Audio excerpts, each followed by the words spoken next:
Okay, we are back, this time with more Ace Investigations collection, where we are in the final the final case, because there's no trials in this game. It's literally all the crimes are solved without even going to the courtroom. Yeah, that's how this game works. So that's where we're up to. Yeah, basically, there was a steel samurai show that was happening, and it was happening within an embassy that was operated by two countries that was separated by two halves, looking for the Yadakavasu, and, fire broke out, Kei's been captured by Sheena, Manikocha from the previous case was murdered, and we've gone and explored around like this entire area so far. So, and we've just about, I think we were right at the point where we opened up a case. So, sorry, not a case, a thing. So there's a chance we could finish this game today, this particular game. But I'm not sure if we will or not. We'll just have to wait and see on time. I don't think that we will. There's a chance we still could, though, because these last cases tend to be the longest of the game, and it depends on how much we end up having to do and other things. If we do finish the game today, then there's a chance we probably won't be streaming. I don't think we'd be streaming tomorrow, based on the amount of time that it would take to do other stuff. We'll have to wait and see. There's a chance. It just depends on what how long we have to do other stuff, and let me just make sure everything's working first, though. So if we finish the game today, it's fine. If we don't, then I don't think I put finale on this anyway, because I just didn't know if it was going to be the end. So it's better for me to just not do that in the first place. So let me just make sure this is working okay, and let's do that. So yeah, we are going to do more of this. If we finish the game, we finish the game. That means we can start on Prosecutor's Gambit next stream. If we don't finish it, then we can, we'll have a shorter stream the next time we do it, because then I can do the review for the first game, and then we can go and do the next thing whenever we get a time to do that. So yeah, that's basically it with that.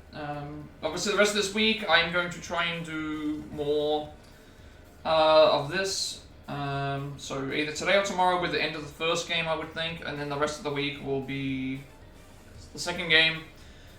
Saturday, if we stream on Saturday, actually, I gotta keep in mind with this. Saturday, hopefully we can do on Saturday. Hopefully on Saturday we'll be able to play Turnabout Strikers. I believe Sunday, Allison has I think Allison's doing something with her friends, so we won't be able to stream it on Sunday if I don't get a chance to do that. So yeah, Saturday will be the day we do Strikers. If we don't do Strikers on Saturday, I'll probably take the Saturday off. And then the Sunday will also potentially be off because Allison will not be available for Strikers that day anyway. And then Monday will be Rivals again.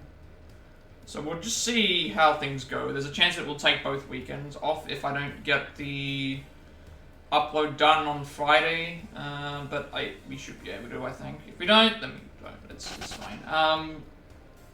So yeah, let's just get things started. I think that's how it's going to be. This, for the rest of the week, we won't finish the game completely, except for the first one. Saturday has to be the day we do Strikers. If we don't do it, I'll probably we'll leave it for the week, and then Monday will be what it is. So let's go. Let's begin, shall we? Load this.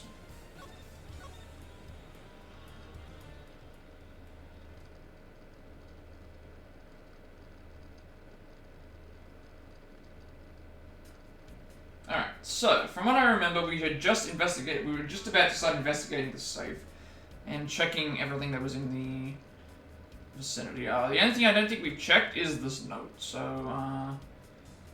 yeah, we'll do that. What is this here? Looks like the corner of a piece of paper, sir. No, I don't think it's ripped. It seems more to me like it's stuck in the safe. Oh, you're right. I won't budge an inch. Not even when I tug on it. I don't think I've ever seen paper stuck on the inside of a safe before. Hold it. Detective, I think you have it backwards. It's not the paper that's strange. It's the safe. What do you mean? What I mean is that the secret to this safe is that it has 2 compartments. It's completely empty. There's a crack there. It would be that it has 2 compartments, I would think. I didn't want to click on the ad.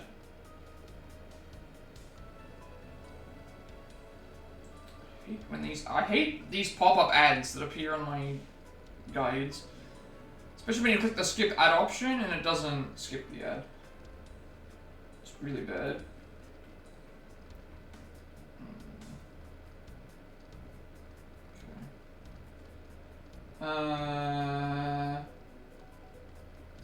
Yeah, 2 compartments.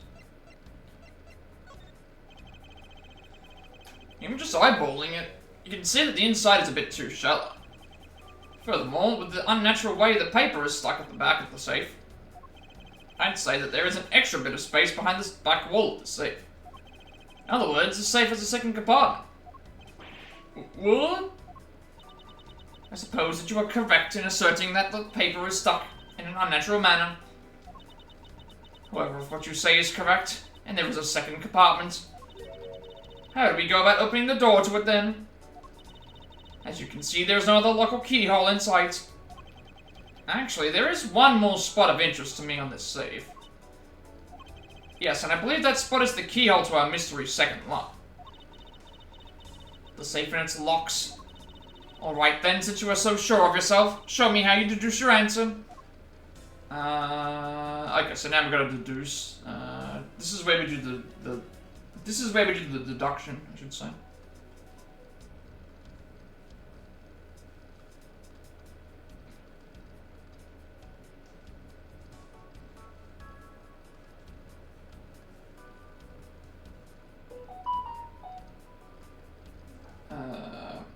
Okay, highlight the hole at the edges safe.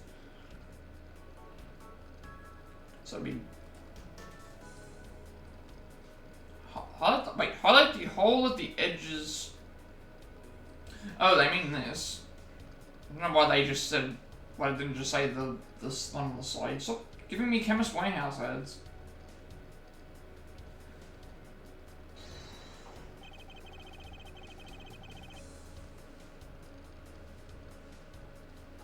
Okay, and then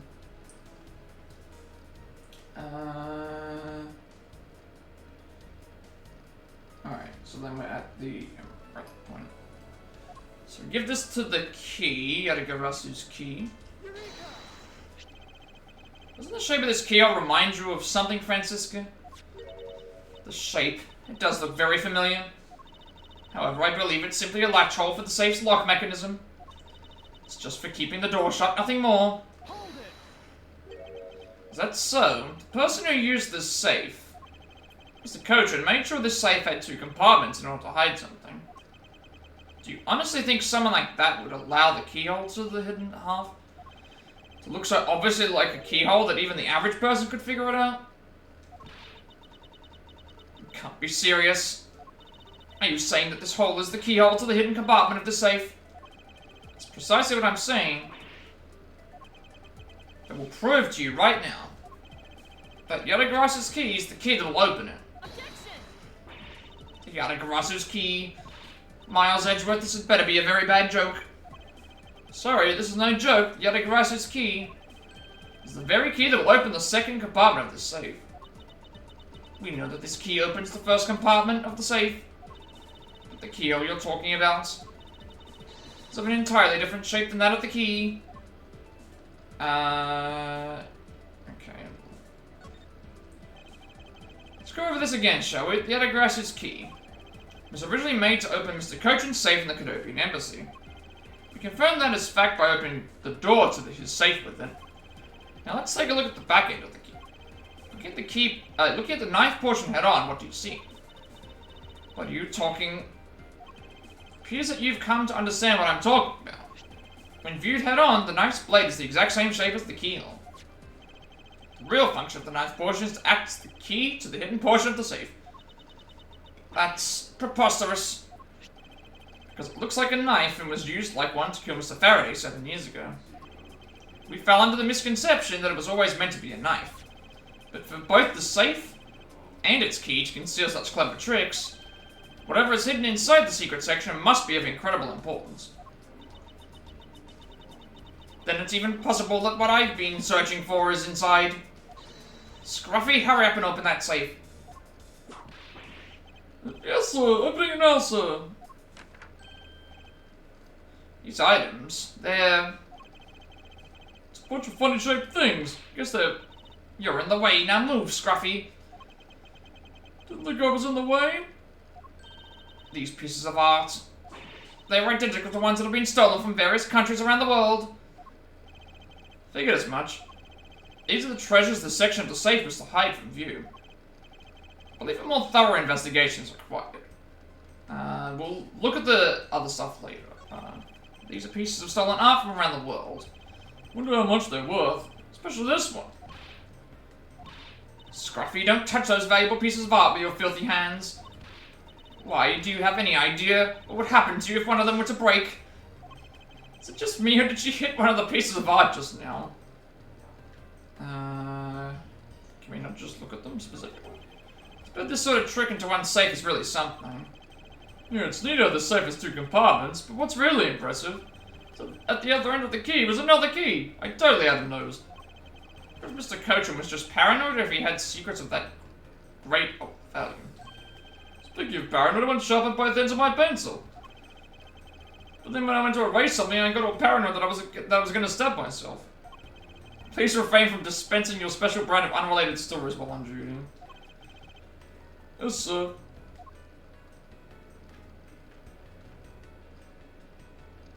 Right, obviously, appears that we found the key that the Yadagarasu... No, Miss Yu stole 7 years ago. Since it was originally from his embassy, maybe she came back to return. Don't think she's the type to be so kind as to do such a thing, Detective. Okay, then what do you think, sir? Mr. Yu, for what reason did she steal the key? Okay, now we can investigate the documents, obviously. This is the document that we thought was stuck earlier. I wonder what it's about. Beats me, sir. Why don't we take a look at it first before we give up, Detective? Mr. Cochran's name is written here on the last page. Wonder what the significance of this document is. Okay, so now we deduce. And we say that we think that these are the Cadopian documents. Take a good look at these documents, Francisco. It says that there are 3 pages in total, and yet there are only 2 here. Correct. Now take a look at the smuggling activity document in your possession. Tell me, is it not possible that your page was taken from this set of 3?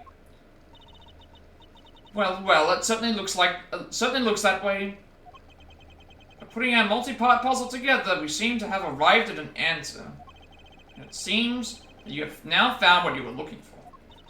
Yes, and with this it becomes crystal clear that Mr. Cochran himself was responsible for the mass smuggling of Ablaze. That line killed me. That whole sequence was just... I can't describe, like... Hicks's motivations in that game were just so well done. Like, the fact that he was just there to torture Sam and kill Fragile and Lou, and then he just sort of just mentions, like, I don't even have any business with with the rest of you, but because Sam cares about you, it's like, I'll just kill you all in front of him anyway. And like, just a never-ending loop of just suffering, and yeah, basically it was just there to like that's what, again, he's a likable character in terms of like what he does on screen, but at the same time, like, he's so despicable as like a villain that it's like, that's how you write a good villain. Like, you're not meant to root for him necessarily. He's got like a charisma to him. This last challenge is annoying. What have you got to do for it? Is it just more time-based? Because it looked like you were doing them pretty well. But yeah, welcome in. Thank you for the chats and stopping by as always. Ablaze Inc. Ablaze Inc. is a special product of the Republic of Babal.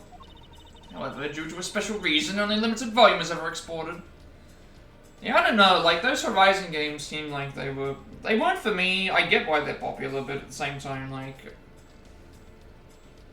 most stuff just doesn't appeal to me when it comes to those games.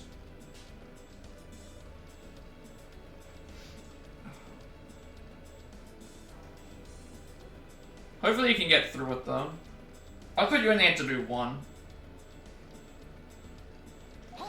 Unless there's, like, multiple challenges. Like, I can't think of any other performances this year. Within 3 minutes, shock 3 enemies, and while their shock killed them with environmental traps. Ah, that is... I mean, if it's a speedrun kind of thing, it might be a good idea to look at a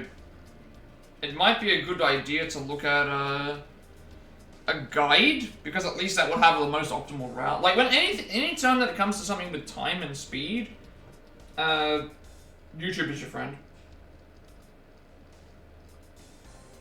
Like, YouTube is just absolutely the friend. If you can't get by it, of course. That's classified. It's on a need-to-know basis, and you don't need to know. In any case, it seems that the head of the smuggling ring was our victim, Mr. Manny Cochin. His base was in an embassy, thus it was hard for both our country and his to interfere. And yet the ideal conditions under which to run a smuggling operation. But you've only got 3 trophies left? It sounds like it. Already saw a guide, but the robots have different movement from the guide. Oh, right. So at least you have a general idea then. Yeah, you can't program the AI. That's just, sometimes it'll just work like that. I'm sure that you can do it though. Who's that Pokemon?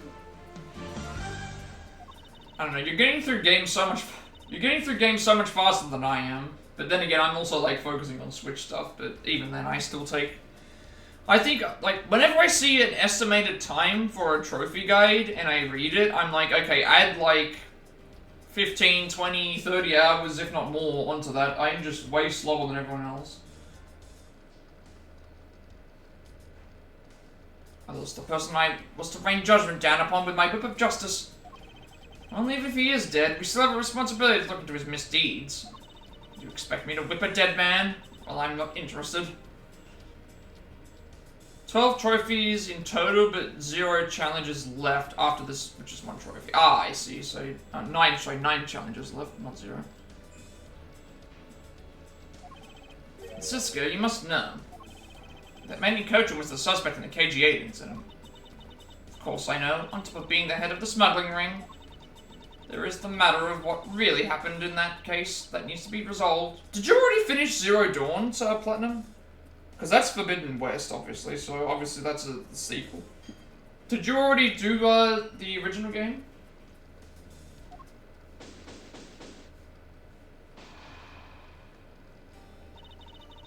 You've done investigating.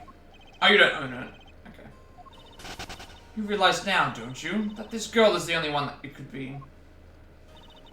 Now come along quietly, Yatagarasu K. Faraday. You are under arrest for the murder of Manny Cochin. Sir Edgeworth! Please, you have to believe me. I didn't do it. Chased the fake Yatagarasu in here, and he was already... You have the right to remain silent. Anything you say can and will be used against you. Hold it. I'd like to help you reduce the number of mistaken arrests Interpol makes. What is that supposed to mean? I believe I told you that Kay Faraday is not the culprit of this crime. Very well, I suppose I have no choice. I'll show you just how foolish your claims are. Okay, why arrest Kay? Even your police confirmed that Yadagarasu infiltrated the Barbely's embassy tonight. Utilizing the confusion caused by the fire, the Yadagarasu snuck into this embassy. Furthermore, this girl claims to be the Yadagarasu. And most importantly, other than her, there were no one else in here with the body. Alright, obviously we want to press every statement. We do want to press the third statement to progress the story, but other than that, we want to just press what we can. The reason for suspecting Kay is because you think she's the Yadagarasu. Exactly, but isn't it just me? She calls herself the Yadagarasu. Look, how many times do I have to tell you? Oh, no, you died from the trap. Oh, that sucks. Yeah, that's what makes it so hard with environmental things, is like, you have to be careful yourself, because of traps being able to get in the way. That's super annoying. It's gonna be fine, but you'll take, yeah, just take your time with it. Like, eventually it'll just work. Yeah, that I don't like speedrun stuff either. I like to do speedruns of games that I enjoy, but not ones that I, like, what was the speedrun? Hang on a second. What was the speedrun trophy for, like, Uncharted 4? I did an actual speedrun of Uncharted... Not an actual speedrun, but, like, I did a speedrun of Uncharted 4, because it asked me to do it. And what was the requirement for Uncharted 4's speedrun? It was, like... Where is Uncharted 4? Where is this game? Where is the Fifth End?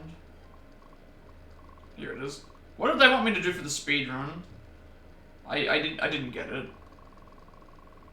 It's the only trophy that I didn't get, I think, in the game.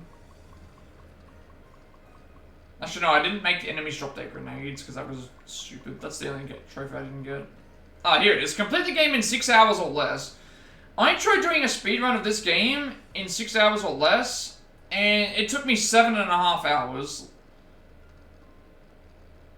It took me 7.5 hours to beat the game on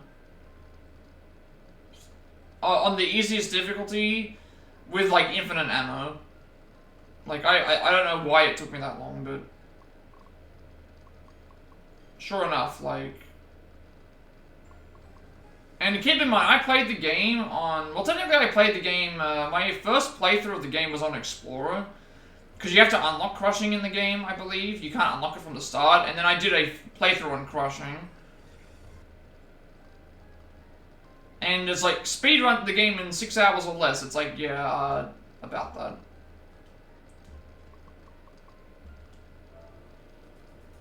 So maybe if I dedicate myself a bit more to it, I could go back and try it, but it's like, it's not worth it. It's not worth it, like... I'm dedicating like 6 hours, or I mean, if I get to a point where I have no more games to play, maybe on stream I can do trophy challenges. I have thought about doing that, like if I ever ran out of games and titles to play, going back to the older stuff and just recording, like playing games casual, like what you kind of do. Not necessarily full playthroughs, but just going through and finishing up any of the games that I haven't already played and finished, but there's just so many games. And to capture the fake Yadagarasu. Imposter or not, it matters not. Yadagarasu is Yadagarasu. Very well, then I shall prove that Kay is not the Yadagarasu who killed Mr. Manikogen. Go ahead and try. Show me what the prosecutors of this country are made of.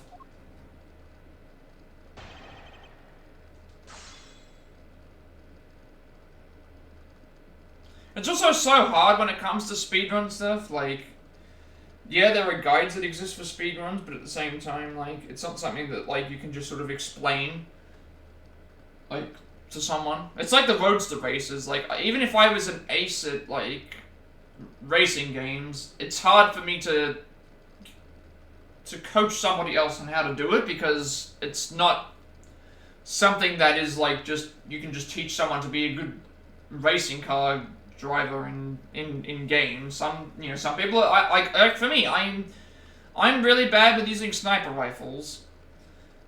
I don't like using ranged weapons like bow and arrows and sniper rifles. It's just not something that I am good at. Knowing when to aim, where to aim, and like aiming ahead of time, that's not something that I'm very good at. So I could not do that. But I know plenty of people that do like to play range. I may have confirmed it, but are you telling me that no one could catch the thief? If so, you're basically admitting that the Yadagarasa that committed murder eluded us. Of course, I chased after the Yadagarasa that entered the Ablaze embassy right away. And that is also why I'm making this arrest right now. Because at the end of my long chase, there was only this girl.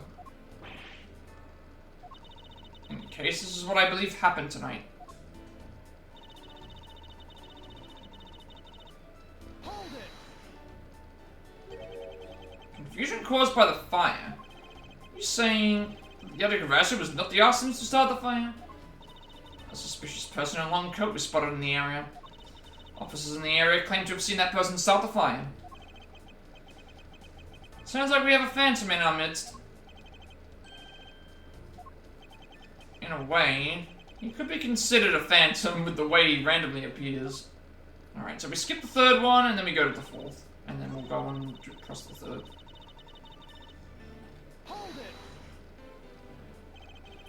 But I don't think that being the first to discover the body makes her the killer by default. No, but if you saw the self-purported Yadagarasa standing in front of a body, wouldn't you get a little suspicious yourself? Even so, I'd still listen to what that person had to say before I pass judgment. Are you talking about yourself and those times when you were under suspicion? I think the pain of being falsely accused is something you really should experience.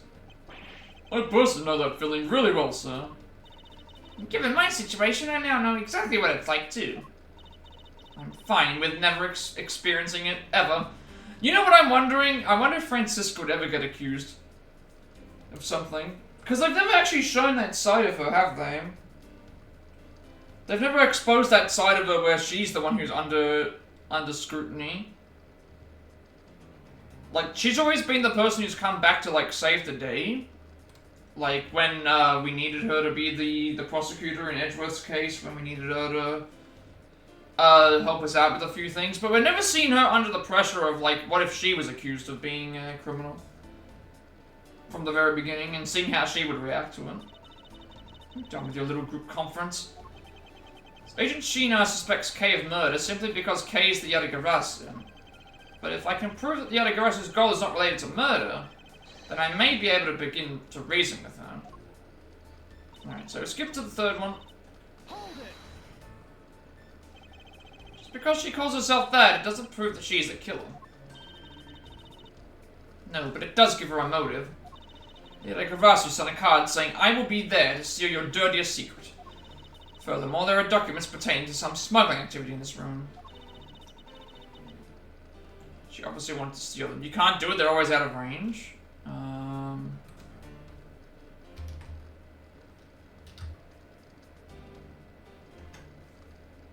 Yeah, it's AI. That's what's the annoying part about it. Let me see if I can...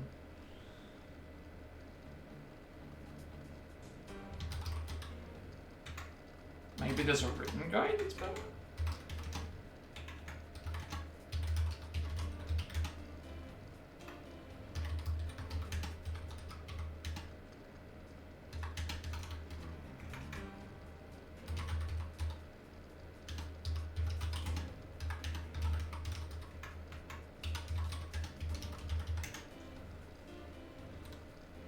I'm wondering if you even need to...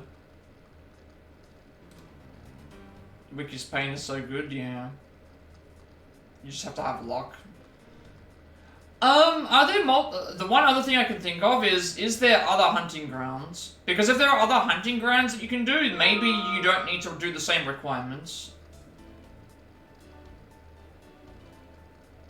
That's the only other thing that I can think of, is like, if there's other hunting grounds, oh, you have to do that one, okay. I was thinking that there might have been multiple different hunting grounds, and maybe you could do something else. Yeah, I'm going to, if I can watch it, I'll try and figure out if I can watch it. So let's see if I can,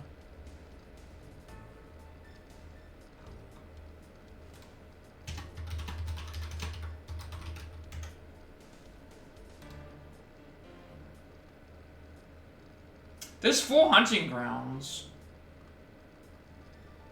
Oh, do you have to do all of them?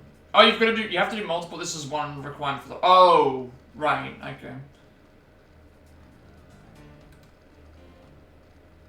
Okay.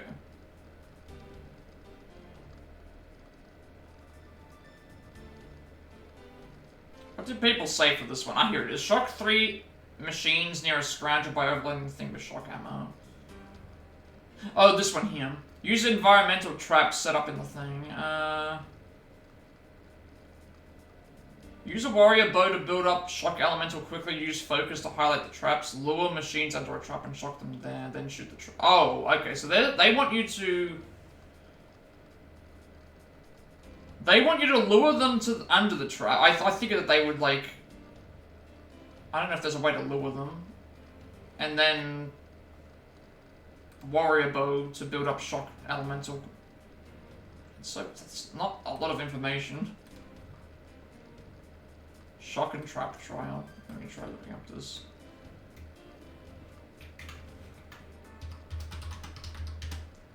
Yeah. I'm wondering if there's a way to, like, keep them in the spot. I don't want to just read, like, oh, just do it. Like, that's a stupid guide. I hate that.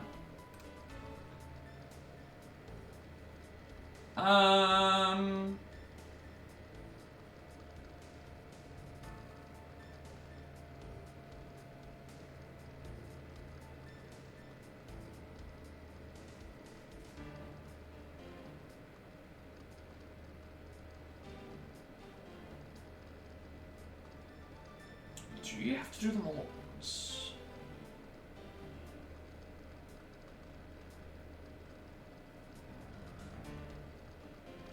Oh, you don't have to do it all at once. I thought for a second you had to hit all 3 of them at once with the trap. You actually just need to do it separately. That would have, yeah. This is, yeah, reading this, it sounds like it's like a complete...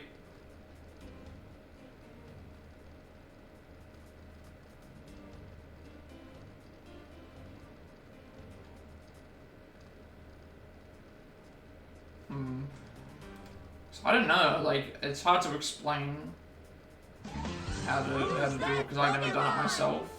I thought for a second that was like you had to, I thought all of them had to be done all at once because that's not what you have to do, it's just you can do it one at a time.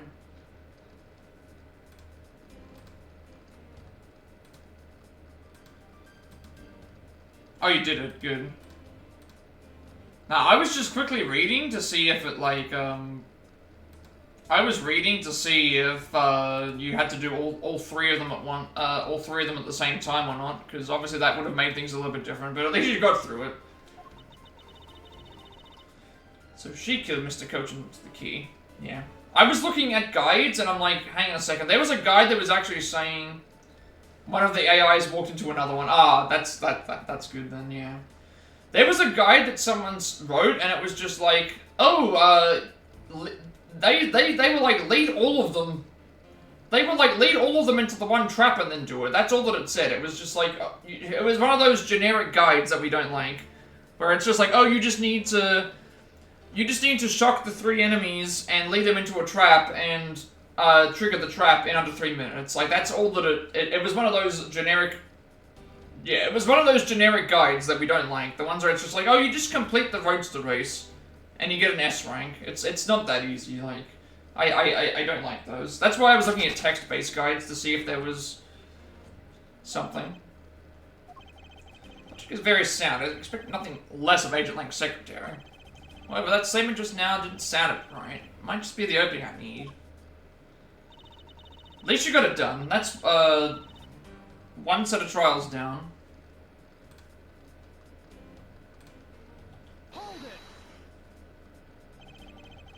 So claiming that K knew a foreign country's embassies had such documents, and a trophy as well. Do you have to do the rest? Do you have to do the rest of the hunting grounds, or do you just have to do the one? As stated in the calling card, the other Gavassi was out to steal a dirty secret. Okay, you have to do all of them. Hopefully the other ones are not as hard. Or as annoying, I should say. Which means that the goal tonight was to steal those smuggling activity documents. You're all wrong. It was the fate that sent that card. Your words are meaningless. If you were truly innocent, then let's see some proof. Alright. Hey, Mr. Edgeworth, I leave it to you to handle this. Yes, I'd rather you did. You had a Garasu's call, huh? You claim she's innocent, but you can't change the facts that I've already outlined. Alright, we know that the...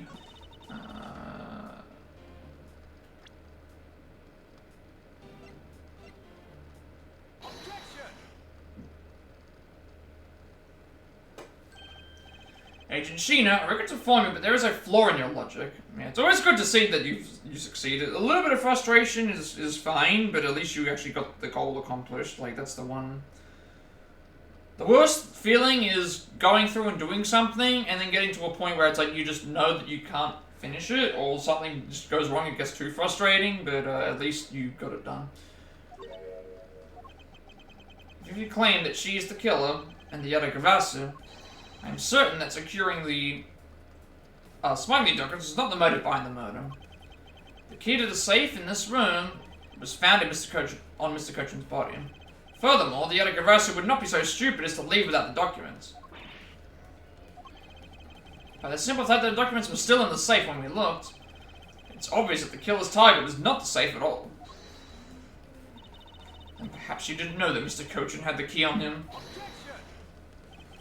If that's the case, then why would she have needed to kill him? Because I can think of no reason for her to kill him if she had not known that fact. Need, reason. Yep, 2 days left for Nobody 2. Well, I think the review should be coming out soon, right? I would hope so.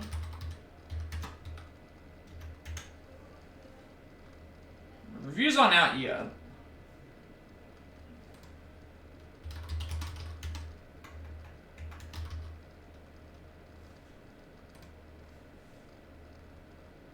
Because your Wicker's Pain came out like a few days ago.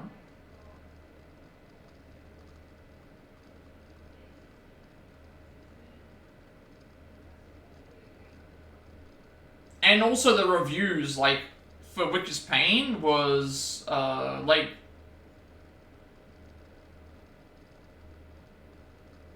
The lowest score was an 8 out of 10. And Rotten Tomatoes has it 100% reviews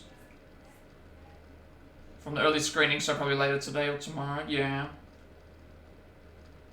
Yeah, the Wicker's Pain is also getting fantastic reviews. Like, that's what you want to see. I'm sure that there aren't any Nobody 2 reviews out there yet. Yeah, there's no Nobody 2 reviews out at the moment. It's too early.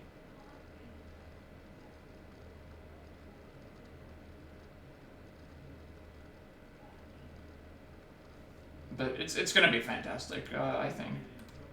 Like, I personally liked Nobody 1 more than Accountant 1. I probably liked it more... I think I probably like John Wick 1 more, but that's because I haven't seen the rest of the movie, so it's hard to really rank them. But it's like, Nobody had that... Nobody 1 had, like, this uniqueness to it. Like,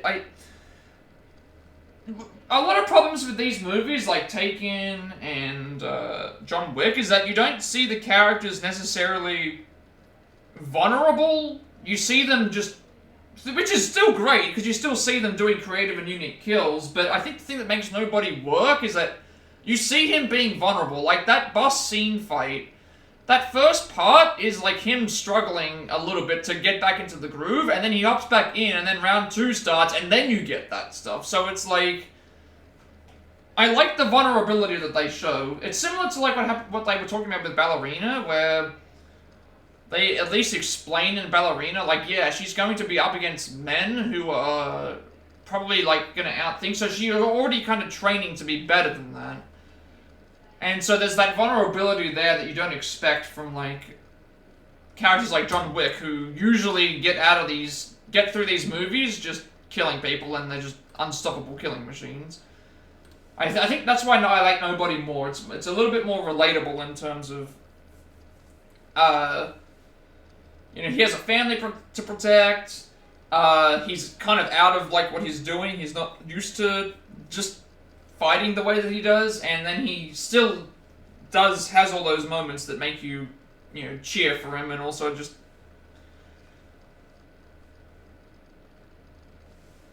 And he's probably like a more likable character in the sense of he's not as one note, I guess, as like Liam Neeson or Keanu Reeves are in their movies. It's not that they're bad characters, it's just that they essentially are unstoppable killing machines. So I think Bob Odenkirk adds like a different character, like, trait to his movies, while still also delivering in the stuff that you want to see. It's entirely possible that she accidentally killed him when she was sneaking in. Yeah, that's also a good thing as well, like, it's good to see positive comments, and then also, it wasn't even just like a normal positive comment like, oh, it was a good review, it was like, where can I watch this? Like, the review that you gave it was, you know, that person might watch that and then also review it themselves, and then also pass it on to someone else. It's good word of mouth. It's the same thing with weapons, you know?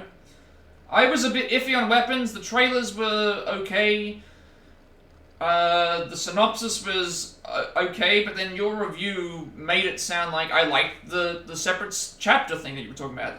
I liked that it was the way that you described it. It made me at least want to maybe check it out at some point. Like, that's what you really need. Like, you need to have reviews that are honest, reviews that are consistent, and, like, again, just good feedback. And even if it's bad feedback, like, oh, I disagree, I don't like this movie, this thing, at least give a comment to be like, why did you dislike it? Like, what could have been improved? Like, maybe there was something in the perspective that you didn't see that someone else noticed. You know, like, again, when we talked about Lucy, it was like, I didn't really think about Lucy the same way after you talked to me about it, and it's like, I can kind of agree, like, yeah, that some of this stuff actually was a little bit over the top. You know, even though I still said that I felt like the movie flew by for me, like, I can understand where your perspective came from in that, and it wasn't necessarily, you know, but it was I don't know. She didn't notice the safe second compartment before returning the king. It's just one of those things that comes with understanding how people can feel and reacting, and just, do I enjoy it or do I not enjoy it? Like, is it going to change the way that I feel about a movie? No, but it's good to have differing opinions. It's good to have, you know, same thing with the fourth Harry Potter movie. I have my reasons for not enjoying that movie. It's still not a bad movie. Like, I would still say it is a good movie. It's just not my favorite one.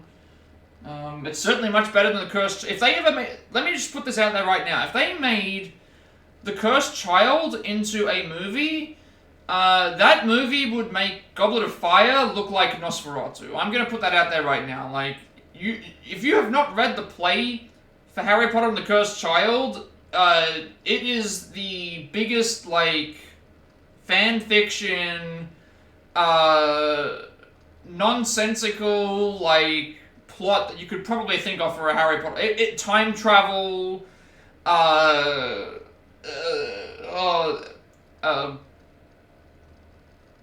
yeah, I could rant all day about the Cursed Child. Like, if you think that it will make you think better about, like, the other Harry Potter movies. It is not good. It is not good. I've only ever read the book once, and I'll never go back to reading it again. It is not good. I think I actually own it, I'm not sure. I think I own the Cursed Child play. Yeah. That's why I like to have discussions about things like, okay, did you like it? Yes, but why did you like it? Oh, I liked it because of this. And then it's like, oh, well, I didn't like it because of this. Or, you know, oh, that's something that I didn't... Yeah.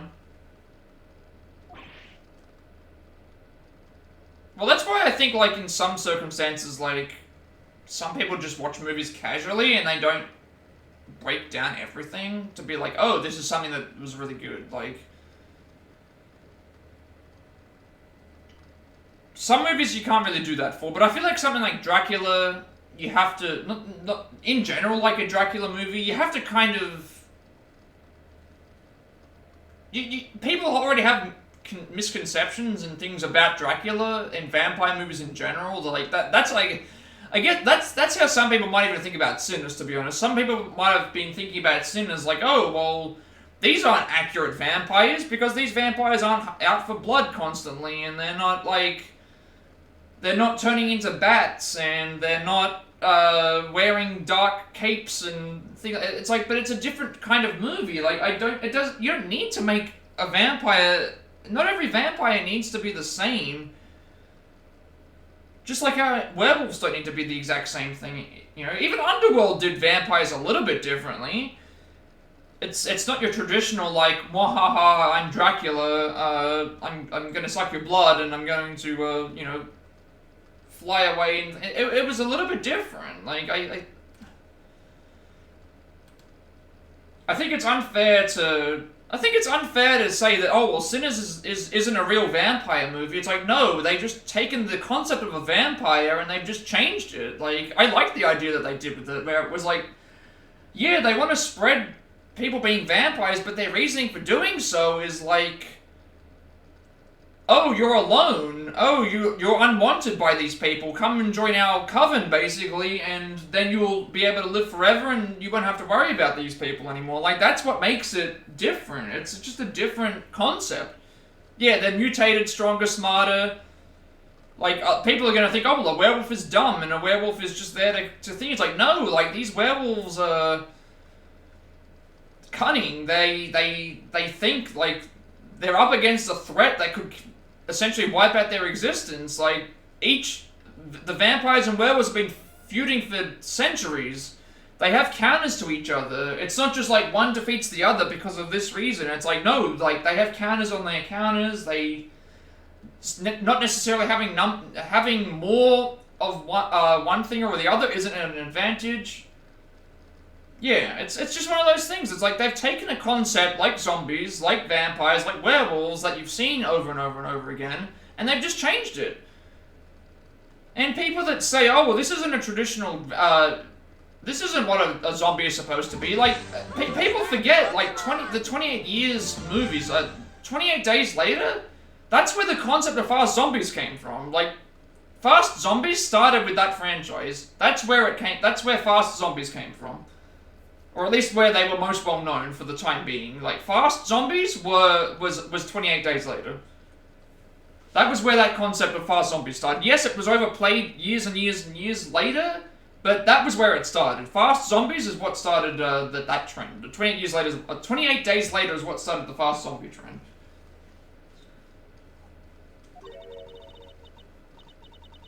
And then you look at something like Sinners, which is more action-based, has like good storytelling. So, and then you look at something like Nosferatu, which is more artsy, dramatic, dark. You're meant to sort of like, you're meant to fear this character. Like, it's like what you were saying. Like, I've not seen Nosferatu, but you said even when he's not even on screen, you feel like he's there. It's almost like he's an omnipotent presence throughout the entirety of the movie. Like, from the opening scene to the ending scene. Like, it's like he's a constant presence that even if he doesn't show, he's important to that scene, or he's important to the story. Like, you have no definitive proof that it was Kay committed the act. Like, it's just one of those things. Like, it's not hard to make a good Dracula movie. But you can make a great one by focusing on certain aspects of the thing, which is why look, Underworld, Sinners, Nosferatu, three different takes of vampires, and all done differently. In Underworld, you get more of the fighting and the more action-packed side of the thing. In Sinners, you get more of the charismatic,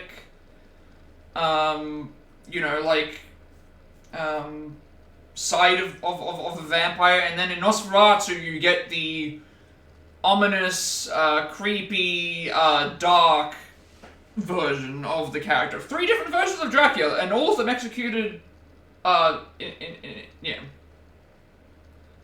Yeah, and then Dracula is in Last Words of Demeter is not human. He's just he's the bat form of Dracula. So there's another version. 4 different vampire movies. 4 different styles of vampires, and all of them you can say, yeah, that's Dracula. You know, I recognize Dracula from all 4. It's at least, or at least a form of what Dracula could be. Obviously, Sinners isn't Dracula, but it's a version of a vampire.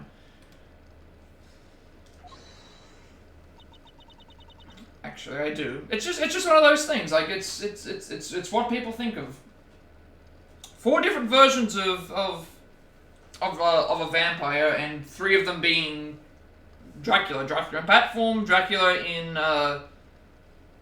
you know, human / bat form for Underworld, and then Dracula in his ominous form and stuff with Nosferatu. And again, like this werewolf movie could do the exact same thing for werewolves. Could do the exact same thing for werewolves. Sort of holding the knife she used on the victim with my own eyes. Like, I'm not even trying to rant here, because I haven't even seen these movies. I've only seen, like, you know, clips and pieces of these movies. I've never watched them all the way in full, but you can tell that they have a different take of how to do these things, and it's just what makes movies work. Which is why I don't understand, like, why people don't like June, for example. Like, when it's like, they've just expanded the 3 acts. Like, if you really think about it, like, June could have been 1 movie, if they really wanted to do just the 1 movie. And each movie would have just been Act 1, Act 2, Act 3, but instead they decided, well, why not just make 3 movies and have the 3 acts, and then have 3 acts within those 3 movies. Like, it's the Lord of the Rings concept. Lord of the Rings is exactly the same thing. The 3 Lord of the Rings movies are Act 1, Act 2, Act 3 of the larger grand scheme story, but within those movies it has its own 3 acts. It has its own storyline setting up through to build up to the next part, to build up to the next part. That's why these movies work.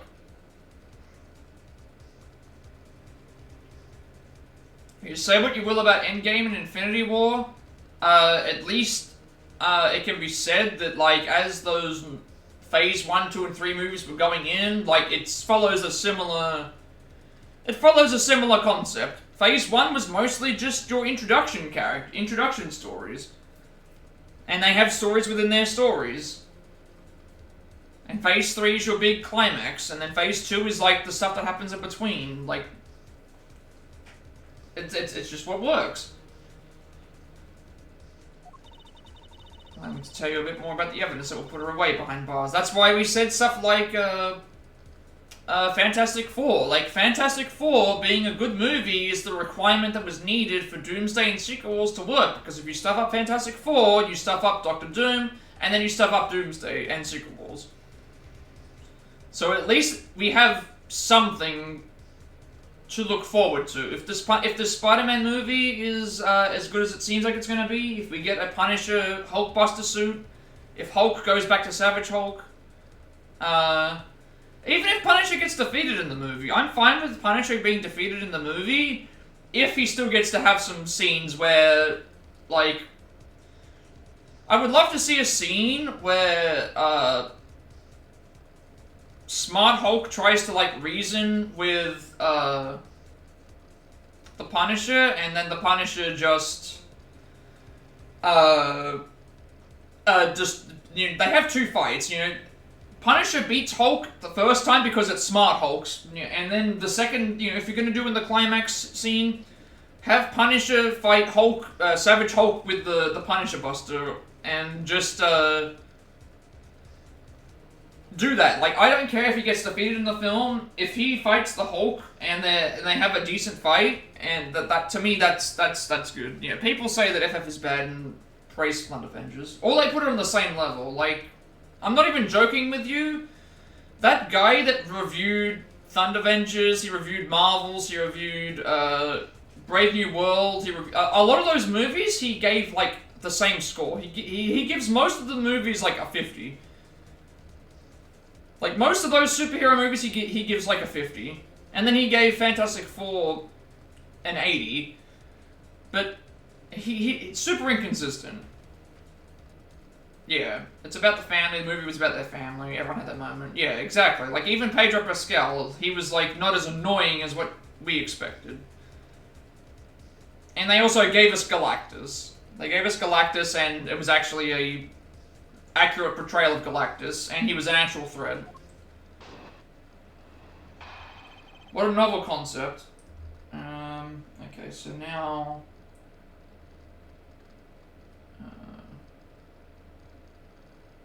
So it's just a matter of consistency. Like, just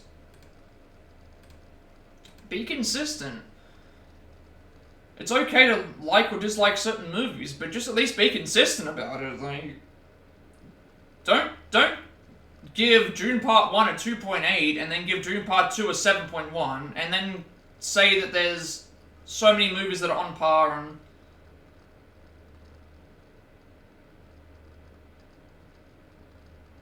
Yeah, it's not about Mr. Fantastic.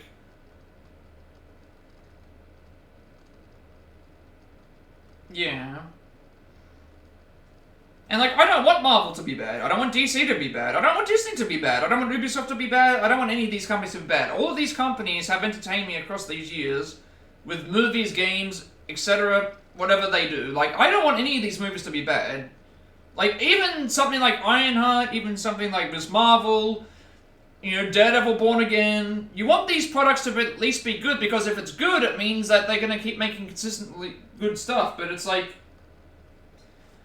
you know, you need to be on, like, if this next Spider-Man movie was bad, I can't just lie and then say, like, oh, this, you know, again, I like Spider-Man. I know that it's your favorite film, but The Amazing Spider-Man 2, when I watched it, the very first time that I watched it, I hated it.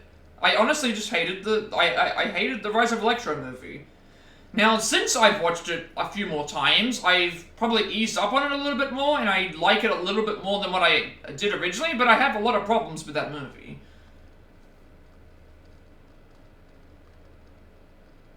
Yeah, and then even like what I said, there's comparison between Superman and Fantastic Four. And it's like, okay, one made more money than the other one did. And it's like, I also don't judge based on that either, because to me, like, I'm not making any of that money. I want a movie to make money so that they get more sequels, so that it gets more praise and it gets more views. But to me, like, Minecraft made almost $1 billion, but it's arguably the worst movie of the year. So it's just one of these things.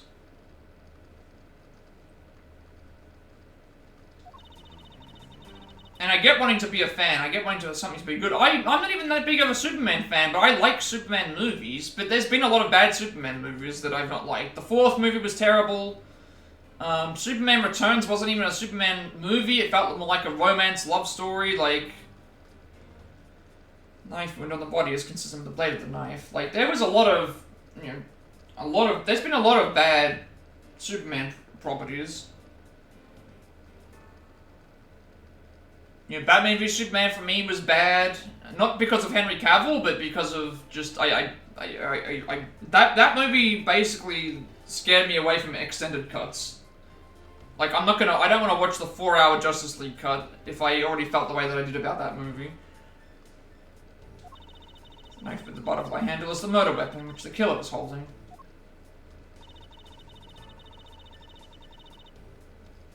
Yeah.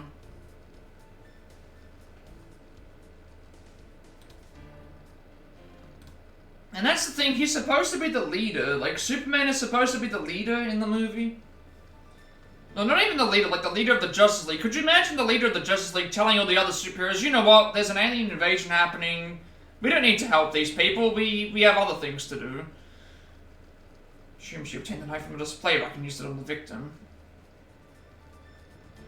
Yeah, it's just what... And then also just pushing the agendas of real-world stuff. Like, the parent message being quote-unquote fake, and then it being revealed that it was not, and then people still defending it. The immigrant stuff was not... Like, I don't need that in my movie. Like, I know that Superman isn't from this Earth. That doesn't mean that, these characters still can't be relatable. Like, it's almost like we have to insert real-world politics into this so that we can show that this person is bad, and it's like, it's not necessary. This is a Superman movie. He's from outer space. Do we say in Star Wars movies, oh, these characters from outer space, it means that they must all be immigrants? No, we just watch Star Wars. We watch these movies because who cares? Like, who actually cares about all that stuff? A superhero movie should be like the furthest thing from, like, political, and you can tell, like, Hollywood in general is like that. Like, look what you said. No matter what you thought about that Mission Impossible movie, when Tom Cruise was asked about Donald Trump at the red carpet for the movie, and his response was just like, I don't want to comment about that, I just want to enjoy the movie. Like, it doesn't matter what people thought about the movie, what people think about Tom Cruise. He handled that perfectly. Why are we talking about things that don't matter to the movie? This is why we're here. We're here to watch the movie, we're here to discuss the movie, and that's all. That's all. Like, that's the way that you handle it. The evidence of testimony, it all points to the girl. There was no kind of argument.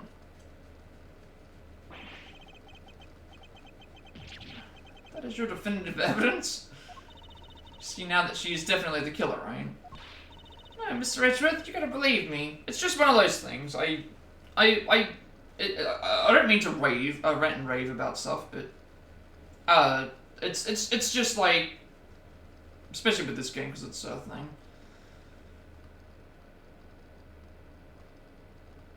Yeah, that's the other thing as well. It's just like, and there are people that still defend that movie. There are people that still defend that movie. And it's like, I don't know if it's because people feel like they attach to the characters. I don't know what the reasoning is, but it's like, this is the same person who's going to be making the X-Men movie, and if people think that Thundervengers... If people think that Thundervengers is going to be... It was bad for the emotional stuff, like, the X-Men characters are way worse. Like, the X-Men story is basically nothing but that. If you really think about it, like, every character, like, is... That's why I think Avengers and X-Men is an interesting concept, because the Avengers is an organization of superheroes that's widely accepted and beloved by the populace, but the X-Men are superheroes that are also, that are not, that's the whole reason why Magneto is evil, because they're not accepted for what they are. And so the dynamic of Avengers and X-Men is an interesting thing to do, because it's a... Yeah, well, that's the other thing. Just because something's different doesn't mean that it's good. That's the other thing that I look at as well. Sometimes, like, doing the thing that works is the best way. So a suspicious person in a long black cloak outside the embassy, I swear. Like, doing the same thing sometimes is just what works. It's just what's better than doing something different. Look at Megan 1 and Megan 2. Megan 1 actually made a whole of a lot of money for being what it was, and then Megan 2 changed it completely. Did way too many different things in the movie that even the people who made it said we tried to do too much. And the movie bombed. If they kept it to the original, maybe they could have made something better, but they wanted to do something different, and Terminator 2, it was not. Terminator 2, it was not. Like, I will probably... Like, if someone asked me to name the greatest action movie of all time, it probably would be Terminator 2 for me. There's probably some other ones up there as well that I would include. Die Hard 3, you know, Rambo Last Blood, you know, stuff like that. But, you know, Terminator 2 is a movie that cannot be touched in terms of action, I would say. I can understand a John Wick movie being in there as well. But, you know, Terminator 2 is something that I feel like it's like one of those movies that a lot of reviewers would probably hold up to high regard. In general. It just ages very, you know. I think it's just it's a really good movie. And I'm a big action movie enjoyer, so came in here because you were chasing a suspicious person. Like, I can completely understand. Like, even Jason Statham movies, like, is Jason Statham the greatest actor in terms of like unique character stuff? Not really. He plays the same character in every movie, but he does it so well. Like, he does it so well. Most of the movies he plays the same character, but he knows how to do that. And so I don't care, because the movies are good. Even the movies that are not as good as some of the other ones, like, he still plays the character really well. Like, it's usually not his fault that the movie is a bad movie. That's right, I ran to this office, only because I was chasing after that person.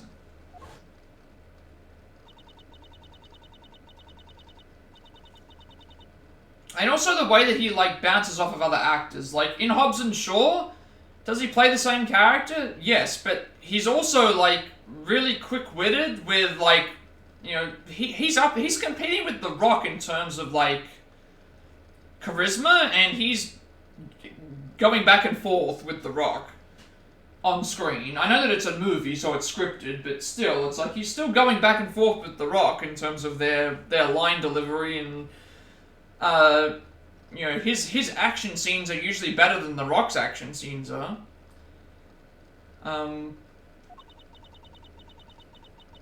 Something on the ground next to my foot, so I turned the lights on, but then...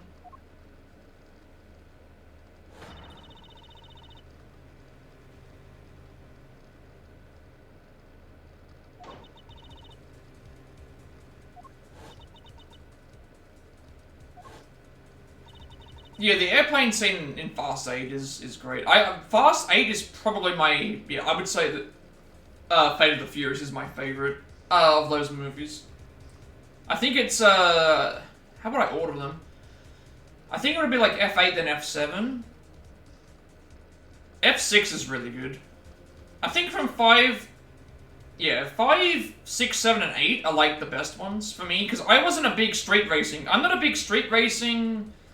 enjoy, like, the scenes are fine, but I like action, so 5 through 8 are, like, top tier for me. 9, John Cena's really good in 9. My problem with 9 is there was too much backstory scenes, too many backstory scenes that just dragged the movie down. And then Fast 10, Jason Momoa is great in that movie. Without him, it would be... Without Jason Momoa in 10, I don't know what Fast X would be like. I do not know what, like, without Jason Momoa there, I feel like it would be like, and that's what I hate about this new movie that they've. If Vin Diesel's saying they're going back to street racing, this makes no sense for the story. You've literally got a person hunting.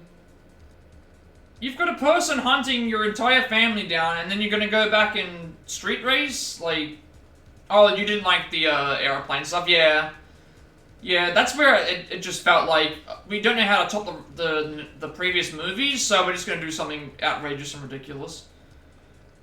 That's how it felt like with me. But yeah, for me, the biggest thing with F9 that I didn't like was the too much backstory, too many backstory scenes, and I think. And the actual villain, like, Cena was the villain, but, like, the actual guy that betrayed Cena at the end, he was not all that interesting at all.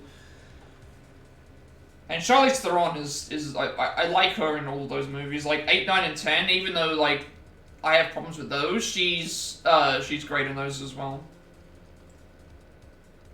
But yeah, Jason Momoa carried Fast 10. Like, absolutely carried it. When I saw her holding the knife, I immediately restrained her. And the good thing about Fast 7's face, yeah. Yeah, I don't know what happened with the...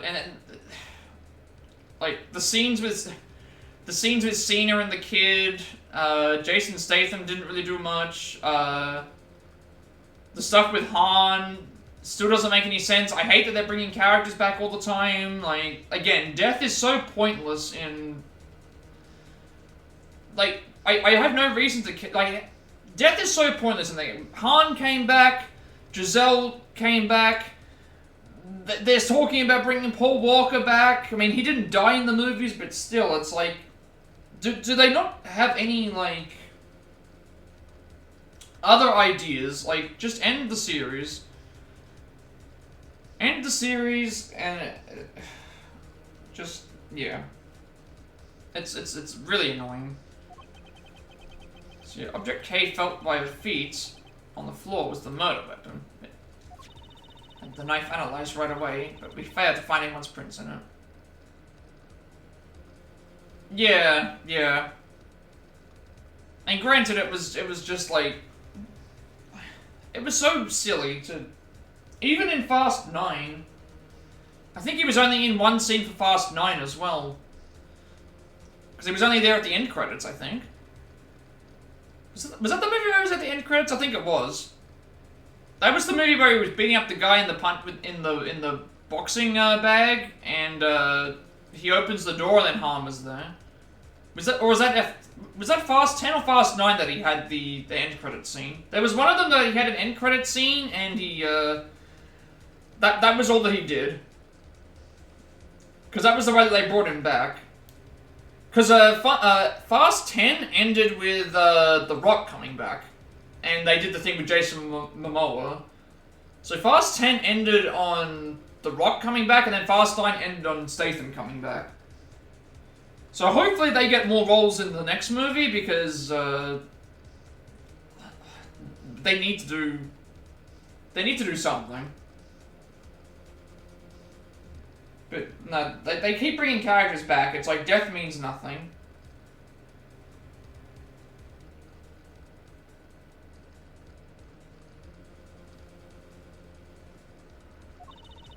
Suspicious person in the black coat who came into this room before me.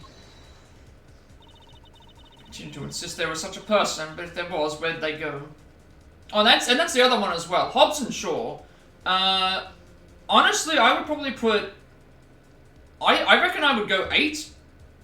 8, Hobbs and Shaw, and then 7.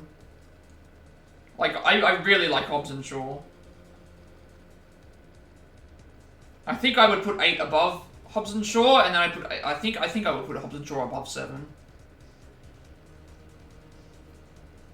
Like, because Hobbs and Shaw had didn't have all the other crap with them.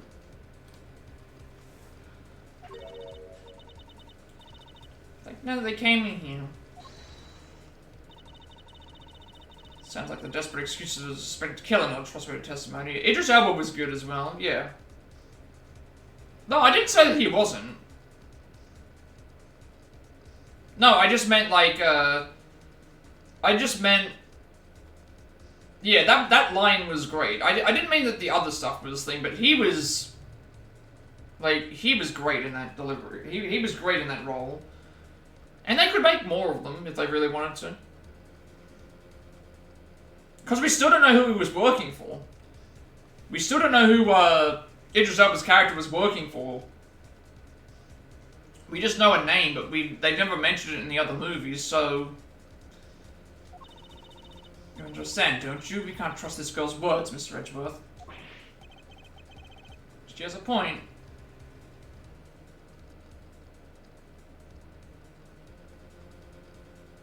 And they had to and that was the thing as well. He had them outnumbered. Oh, sorry, he was outnumbered 1 to 2, and he was able to carry those fight scenes, and they had to defeat him... They had to defeat him in an unconventional way. Oh, that's what you meant. I thought for a second you thought that I didn't like Hobbs and Shaw. It's okay. I get it. I thought that you didn't... I thought that that was what you meant. But he was, yeah, he was great. He was great in that. Kay's words are the truth. I must show that they are with some solid evidence. Mr. Edgeworth really didn't. Like, honestly, if they want to go and do a Black James Bond, it should be Idris Elba. Like, nobody else fits. Like, he would definitely work if that's what they want to do. If they want to do it, oh yeah, the cameo from Reigns. Vanessa Kirby, yeah. It was great. Like, that whole scene, like, you know how I told you I like heist build-up stuff and heist movies and prison escape movies and stuff? The stuff where they're preparing for the ambush at the home, like, that's the kind of stuff that I like to see. I like to see them put the, you know, Home Alone style, like, preparation sequences like that. That's why I love Rambo Last Blood. You know, Rambo Last Blood, he knows exactly what he's doing. He's booby-trapping the entire house. He's doing all that. That's the kind of stuff that I really enjoy. I don't care what people think about Stallone's acting. Like, that movie is fantastic. Home Stallone. Like, that's just the kind of thing that it's careful planning sequences, heists, prison escapes, stuff where you have to actually, like, think about, like, you're wondering, like, there's a chance that they could get caught here, or there's a chance that this could stuff up, or there's a chance that this could happen. If you didn't do it, then there must exist a way for me to prove that. Still not giving up, I see. In that case, try to counter my argument if you can. Alright, I can and I will.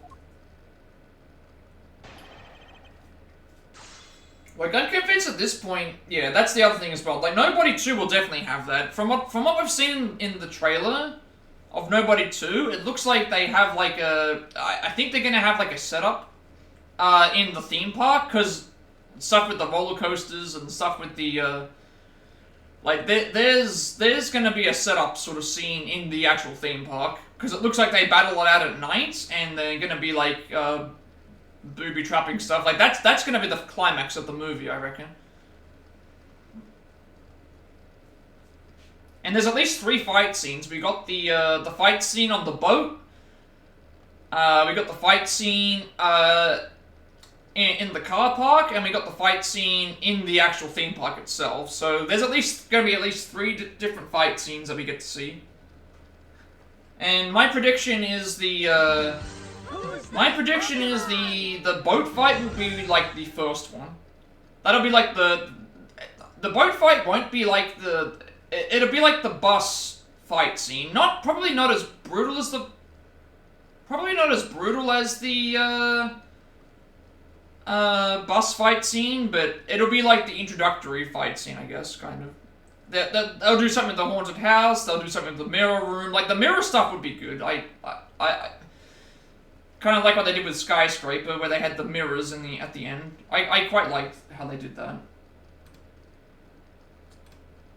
Like, I think that there's definitely going to be a bunch of stuff that they can come up with a lot of creative things to do. Alright, this one here we press all the statements, I think, first. The first one will be in the arcade hall based on the trailer. Yeah, that could also be a possibility. And I wonder what the motivation's going to be, because obviously they're on vacation. Is something going to be stolen? Is something going to be, is it just going to be someone's kids are bothering the thing and they don't want to do anything about it? Like, something's going to have to... What's going to be the kitty cat bracelet equivalent of, because we saw a kid ripping a head off of a stuffed animal from, I think, the girl.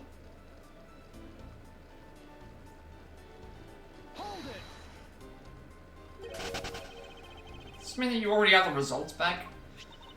You've confirmed that the shape of the Ablaze knife's blade matches the wound. Please don't confuse the efficiency of Interpol's forensics team with your own. I wonder if you don't underestimate our police force. So we're clear, it's hardly say your logic is sound, which you will see in a bit.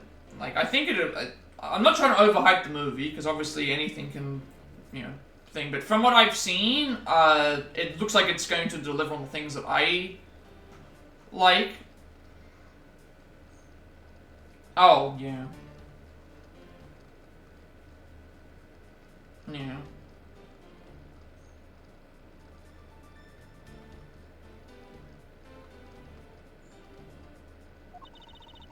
If you can prove me wrong, please, by all means, go ahead.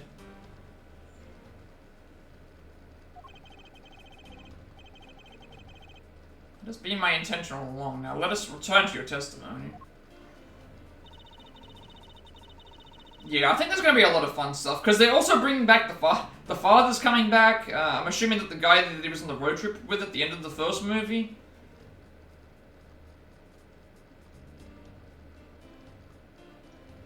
Like, it's just a simple story. Guy wants to be on a vacation and enjoy his vacation with his children and his wife, and then just hijinks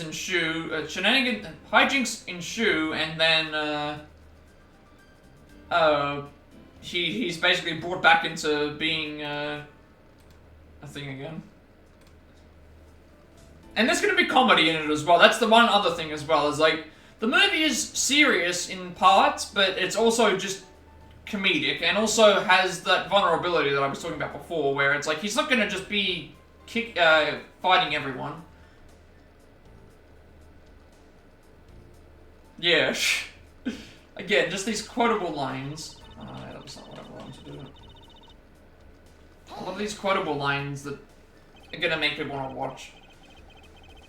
And I don't even like Fortnite. I'm not trying to defend what, you know, having him in Fortnite, but I'm hoping this at least means that more people might check out the movie. Because I'll be like, hey, who's this character? And they might actually be like, oh, wait, this movie is happening in a couple of days? Maybe we'll go and watch it. Like, that could be enough to... That could be enough to do it, you know? You mean to say that you saw Kay holding the murder weapon with your own eyes? It's also on the search of the Adagarasu. When I heard that girl's scream coming from this room, I rushed over straight away. Just like Mortal Kombat 2. If Mortal Kombat 2 released more Johnny Cage trailers or posters, someone might just randomly pop up and see, wait a second, Uncaged Fury? Is this a new movie coming out? And then be like, wait a second, this isn't an actual movie, it's a poster for a movie that's coming out called Mortal Kombat 2. Like, oh, I didn't know that the Mortal Kombat 2 movie was releasing? Oh, I better make sure I check that out. It's that kind of thing. Like, those, regardless of what people thought about the Thundervengers, the Red Guardian commercials that they were doing in promotion for the movie was to do that. It was to get people to talk about the movie, and that's what these Johnny Cage trailers can be. That's what these little nobody TV spot trailers can be. Just really simple. And another thing that amazed me as well, Weapons. Weapons is actually getting TV commercials. Usually, for some reason, like, they've not been airing, like, horror-esque movies, on ads. It's always been on Twitch and YouTube, and, like, ads on the internet, but nothing on TV. They actually advertised Weapons. I know that you said it's not a horror movie, but, they've actually been advertising Weapons on the television. I just saw that girl standing there, motionless, with a knife in her hands. I already told you. I only came in here because I was also after the Adagarasu. The suspicious person I saw came into this room. When I entered, it was pitch dark. And Mortal Kombat 2, more trailers could use that. More trailers would having interactive trailers like that is actually kind of... Like, it's too late to do it now, but imagine if they did a Secret Wars event. Imagine if they did, like, a Secret Wars event, and it was, like, you had to, like, guess. It was, like, guessing which, characters were gonna be in it. They could have done something like that for Doomsday. And then at the end, have the reveal be, like, Robert Downey Jr. takes the helmet off and is revealed as Dr. Doom. I mean, granted, that still also worked, because, I remember the Comic-Con thing just worked that way, but... I felt something by my foot on the floor, so I turned on the lights, and then... found out that it was the murder weapon at your feet. They didn't show anything in the weapons trailer since everything that was shown in the first... Yeah, so there you go. It's like, they didn't even, like, spoil the movie. Good trailer work as well. Just a simple trailer, like, at this point in time, kids started going missing, We don't know what's going on. Here's a couple of the characters that we're going to investigate, and then a couple of like shots here and there, like just simple and effective. Not spoiling the movie, not giving too much away. Just a simple trailer, and that gives you just enough. Yeah, that's basically it. That's all that it needed. And it made double its money in 2 days, so good on weapons. And this also gives me hope for the Resident Evil movie reboot, because if you can make this movie good, I'm sure you can make a Resident Evil movie. And that it's an original movie, that's the one other thing that also will make it work too. No one can start complaining about, oh, this isn't accurate to the games, this isn't like, it's like, this is an original Resident Evil movie with different characters, so you can make something that's at least different. It doesn't need to be familiar to fans, because it's gonna have, it's Resident Evil by name, and the characters aren't in it. At least, none that we know of, anyway. Anything you accept is evidence, is it? It's the only acceptable way to count an agent of Interpol on the scene of a crime. So, Edgeworth, do you have some kind of evidence that can prove me innocent? I think I do, because there is one piece of evidence I find to be a bit interesting. I think I need to carefully examine that piece of evidence again. I don't know, just effective telling of what to expect in a short amount of time. Which is what a lot of Hollywood movies have the problem with doing. Like, you watch the Mission Impossible trailer, they spoil the stunt, and that's basically all that you see. Everything else is like, you don't even care about it, you just see the stunt. You know, Terminator Genesis, I like Terminator Genesis. The problem with that trailer is they spoiled the twist in the trailer. You know, a lot of other movies will put stuff in the trailer that's not even in the movie. And so it's just pointless. I ask that you please refrain from speculation. Sad hypothesis derived from the evidence. There's no room for debate. Miles Edgeworth, know that an ungraceful loss will not be tolerated by a subordinate. Yeah, that's the other thing. Is like, I feel like I've already seen the movie because I saw that stunt. Whereas, like, Mission Impossible Fallout, I remember seeing the previews for Fallout, and it felt like there was a lot more that happened in that movie, and then when I watched the movie, it was like, there's a whole lot more that happens in this movie that you don't see, and the story is actually just really, really good. It's not just an action movie. It's not just an action movie, it's actually a really good story movie with a lot of moving parts and a lot of really good characters, and Henry Cavill, like, knocked it out of the park. Like, best character in that movie. Regardless of how I feel about him in other projects, like, Henry Cavill, did fantastic. Now, review your hypothesis with factual logic. Otherwise, what was your investigation for? Yes, you are correct. Thank you. Helping a subordinate out with advice is the job of any good superior. She seems to be rather enjoying herself, but she is correct nonetheless. Agent Sheena, please continue with your testimony. Yeah, he did fantastic. Like, even though I have complaints about Superman, it's not his fault that those movies were necessarily bad. He played he was a good Superman. Yeah, the bathroom fight in Mission Impossible. Yeah, that was also really, really good. It reminded me a little bit of the scene that opens Casino Royale, the James Bond Casino Royale movie, where it's like black and white. It's like a black and white scale, and they're fighting through the bathroom.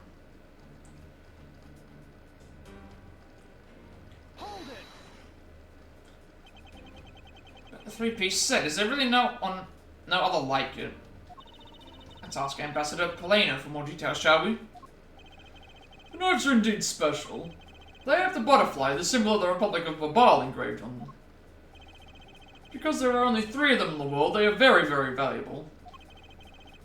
National symbol, huh? Well, the knives are covered in the butterfly design. Well, I think that Fallout's the best Mission Impossible movie that I've seen. I like Rogue Nation and Ghost Protocol, but they're not Fallout. Like, Fallout it would also probably be in contention for one of the best action movies, I would say, as well. Like, it would definitely be up there. Like, I feel like if someone was putting together an action movie list, you would have to have at least a Mission Impossible movie, and I think Fallout would be that one. Fallout would be there, absolutely. What were the old law students said? Our respective countries only have 3 knives each. See. Satisfied now? If so, let's continue.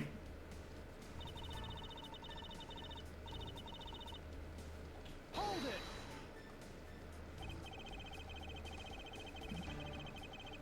Yeah. Oh, I believe there is still room for debate, and I'll thank you to not decide that for me. Didn't decide anything for you. I'm merely looking at reality the way that it is. Yeah. Like, off the top of my head, Mission Impossible Fallout, not in any particular order, Terminator 2, Die Hard 3, yeah, time to go to bed, have a good stream till next time. No problem, thank you for the chats, thank you for stopping by.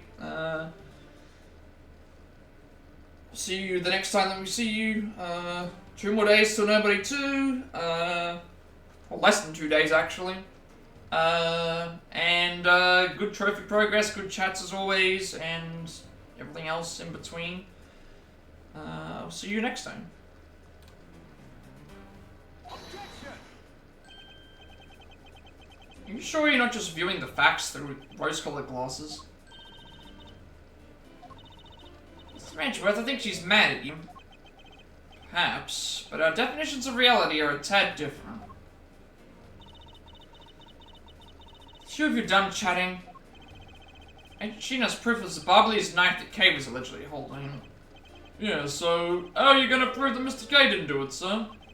Agent Sheena wants to suspect Kay merely because Kay was the only one here. And I must show with evidence that Kay couldn't have committed the murder.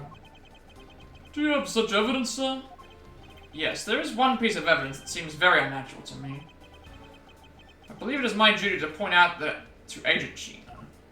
Alright, so now we have to present evidence. I think it was this one that they even specifically mentioned. So, yeah, the knife. Present the knife.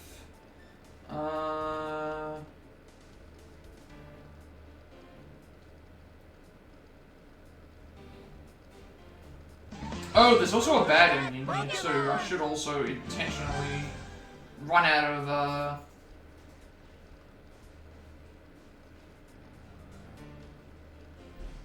let me actually run out intentionally of health so that we can let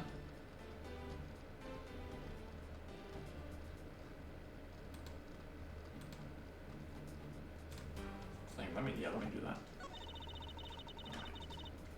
We're gonna make a save here and we're gonna intentionally tank our health. So we can get the first of 7 bad endings.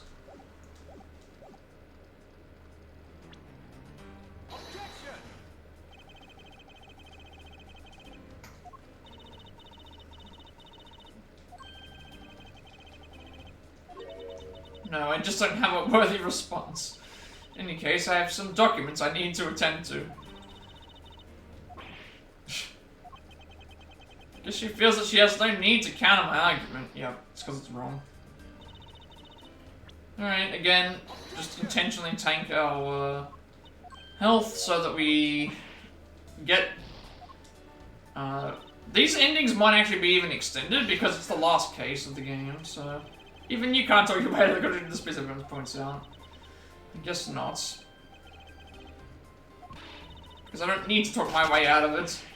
But it's... I don't like to waste time delving into subjects that don't warrant a response. It would appear that I was mistaken.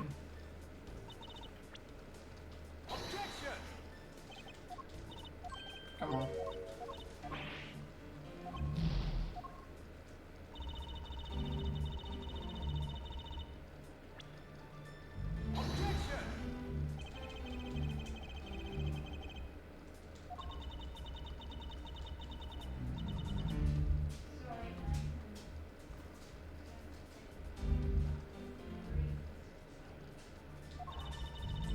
Proves the absence of a flaw in my logic in the presence of one of yours.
Afraid I can't entertain you any longer.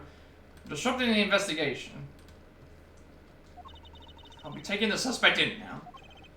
Oh, wait. I can see no reason for me to wait. Miles Edgeworth, as you are my subordinate, you should expect no mercy. I've lost sight of the truth. If you've no counter, I'm gonna be going now. What the? I told you it wasn't me!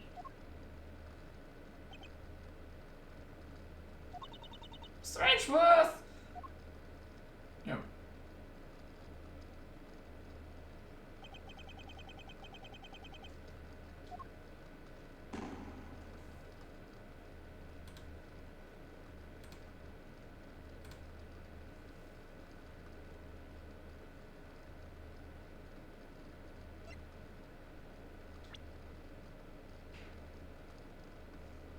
I'm gonna load this.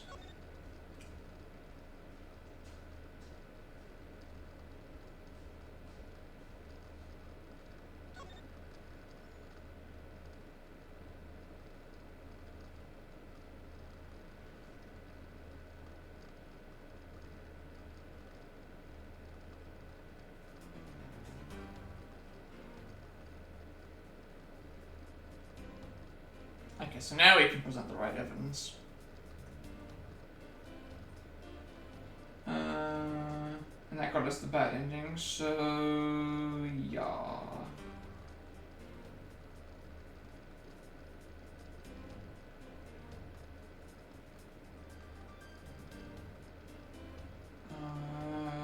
This is all just talking.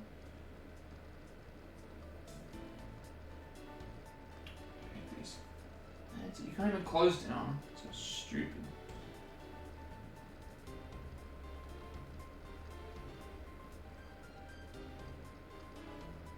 It's not even an X. I can't even close this stupid pop-up now.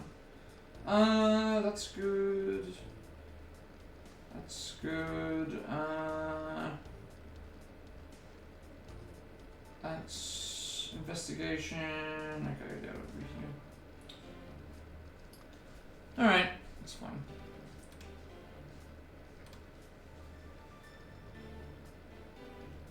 So we're going to present the knife here.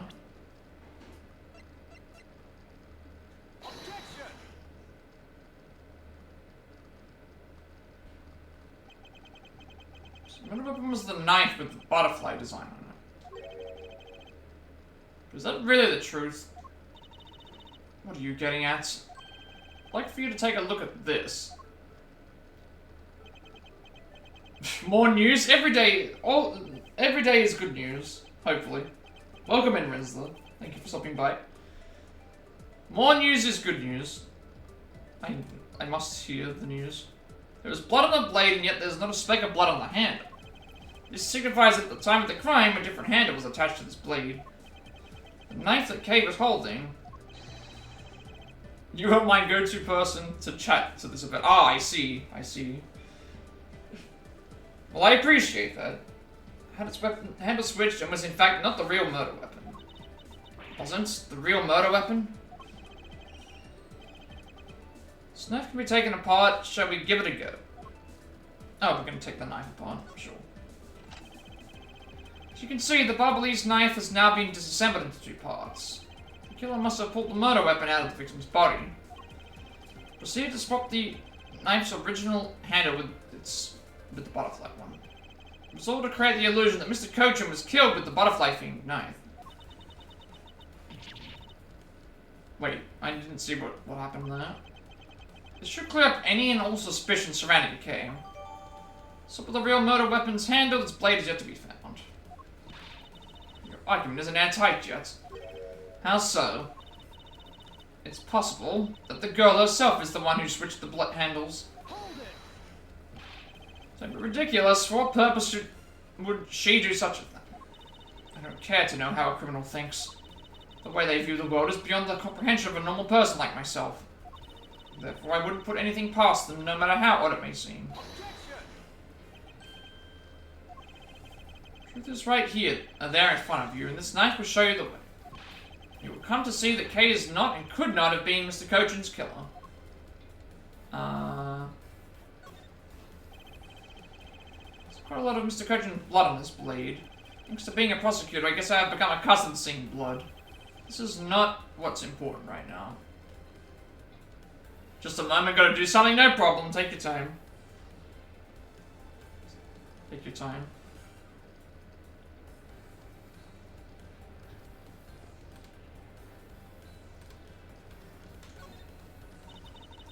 What is this mark on here? It's the mark of a flower. I assume you know what this means. No, not really. Butterflies rest on flowers all the time to drink their sweet nectar. And so they do. However, would this butterfly really drink the nectar of this flower? Answer is clearly not a chance. Now, to prove the relation between the butterfly and the flower is with this, the Embassy Guide. Take that. You can't be serious. It appears that you've made the connection.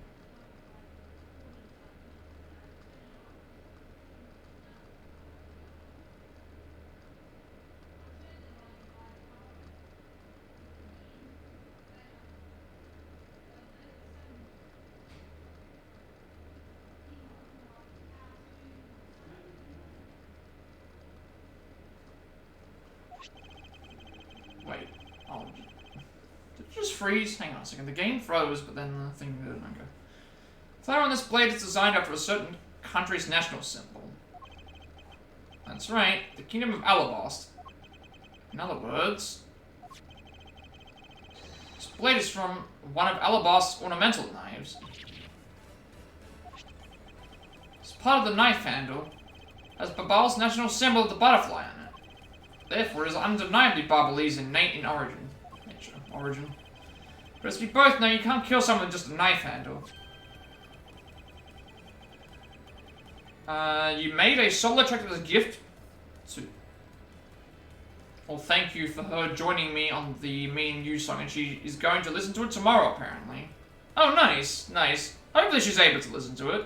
That might at least mean she's going to, maybe you get to hear some more news about, the other collab. Yeah. Yeah.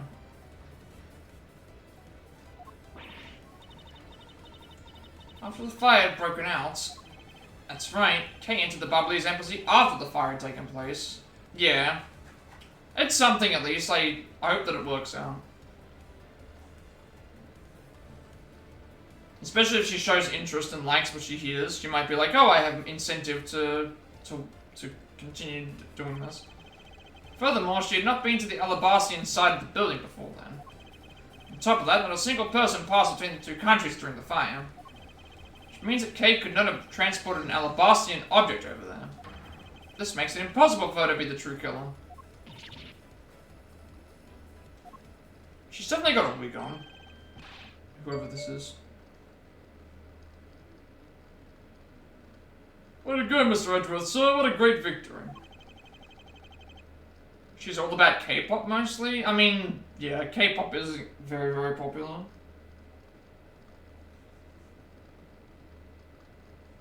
I mean, people can cross into different genres.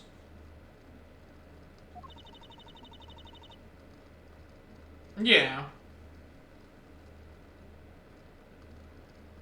I mean, you were the one who thought that she would sound very good for the actual song, so genre is just isn't necessarily going to define someone as a singer, because you know, if you have a dynamic enough range, you can pretty much do any sort of song if you know what you're doing. Like, music genres change through the years, so it's not like there's, you know, if someone's thought of it, they've probably done it in some aspect or another. It's just like musical history and stuff, you know. Jazz music was the reason why guitars get used in music, you know. It's jazz. It was a jazz instrument. Without jazz, like, we don't have guitars in the same way that they are used now. Which is why, like, outside of classical music, like, jazz is probably the second most important genre, because it gave birth to other genres. Like, again, without jazz, you don't have rock music in the same way. That's why B.B. King is considered, like, incredibly important for musical history, because he was one of the first people that really utilized stuff with guitars in music, in a rock sense, and simply sort of expanded it from there. Hey, why is everyone so quiet? We got this far and cleared case name. What worries me now is what will happen next. Objection!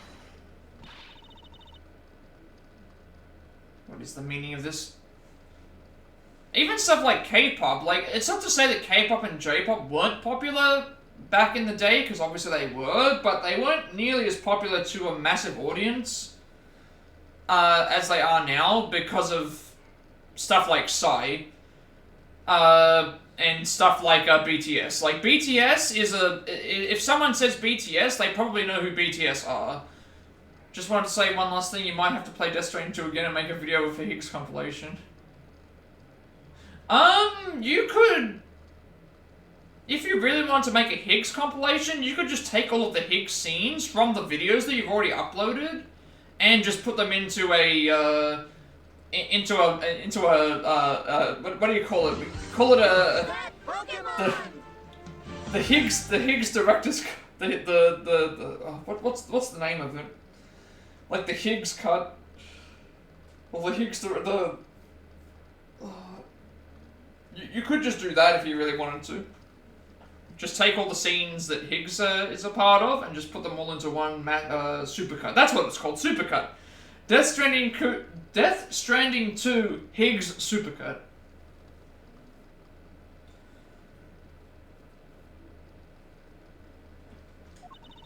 An Alabastian knife here. This is the thing I need your take on. I can maybe try and help. But yeah, have a good sleep. Movie critic. Do you mean, how did this find its way to the Republic of Babal? Didn't just find its way over, rather we should focus on how it was smuggled over. You're trying to find an excuse to play it again. Okay, I completely understand. You still gotta do your 100% playthrough. Still gotta do your 100% playthrough of your playthrough of Platinum playthrough, I should say. But if you want another excuse to play, oh great, what's happening now with the? Is this another person that's scamming? Yeah, but it is. Of course it is. It's exactly the same messages as it always is. Oh, I'm this person, and I have a channel on Twitch, and I'm gonna, do you have any games we can play together? And my answer's always no, I don't, because I don't play any games with anybody else, really. Almost 200 hours in Death Stranding. I mean, that's a worthwhile investment. Like, you could have spent 200 hours in Assassin's Creed Shadows and never liked it.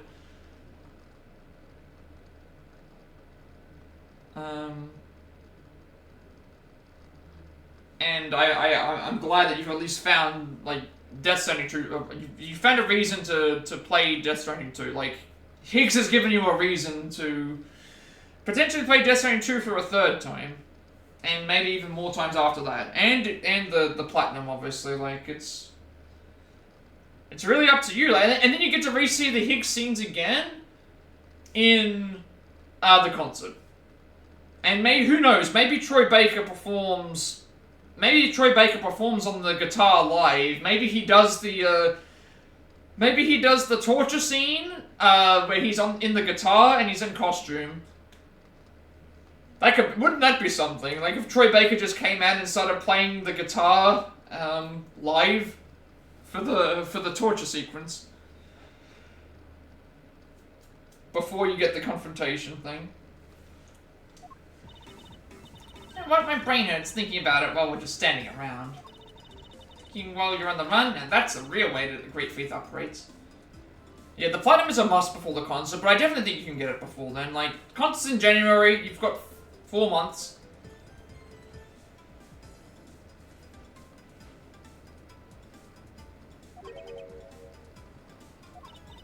Thanks a bunch, Mr. Rodriguez. If he's there, you need a signature. I hope that you can get some good merch. I hope that you'll have a good time. Like again, it's not just about the concert. It's about the trip itself. It's about enjoying another country. If you can get some good merch, if you can get some signatures, you know, if you can get anything like that's gonna be like a once in a lifetime thing that you'll never be able to say that they'll do, at least until maybe the next time that they do a concert. Believe in me the whole time, right? Tell me you did. Not really, but come on, you don't have to be shy about it.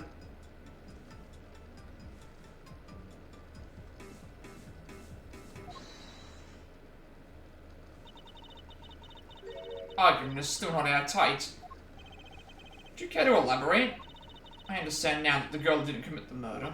However, there is still the possibility that she is the Yadagarasu. Not again. Look, how many times do I have to explain it to you? Why is my mouse not working? There we go. Yeah, I'll be happy to hear what you're saying that I need my take on, because I know you said that there was something... I am the real Yadagarasu. That's what I said. It's like, I watched the cutscenes, and pretty much everything from episode... It wasn't the cutscenes before episode 9 were bad, but everything that I watched yesterday was just... It was just like cutscene after cutscene after cutscene. Anything with Higgs in it was great. The breakdown of the story stuff was really good. Like, the explanation about what was happening. The credits. Like, we got to hear the rainy theme again.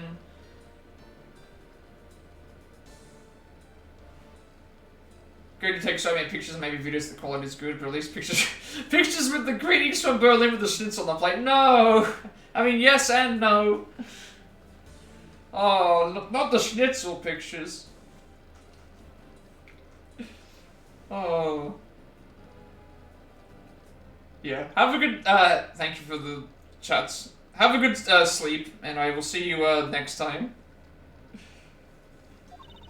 Not like that fake one that goes around setting fires, okay? Whether you're the real deal or a fake, it doesn't really matter. All I have to say is this. I have my suspicions that this girl is the one who started the fire. Preposterous. On what grounds do you suspect her of such a thing? The fact that she calls herself the Yadagarasu, that in itself is the most elegant proof. Machina? Yes. With no intention of taking back any of what I've said. I am the great Fiend Yadagarasu. And I refuse to allow some imposter to claim that name as their own. The path of justice that my father pointed me towards, I will walk it the best I can. It's not good to be so stubborn, I hope you can understand that. Thanks a lot for the concern, Machina. Let me share something with you too, as a token of my appreciation. Those sunglasses totally do nothing for you, so I'll steal them from you next time, okay? Well, I guess we better get going. Going to where? To the Key of Alabast. If we don't go, we won't know for sure, right?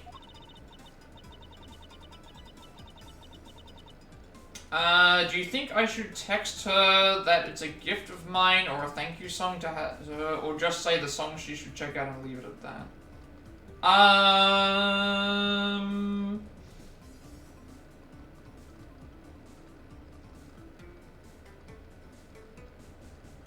Maybe say something like, hey, this is something that I cooked. Maybe say something like, hey, this is something that I, like, cooked up recently. Would you mind, like, giving your thoughts out on it or something? That could be easier. That would at least not be as, like, because I could understand, like, yeah, that might be better. Maybe just saying, like, I recently cooked up something, and I want to get someone else's thoughts on it if you were willing to take a listen, or something along those lines. I think that would work out better than just saying it's like a thank you song or a gift, because I think that's probably a bit too personal at this point in time. I think it's better to just say, hey, like, yeah. Probably that.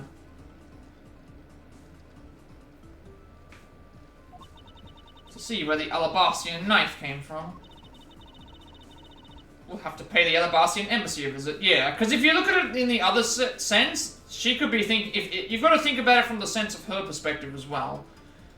If you're just asking her about an opinion of a song, then that's one thing. If you're saying it's a gift or a thank you, that might come off a little bit weird for them. At least at this stage in time.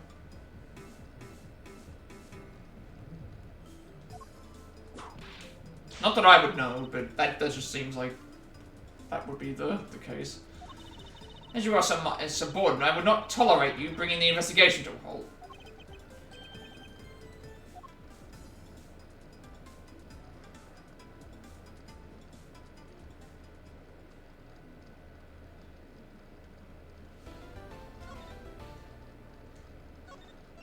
Alright. That is like... That took us 2 hours to get to that point. That's only part, like... I think this is like a 7 or 8 part segment, so we could very well not finish this today.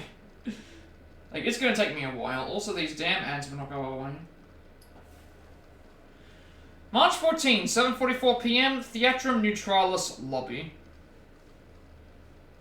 Keep getting pop-up ads. Yeah, no, I get pop-up ads on my guide, and it's just like, I can't... It's those stupid ones that you can't even close. There's not even an option to click the X button to close it down. It's just like, oh, they're just here now. It's like, yeah, thank you.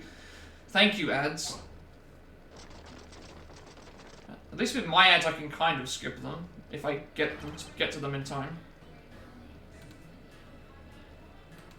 Count off. 1, 1, 1, 1, 1, 1, 1, 1. Oops. Too many ones. 1, 1. Shifu, 99 call ads. So all 99 members are most likely here and accounted for, sir. You. Yeah, you, the second number 1 from the right. Sir, yes, sir. Here, a birthday present for you. You thought of the best song description for your track. It's actually good. Do songs have descriptions? I didn't actually know that. I thought that songs spoke for themselves, so I didn't realize that they... Oh, on the app you can. Okay. I've never thought about songs in that way. Like, describing a song in a description. Sure, read it out to me. Or write it out to me. I wanna know what it... Shifu, I didn't know that you knew all of our birthdays.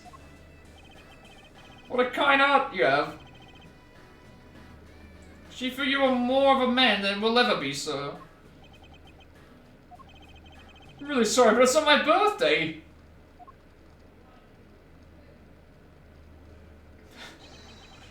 Like she says, a cub who disrespects others soon feels the disciplinary bite of an elder. That present isn't for you, it's for your younger brother's wife's younger brother. What? Younger brother's wife's younger brother. There you go. Tell him I said hi and happy birthday, won't you? Yes, sir. Shifu, I can't believe you remembered that much about each of us. Shifu, I'm so moved that I can't stop crying. Yeah, we're definitely not finishing this game today, I don't think. Should probably leave them to their alone time. Alright, meeting's over. Everyone, head for your posts.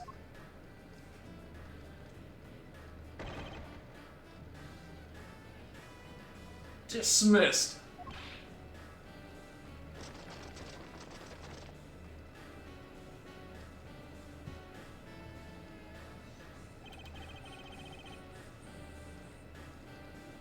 Yo, were you guys there the whole time? Got a call from Sheena and she's already filled me in. Sounds like you're out to get in my way again. I have absolutely no intention of interrupting your investigation. I simply request that you grant me permission to investigate the Alabastian embassy. What if I say no? Objection! Agent Lang, this man is my subordinate. As I have received permission from the ambassador, he is to be extended the same rights. Okay, this is the description. So the song's name is Kiss Me Through the Phone, and the description is you have one unheard message be... Oh, I see what you did there. I see what you did there. I've never heard of this song, so you said it was a throwback song. I need to also see... this. Let me show my age by not knowing what this song is and having to look up who actually sings this song. Because this is, I ain't old, this is the, Soldier Boy? Oh, yeah, I'm not hip with the kids. I'm not hip with the kids when it comes to...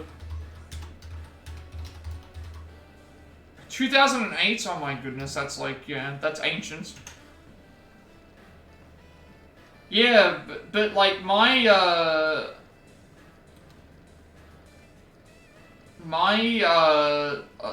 not a big, like, R&B and pop and rap person. Like, I know who Soldier Boy is, but it's not like, yeah, it's not my kind of music.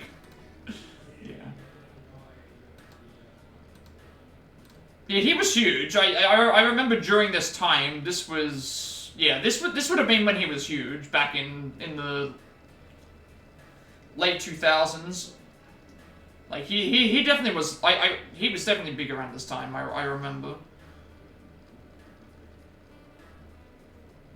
Yeah, it was around, like, iPhone was on the rise. He was like he was probably like the most famous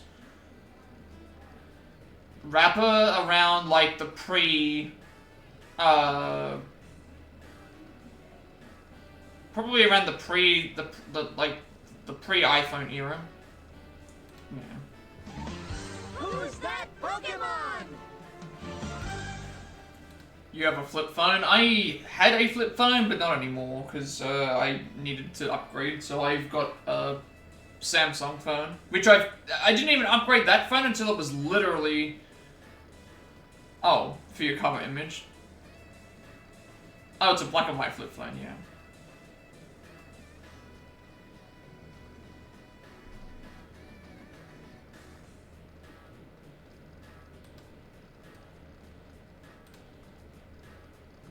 Like, in terms of rap news today, like, it was announced that, that song was your childhood, yeah. So I was already... How old would I have been at that point? I would have been 16. I would have been 16 when that song came out.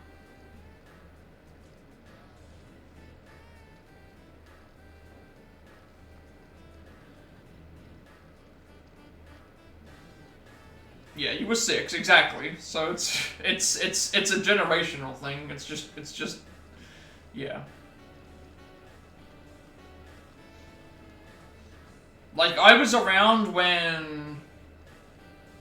Like, I remember when Eminem got big. Like, when Eminem, like, in the early 2000s, I remember when Eminem was, like, at the most... Like, I was the target audience, quote unquote, for the Eminem music when that was big. Like, you know, when they had to do the parental advisory stuff. Like, yeah, that was the demographic that it was. Like when he was, yeah, like that. Like when they had to put the parental advisory stickers on albums back then because stuff was too much talk about sex and drugs and swearing, like that I was the target demographic for Eminem's albums at that point. That's how old I am.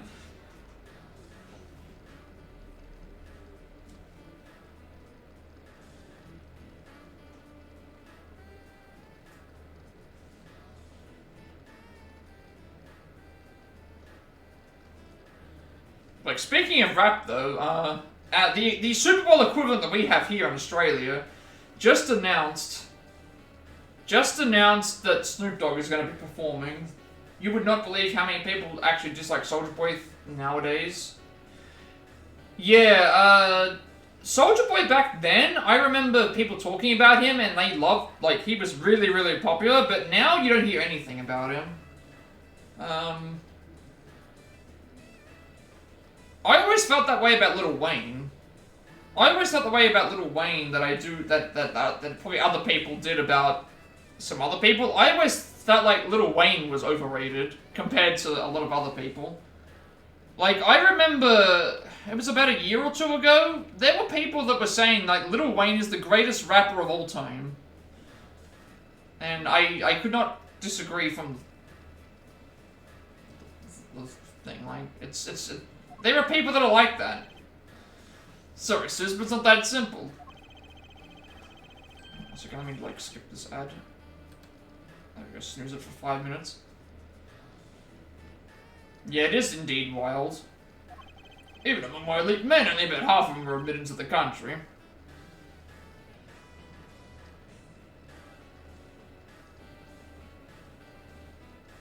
Yeah.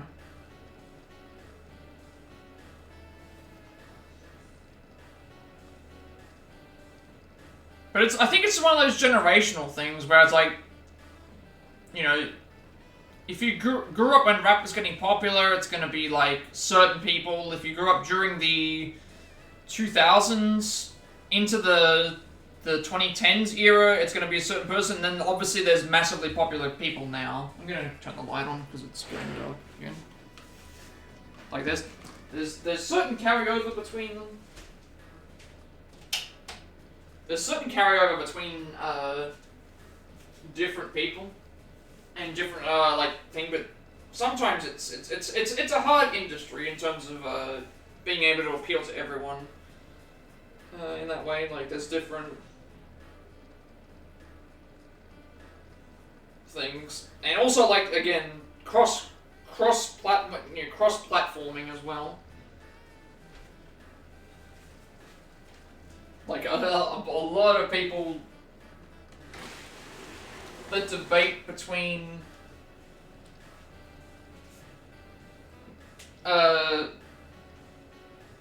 is rap music pop?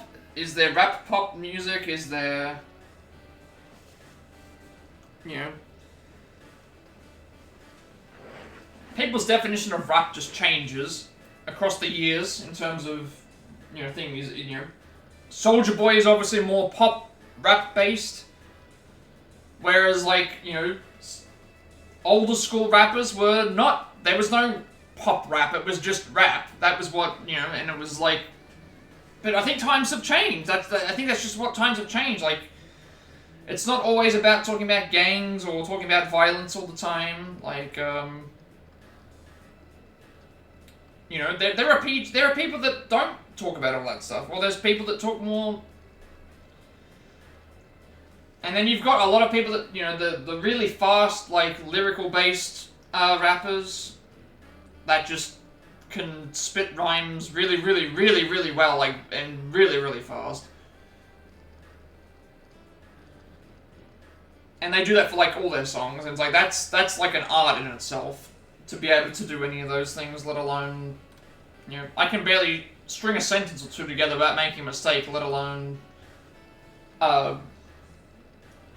rapping entire sentences and stacking words that rhyme that are really long that shouldn't rhyme on top of saying it without, like, you know, I feel like I would bite my tongue like 5 times. I'd bite my tongue like 5 times trying to and then the breathing as well. Like, you've got to practice the that's the thing, the breathing and the pitches. So you've got to know when to take a pause. You know, obviously people will always point to, like, Rap God, for example, of like, Eminem doing the verse, but it's like, there are people that do that faster and longer than he does. And it's like, he even takes you can tell that he takes a pause. You know where he takes the pause. Some of these people, you don't even know when they take a pause. It's like they can keep talking, and they can keep rapping, and they're stringing together words that's like, yeah. It's an art. It's an art. So, did more cooks in the kitchen might spoil the soup, if you get what I mean. But that's why I said, like, it's a little bit different from my generation to yours. Like, I know that there's 10 years difference, but, like, you know, back when I was a kid, and rap was, like, it was almost like...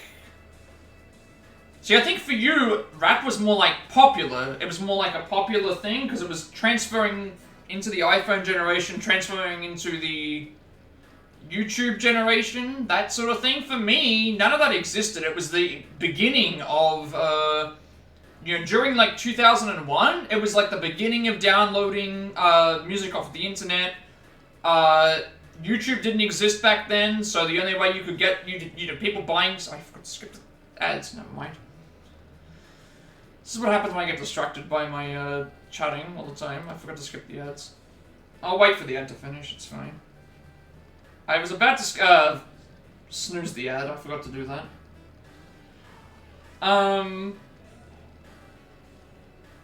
It was the beginning of the downloading music off the internet.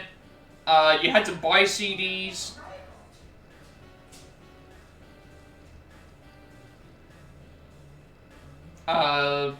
It was just a different time.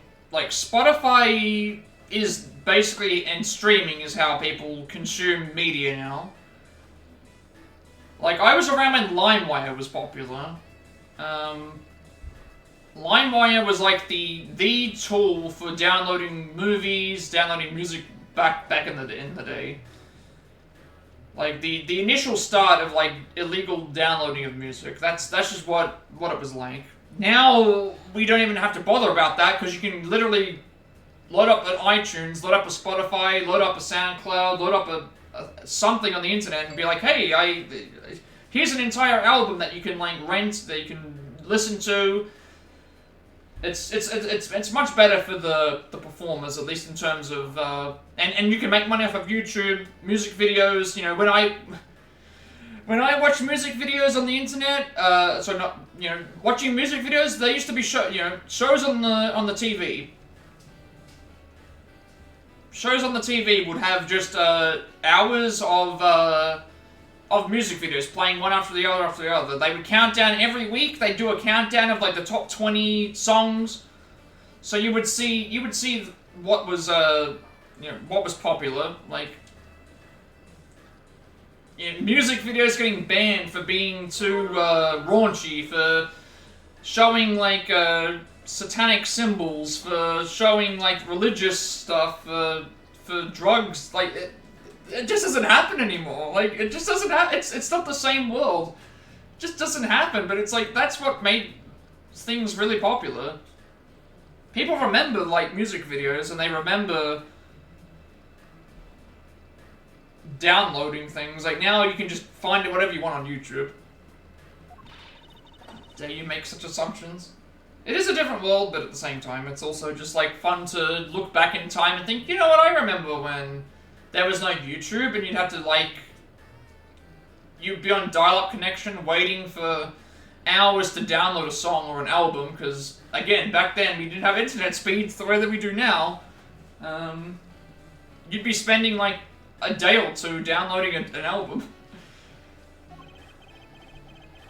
Don't take this the wrong way, but I thought I was in charge of Alabasta, Miss Von Karma. Yeah, I think so, because 2008 was around the time that I was not at school during that period of time, so my last 2 years of schooling were done at home, so I wasn't actually around people that were of my age, so I remember Soulja Boy being big around that point in time.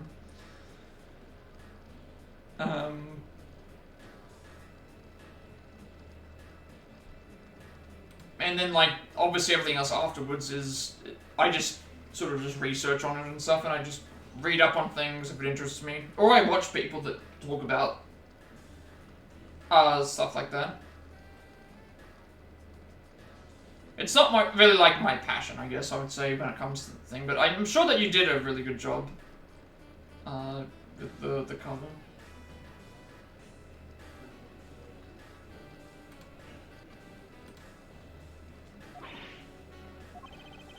Look, try to understand, okay? Things over in Alabaster are a bit of a mess right now.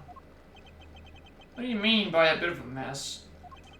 No one told you? We had an accident in Alabaster as well. This is what we call a decision based on the investigation, Mr. Prosecutor. Yeah. Look, Wolfie, just let us in already. Yeah, that's the thing. Maybe you might just amaze yourself with some of the things that you're able to perform in music. That's why I think if you have a good ear, and you know what you're capable of doing, like, and have a good focus on that, then that's obviously just the best way to go. Like, never let anybody tell you that you can't do that. Like, if it's something that you're passionate about, like, and you enjoy doing it, then you pursue that until the very ends of the earth. Like, you go and you go and pursue that.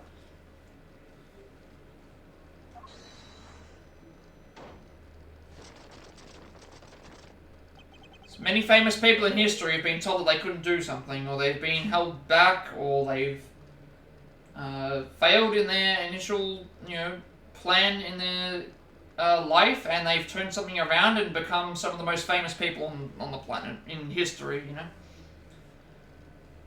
Is there a problem here, Agent Lang?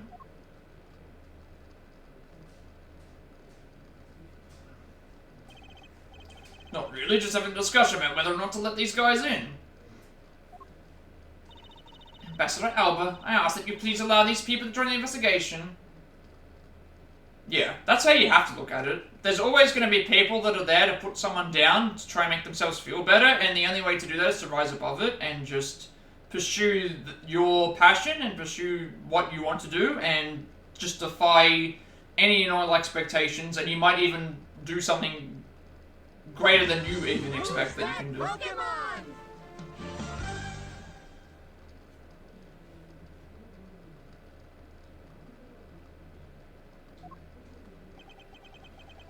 Having a debate because of my country. I'm terribly sorry for placing your good people in that kind of situation. It is all because I lacked the strength to govern well. Please, it is nothing of the sort, Ambassador. Weakling curse your frailty and inability to effect change in your country. What are you? The thing is, investigations conducted in my country have been under Agent Lang. It is my judgment that in order to minimize disruption in the investigation, I should leave everything up to Agent Lang. There, you see? No way!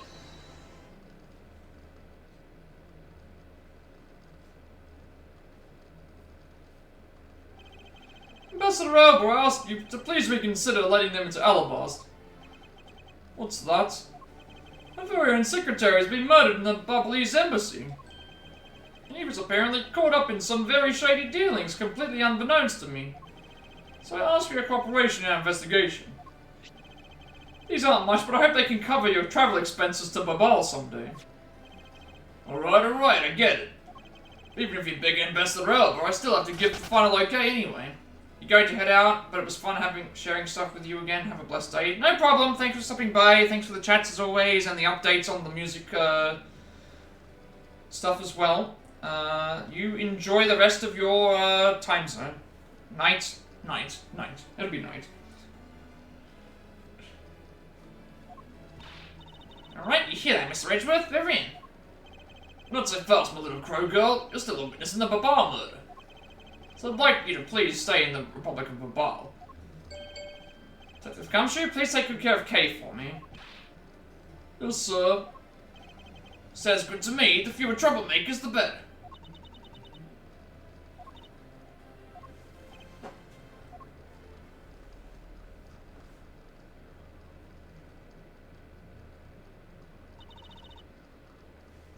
Mr. Edgeworth. Yes? So I wanted to ask for a while now, but that lady over there, is she who I think she is? Ah, that's right. I didn't introduce the two of you yet. Franziska von Karma, the prosecutorial prodigy. It's nice to see you again. I knew it! You're the whip lady! You may address me as Miss von Karma. Miss von Karma, I leave the investigation of Alabas in your hands. Thanks. Rest assured I will outsmart both the smuggling ring and the Yadagarasu. Smuggling ring, huh? Perhaps I should ask Francisco a bit more about them before I head into Alabast. I mustn't forget to thank Ambassador Polena for all that he has done for me.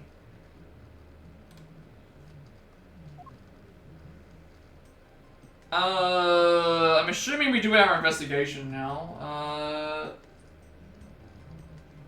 Yeah, we'll go and look around and do some stuff. Hey, more ads again that I can't close down. Thanks, guide.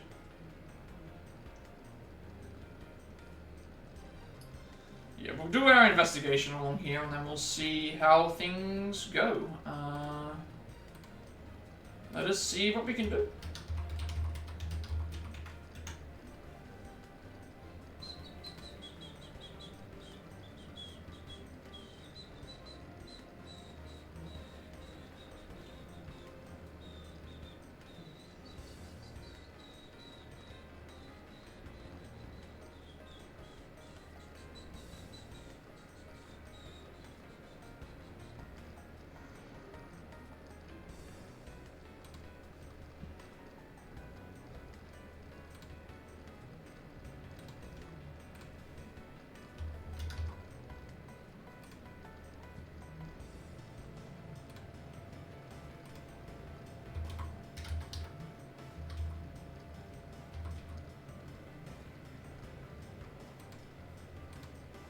Alright, let's go and get started.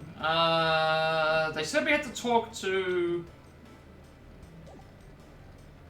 Francisco, I think, and now I've got these two as well.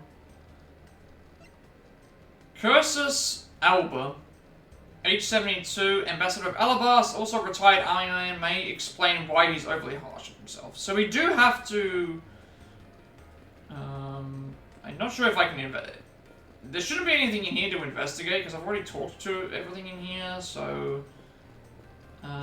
let's just talk to the characters that we needed to. I think it was, it shouldn't matter which one either.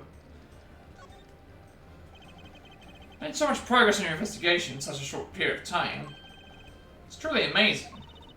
Agent Hicks, whose help had I requested was cut down before he completed his task. There is no room for further failure in my perfect investigation. In spite of that, I believe you were able to obtain some insight into the ring, correct? It was nothing. I simply made some deductions based on the smuggled item I was following. You mean the Barbalese ink? Why are there restrictions on the export of Barbalese ink to begin with? That's classified Interpol info. Francisco, as your subordinate, I'm a part of your investigation now. Don't you think it would be beneficial if I was as well informed as you? Point taken. Very well, I'll fill you in. Recently, we discovered some very well-made counterfeit bills circulating in Shangfa. Counterfeit bills? Yes, as you may have deduced. The counterfeits are being made with Babal's special Barbalese ink. And it's virtually impossible to distinguish bills made with Barbalese ink from real ones. Thus, it was only natural for Interpol to keep an eye on the Republic of Rabal. So where this document comes into play, correct? Correct. Mr. Kochum was smuggling large amounts of Barbalese ink. Furthermore, he was charged with running the embassy's printing equipment. That's all the evidence I need to know that he was the head of the smuggling ring. However, there remains one tiny problem. Let me guess, you still have yet to find the counterfeit bills or the smuggled ink? Yes, and while we're listing things, I might as well add the counterfeit plates to the pile. Since we haven't been able to locate any of these items in the Barbalese embassy. We're looking into the Alabastian embassy next. Doesn't matter where they're hidden. Mark my words, I will find them. Made with Barbalese ink, they are in circulation in Shangfa. It's hard to tell they're fake. Okay, cool. That's Ambassador Polani, I am in your debt. Oh no, it's nothing. Because it's about all I can do for you, I'm afraid.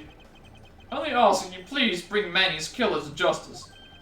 I will, Ambassador, on my honor. You're so sensational, you've really piqued my curiosity. I know they aren't much, but know that I am giving them to you wholeheartedly. No, that's quite alright. Oh well, how about this then? Wait, what? He has the stamp? And what exactly is it? It's fountain pen ink. Known as Babali's ink, it's made exclusively in Babal. So this is Babali's ink. We make it from wet crystal oil, which is mined through our mineral mines. Please accept this ink. One dip of your fountain pen in this, and you can write for hours in your organizer. How fortunate for me, the ink in my pen just happened to have run out. Gladly accept your gracious gift. Special wet crystal oil-based ink, limited export because of its use in counterfeiting. Great, wonderful. I guarantee you that writing without ink is an unforgettable experience. And since we don't export it, if you run out, you're always welcome to come and visit our fair nation. Talk about cornering the customer along with the market. Well, shall we get going? What's wrong, Kay? You didn't get permission into Elabast. So we're going to go gather whatever info we can over on the Barbali side, okay? Alright, I'm counting on you two. Right, and I'm counting on you and Miss Von Karma to sniff out clues in Elabast. Oh, and Mr. Edgeworth, if you happen to come across my phony, you let me know, okay? If you tell me, I'll rush on over straight away no matter where you are. I'll let you know when the time comes.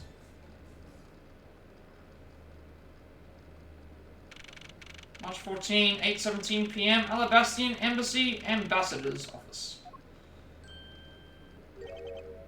So I suppose I should have talked to Kay and Gumshoe. I thought I was going to get a chance to, but I missed that, unfortunately. It is what it is. There he is. She just kicked him. What do you think you're doing to my subordinate?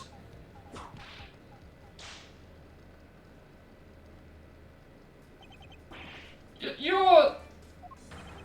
Wait, what? Oh my god. It's Larry. Oh no. Well, whenever he's here, you know that something's gonna be up. Oh boy. Oh boy. Edgeworth, thank the heavens you're here. I'm in a really, really big pickle, your lordship. The raven, it appeared, poof, and then disappeared, swoosh. And now I am the Steel Samurai. My sword. I'm so confused, I don't know what anything means anymore. Who is this fruitcake? I'm Larry of the House of Butts. Married man of Neo Tokyo, milady. Now I remember this person is one of your friends, isn't he, Miles? Yes, frighteningly enough he is. Do I get a profile of him? No, not yet. Maybe later. Maybe we can investigate the handle? Knife handle with a butterfly on it. Wonder where the blade that this should be attached to is.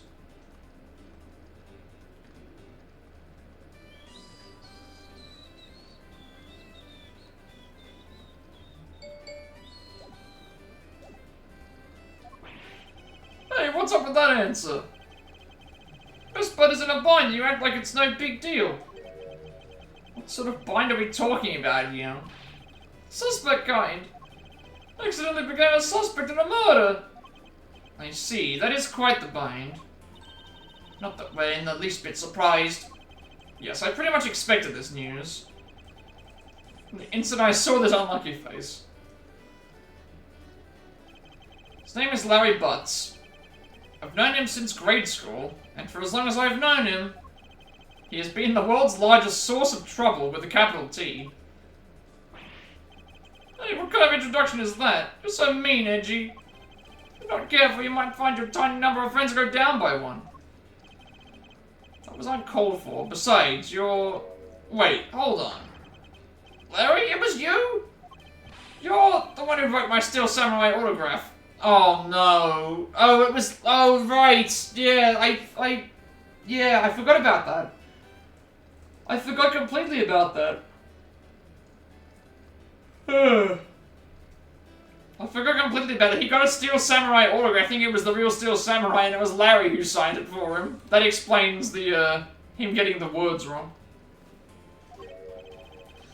Didn't notice earlier. I even winked at you through my headpiece. What's going on, and why are you beet red? Sorry, but could you not speak to me right now? Sorry, am I interrupting your comical yet melodramatic play? So this is the incident you mentioned earlier. Mr. Prosecutor, this man, this childhood friend of yours, is our prime suspect. Of what, you ask? Of the murder of a man who had stuck into this embassy. Master Mask too! Oh, I remember this character too. Master Mask was actually in one of the other cases, in the previous game that we played. Master Mask 2? Oh, there's another murder. I was wondering why there was a body on the ground. Only Larry could get himself into yet another mess as fine as this. So we're going to be solving 2 murders in this case? We're definitely not finishing this game today. Considering it took us 2 hours to get through the first section that we'd already partially started, and then we've still got this part, and we've got, like, I don't know if we'll get through it in 5 hours. We'll see. At least that means next stream will be a shorter one, and I can finish it, like, maybe midday, and then get, ready for the second game. No matter what the facts seem to say, Larry's not the type to commit murder. Right, now the light's off. So that's a rather daunting stroke of misfortune I've struck. I have to prove that Larry Butts is innocent of all wrongdoing.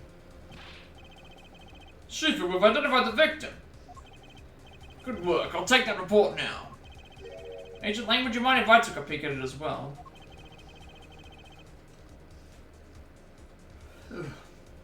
What did I tell you earlier, Mr. Prosecutor? Don't get in my way. There's only enough flesh here to feed one wolf, and that is me. And no, you may not take a peek. But Agent Lang... Oh, wait, you're... Bad? Oh, Bad is back. We haven't seen you, in 7 years. Agent Lang? Will you allow an investigator such as myself to take a look? Who's that Pokemon? Yes, of course.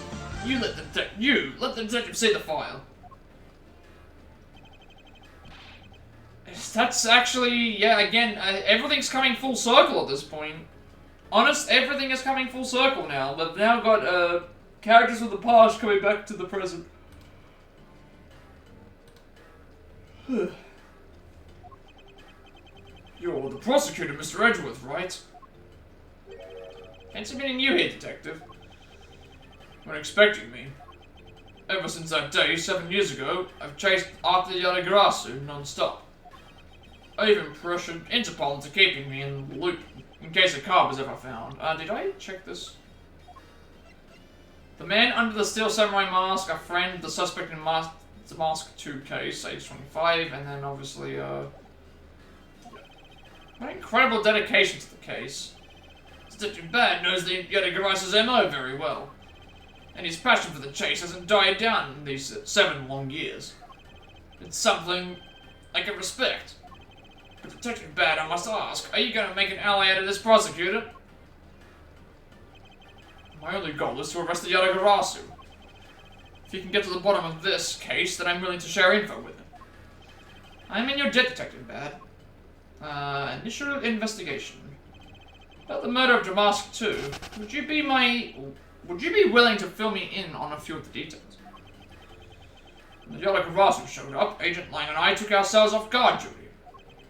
And put ourselves in charge of directing things at this crime scene. Hopefully the light turns itself back on.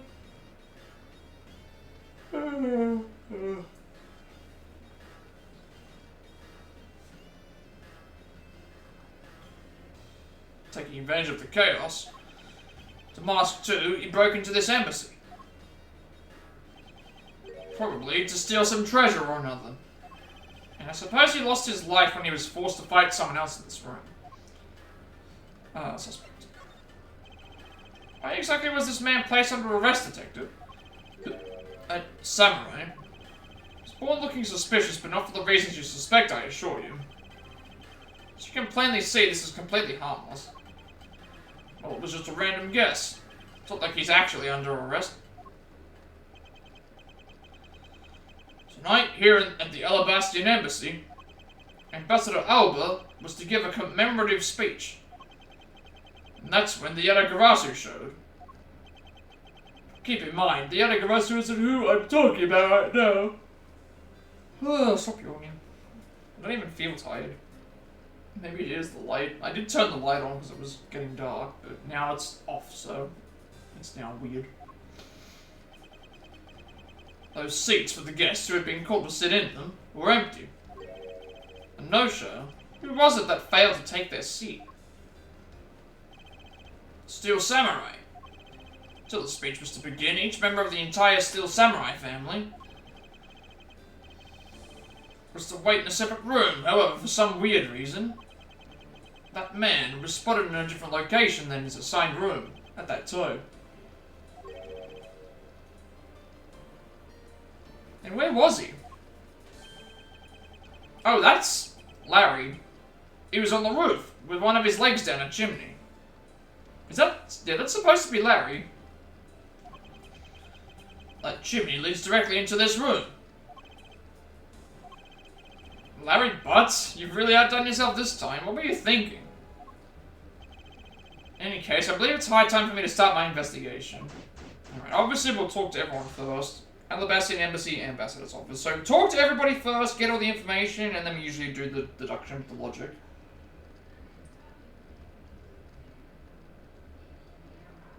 From what I can tell, yeah. Okay.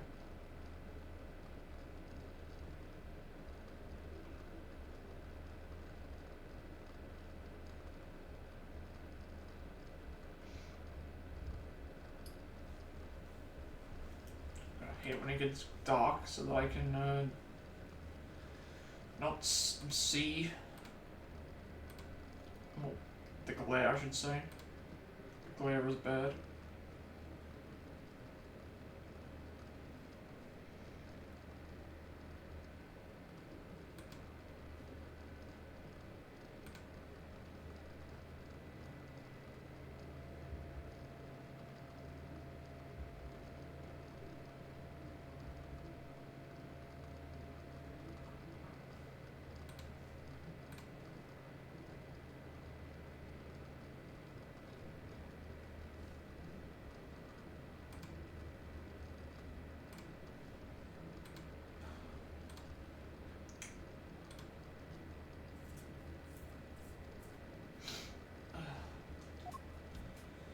Where do we start?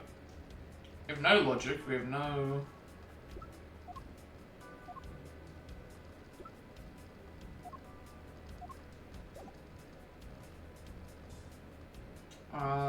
yes, I think as I said, it's better to probably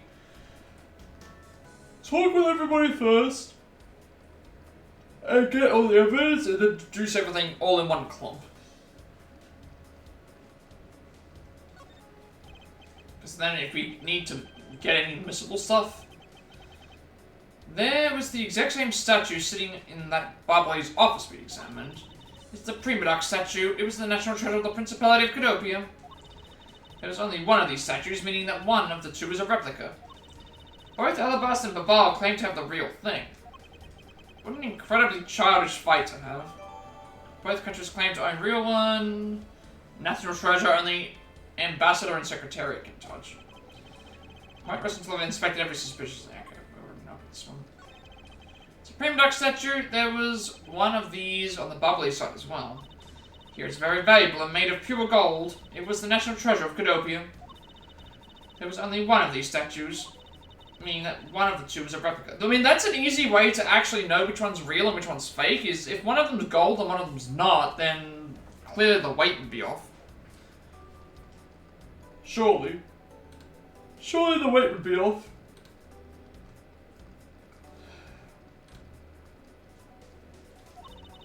Both Alabast and Babal claim to have the real thing and won't budge from their claim. What an incredibly childish fight to have.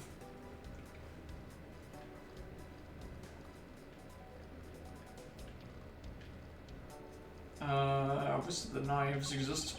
It was almost the exact same wall mount for the knives and the Barbalese side. But I can't see any of the details from this distance. Counterparts of the Barbalese butterfly is the Alabastian flower. Butterfly and flower, they're both lovely things. Can we interpret this to mean that Alabast provides honey to Babal? Francisco, can you come up with a more meaningful or profound comment? Very well then, let's hear what sort of profound comment you can come up with. Well, flowers can't survive without the butterflies that spread their pollen. And butterflies cannot live without the nectar that flowers provide. If either one were to disappear from the equation, neither would survive. How was that, Miss Montcalm? Your explanation took so long that I nearly fell asleep. Well, let's continue the investigation. Francisco, why can't you just admit that I had something there? I think we already looked through everything. It's nothing else is going to be available here right now. Do I go to the left or do I go... probably go this way. I also forgot I can talk to Francisco. The investigation. Well, I just arrived in this room myself, which is why we need to investigate some more. Yes, I agree. Our priorities should be on understanding what the current situation is. Of course, I was planning to do that from the very beginning. In that case, hurry up and start the investigation already. I will, so let's just get started. In order to find out the truth behind what happened here, I should start by gathering as much information as I can. Mask the Mask 2. Mask the Mask, I see yet another weirdo has popped up in my absence. Yes, and as I understand it, he was a brilliant thief to whom the world was his oyster. He stole extremely valuable objects, one after another, for a while. Detective Gumshoe was in charge of the case, and not once did he catch Damask. Of course he didn't, because it's Detective Gumshoe. I'd already researched all that, you know. Last year when Damask gave himself up and was finally arrested, he was apparently represented by that man. Knowing him, I'm almost curious as to how insane that trial turned out to be. Indeed. Why would anyone want to kill Damask? Should really find out some more about the victim. Steel Samurai.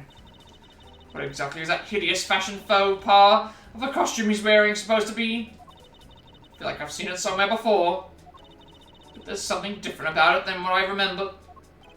The costume is from the very first Steel Samurai.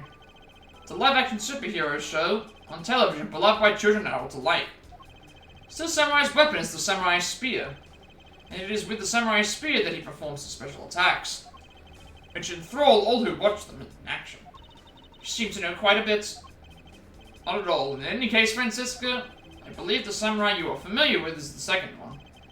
The Nickel Samurai, which was part of that case last year. Do you recall that case? Yes, I remember. Although I'd much rather it stay buried in the depths of my mind. Not that I blame her. She was shot during the course of that trial. I fear she may still be suffering great trauma of the shooting. Anyway, that aside, it looks like the Steel Samurai is the suspect this time. Yes, although that's because of who he is inside the costume rather than the character. That's right, if he is the Steel Samurai. Miles Edgeworth, have you been in shock over something this whole time? No, I'm not in shock over anything. I wanted to forget that I had received the Steel Samurai autograph from Larry. The autograph, the drawing of the Samurai Spear and the caricature on his face. Why did he waste so much time on the most useless parts of the autograph? Hey, Angie, did you say something? No, I didn't say anything. Can I investigate the picture?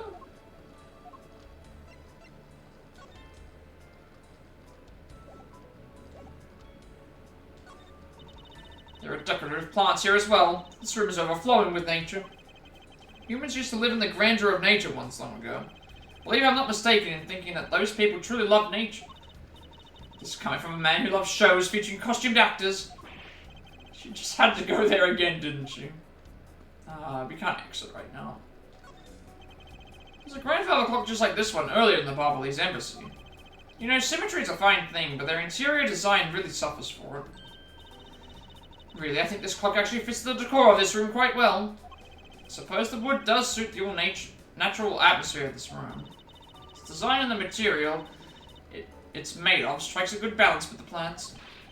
Hey, you two, now's the time to be talking about interior decorating, you know. Hurry up and save me. be quiet. This is all a part of my elite investigation. All you need to do is be quiet and watch. Actually, I do believe Larry has a point for once. What is that plant supposed to be? Francisca, can't you see that it's supposed to be a likeness of Ambassador Alba? Miles Edgeworth, as a subordinate, you have a lot of nerve telling me what to think. I look forward to your salary assessment next month. You are deluding yourself if you think you have any control over that. Alright, let's talk to Larry. I actually clicked on the thing by mistake. Larry, there are a few things I need to ask you about. And yeah, about that, I've got a few questions, things I gotta ask you too. What is it? It's like both you and him. How is it that the two of you always manage to have some cute or hot girl by your side? And Francie, what about that promise you made to me? Promise? What promise? The one where you said you would model for my next book, Francie's Whippity Whip Trip. I made no such promise. Ever since grade school, we've had a certain saying about Larry. When something smells, it's usually the buds.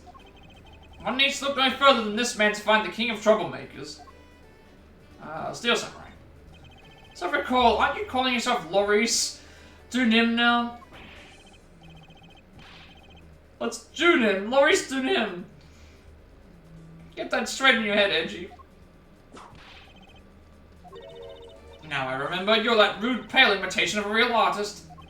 No, you've got it all wrong. I gave up on the whole Loris business. Besides, when Benjalina left me in my heart in pieces, it's when Mindy walked into my life. She's been so good to me that I wanted to help her in some way. I figured I could through this Steel Samurai outfit. Your inane blathering makes less and less sense each time we meet. I believe he's saying that he picked up this part-time job as the Steel Samurai so that he may attempt to capture the heart of the actress who plays the Pink Princess. Got it. I knew you knew what I meant, Edgy. Not really. Not so much as I understood. But a simple deduction based on your usual modus operandi. Time of the murder. It's better to say moida, but... Larry, I'd like you to confess right now to everything you did tonight.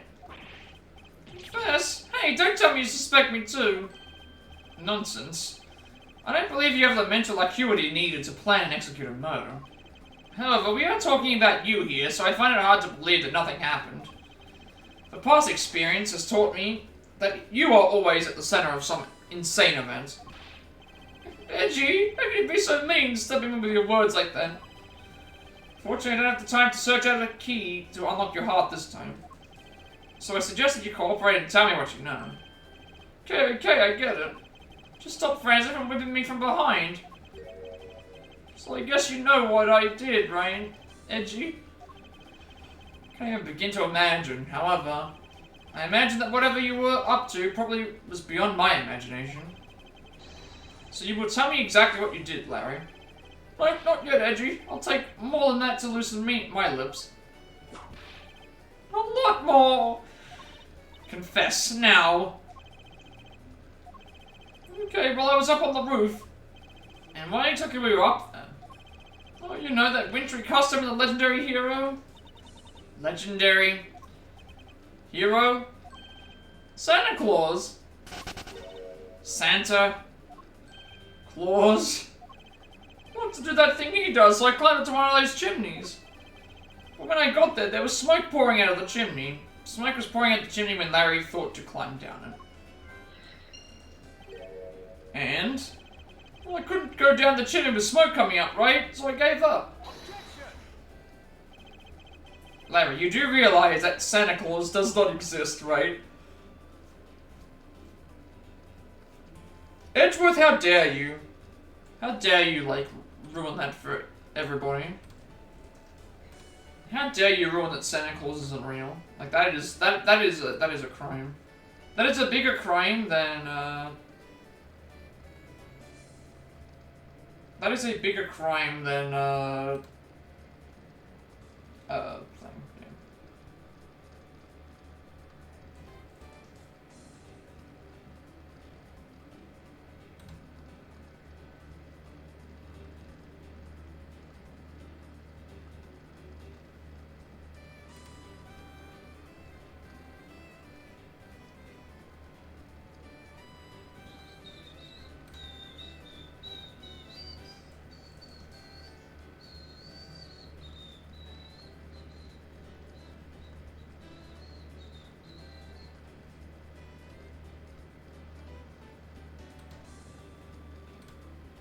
let's check something real quick before I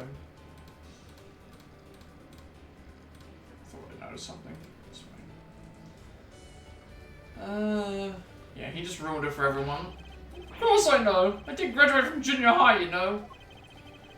And you should also understand this. If Santa was real, he would be the biggest unlawful trespasser in history. That is true. It is your attempt to imitate Santa that has landed you as a prime suspect in this murder. Come on, man. What's so wrong with pretending to be Santa? Let's start with the fact that it will be the Ides of March in a matter of hours. Santa only visits homes on December 24th. That's in December, you nitwit. No. Hey, wait a sec. We're not in court. I guess we have to present him with something later. Some weapons on display on this wall. A crossbow and under that, a set of knives bearing a flower motif. They must be the counterparts to the Ablaze knives. Which means that the blades inside these scabbards should match the blade that was used to kill Mr. Kochin. That's fine. Knives adorned with flowers are on display here. I suspect that these are the counterparts to the Ablaze knives. The blades of these knives should match the blade of the knife that killed Mr. Kochin. One of the knives is missing its blade. Let's see if the two pieces, the blade and handle, fit each other. It would appear that they fit together quite well, almost seamlessly. Then this means that an Albastian knife did find its way into the bottle. But how? Why is there a weapon on display in a place like this? I wonder why there are so many whips on display here. So it's still Samurai's primary weapon, the Samurai Spear. Isn't it awesome? That's how they fell for this thing. It's sleek and shiny just like my heart. Comes at you like whoosh. When you hold it, you just want to live life like bam. You do well to watch what you say, Larry. Although it is just as Larry says, the spear is quite the symbol of valor. However, speaking of spears, aren't you supposed to use them by thrusting the point straight into your opponent? I'm not entirely sure this spear is up to the task. What's wrong, Edgy? Just staring off into the distance. Oh, I get it. Tell you what, I'll tell the studio to make you one, okay? But this one's mine. Did I say anything about wanting one? Maybe I can shut him up if I show him the piece of evidence that will point something out about this spear. What is this plant supposed to be? Francisca, can't you see that it's supposed to be a likeness of Ambassador Alba? Miles, Edgeworth has a subordinate over lots of... Oh, this is the exact same stuff. Never mind. I thought that it would be different if we were close up. Apparently not. Apparently it's not actually different. So done the spear, done the knives, done the...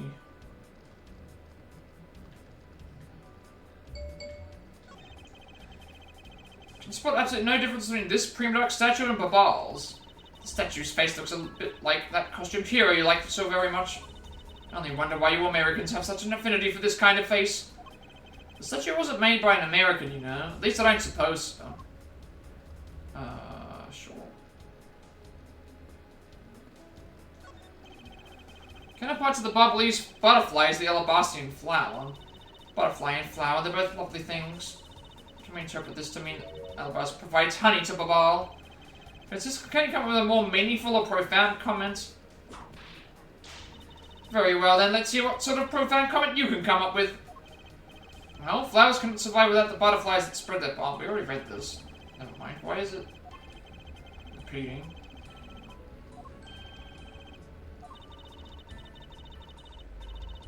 Yeah, I don't like that it's got repeating dialogue.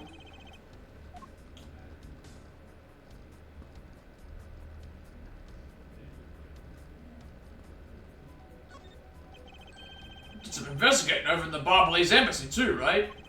I did. Is there a problem? Like she says, a wolf who aims to hunt for two rabbits at once. I believe the idiom you require is, he who runs after two hares will catch neither. A real wolf can catch both. I see. So what are you trying to say, seeing as how I am currently handling 2 cases? Suit yourself, but don't say I didn't warn you. No matter how hard you try, you will never be a necessity in our Shifu's investigation. Is that a fact? But no matter how good he is bound to look something. If you insult our Shifu, then prepare to be punished. How exactly would you punish us? Every investigator under the Shifu's command will work to disrupt your investigations. And literally, like, oh, you insult the Shifu, and then they're going to intentionally just sabotage the investigation and try and disrupt it. Like, yeah, that of course. Of course they will, because that's the way of the Shifu, right? Like, that's the way of the Shifu. Definitely not loyalty, definitely not, like, anything like that. The way of the Shifu is just like, hey, like, you don't like what we do? Like, we're gonna do our own thing. And go against what anyone else wants to think. Like, yeah, that's definitely the way that it goes. Absolutely, like, nothing else that you can say otherwise. Nothing else would be said. Vindictive much?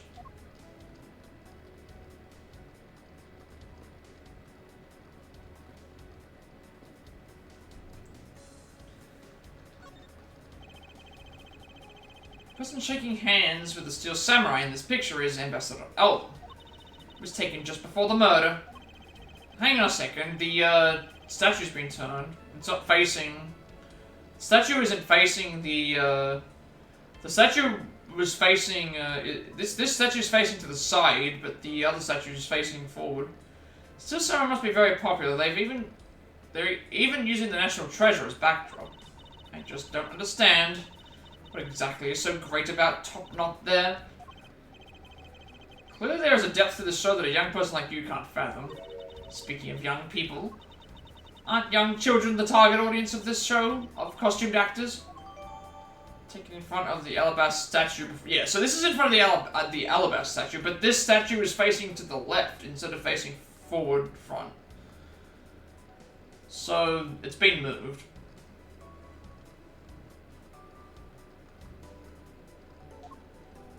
Also, it's been about 3 hours. I might decide to take a break coming up. We'll wait and see.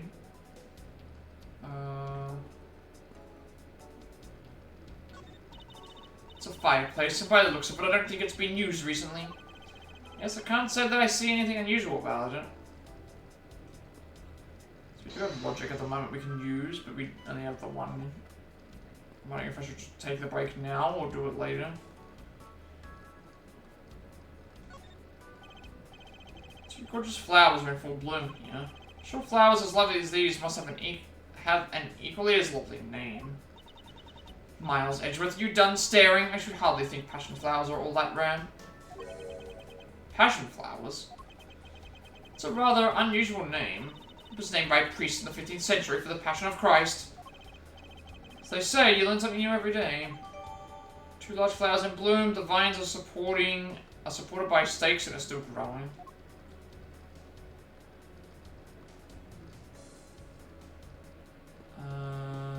Still got the desk, still got the thing. Yeah, you know what? I think we'll take the break now. It's been nearly 3 hours, and then we'll come back and do the rest of this investigation. So give me maybe like 5 minutes or so. I'm not sure when the ads are going to play, but they might even play during the break, so that would at least mean no one's going to miss anything. So I will be back in a couple of minutes. Why are we getting like multiple of these messages? Yeah, I'm going to do it now. Better to do it now than do it later, so yeah, let's go and do that at the moment. Sure. Okay, pause.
Oh, jeez.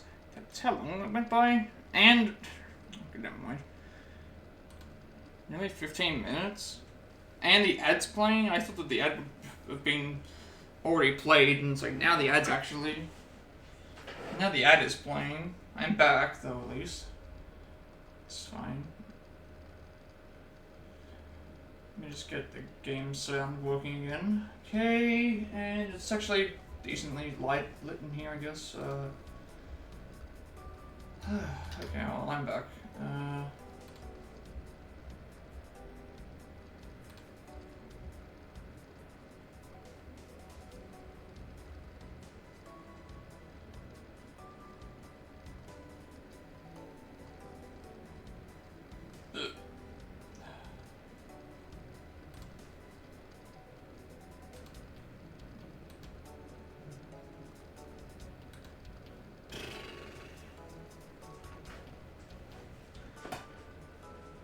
Oh well, I don't remember what I was doing now. I think we were investigating the desk. Or we're going to anyway.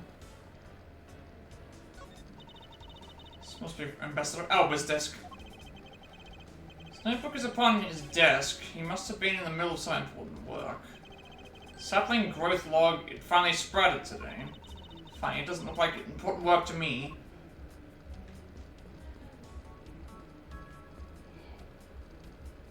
Let's get the hat, maybe?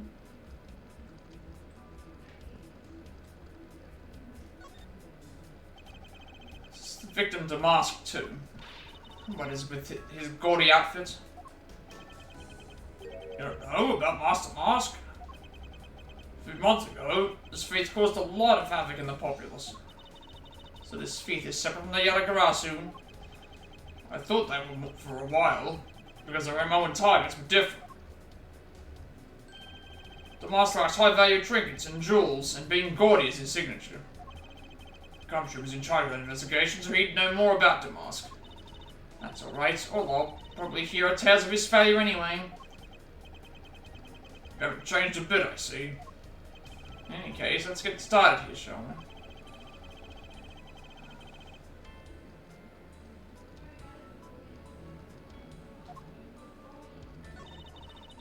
There's not a single shred of fashion sense in Damask's costume. Well, at least I can appreciate the great effort he must have put into making it. You two don't know. You can buy this costume almost anywhere now. It's being sold? Since when? Since around New Year's. The streets are practically flooded with them. Turns out Damask is a lot more popular than I thought he'd be. Can't believe that foolish fool would dress in fool's clothing to act foolishly.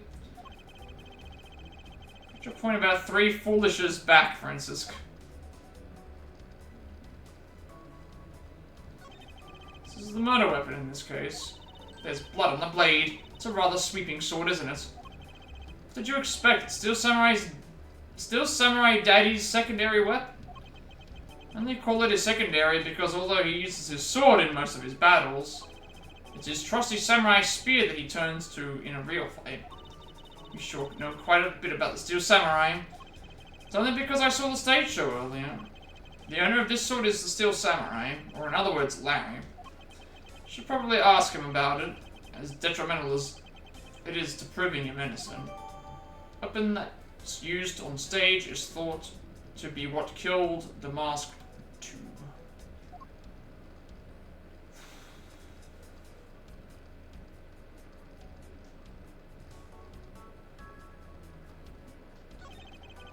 Damask had quit the business.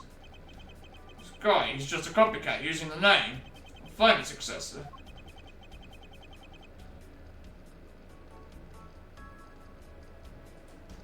Just another petty thief.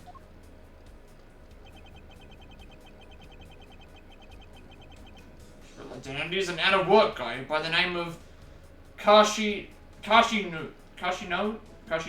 No. He's 29 and wanted on larceny charges. From his clothes and what he was carrying, we determined that this guy is the real Damask too. The cause of death appears to be the loss of blood from the back of his head. It seems that he was struck with something very hard. In other words, he was bludgeoned to death.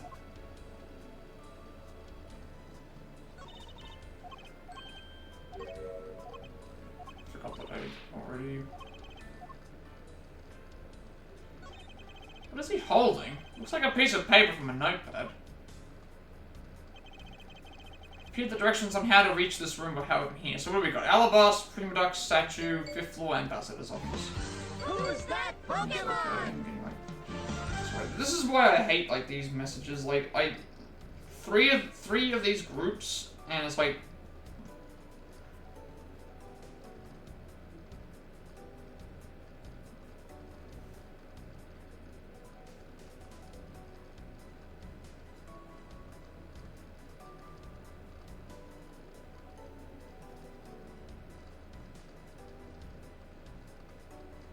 oh. I just saw this.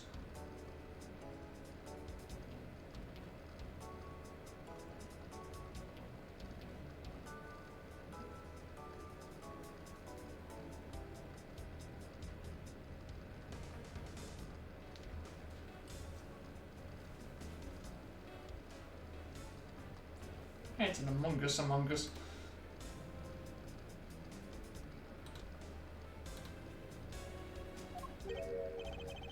There's something written on the back as well. I'd like you to steal the Primidux statue in this room. What is that supposed to mean? Who writes a note to themselves like that?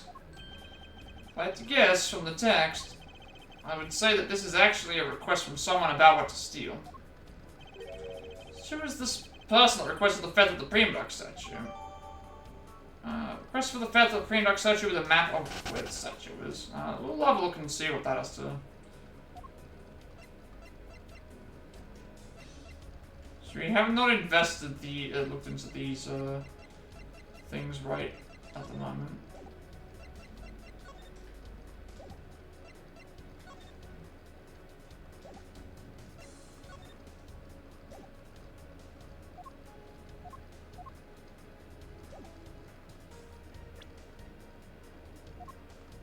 Oh, there's the guy who's Master Mask. Opportunist unrelated to First Mask, found in Alabas, real name Kashino.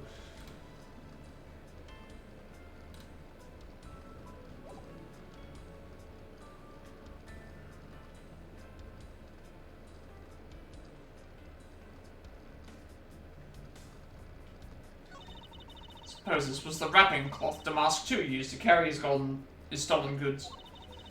There's nothing wrapped in it now. Guess he never did manage to get his hands on whatever it is he was out to steal.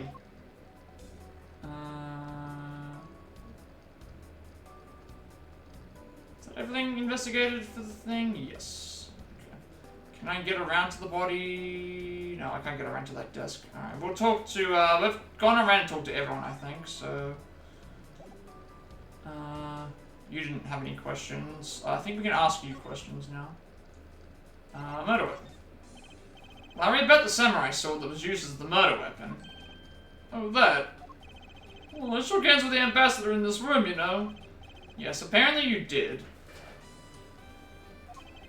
Well, I totally forgot about it and left it behind when I left afterwards. I'm talking about shock. I was the most shocked of all when I heard it killed someone. Foolish fool looking especially foolish for foolishly stating such a foolish excuse. You forget to take something that big with you? Who would believe such a tale? Sorry, Miss Von Karma, but I believe him. So if anyone could forget something like that, it would be Larry. And do you believe me? Just knew that our friendship was something special. Anyway, even if Larry has simply forgotten the sword and left it behind, that in fact no way clears his name. Which means that I will have to prove his innocence from a different angle. Alright, so now we have all the evidence. Now we can start doing the deductions. So let's start with, oh, well, first of all, we'll start with the spear. So we're going to go over here. And we're going to deduce the spear and then do the autograph.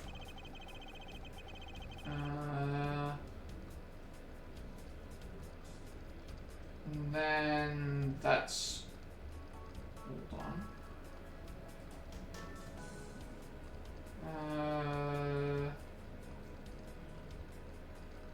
And then we have to deduce the photo. Highlight the statue, deduce this, you do the photo. as well, meaning that would be the one that's missing. So we want to do this with this. Larry, about the spear. Feeling it, bam. There was something strange about this spear. Tell me, Larry, is it just me, or is the spear a bit bent? What? No way, it's exactly as it should be, yo. I have here the autograph you wrote for me earlier.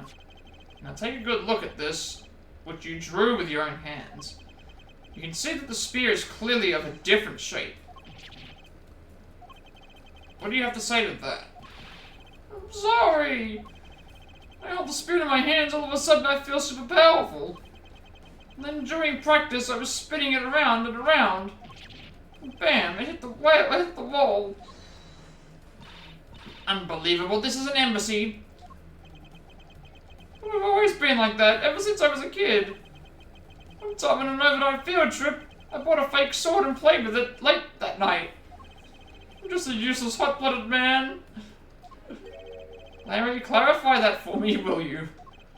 Okay, so it was some field trip and I began to shadow fight with myself. Not that, I meant what you said earlier about spinning the spear and hitting the wall. Oh, that, it's no biggie, it's not like I left a hole or anything. That's not why I'm asking, Larry. The samurai spear is made of metal. I somehow doubt that a move as simple as spinning it around would cause it to bend. Man, Ninja, you're so naive. Where did that come from? Well, you keep calling it the samurai spear. But it's not real. You can't really fight someone with it. Because it's hollow on the inside. You could hit it against practically anything and it would bend. Is that so? Don't tell me you thought it was real. Don't take it the wrong way. Just think that part of your personality is cute. I see. Your friendship truly is something special, Miles Edgeworth. That's not friendship, it's utter humiliation. Weapon that's used on stage, Larry hit it against the wall and bent its hollow. So is that now part of my evidence? Ah, it is. Okay, good. So that gets that done. Then now we have to do the deduction with the...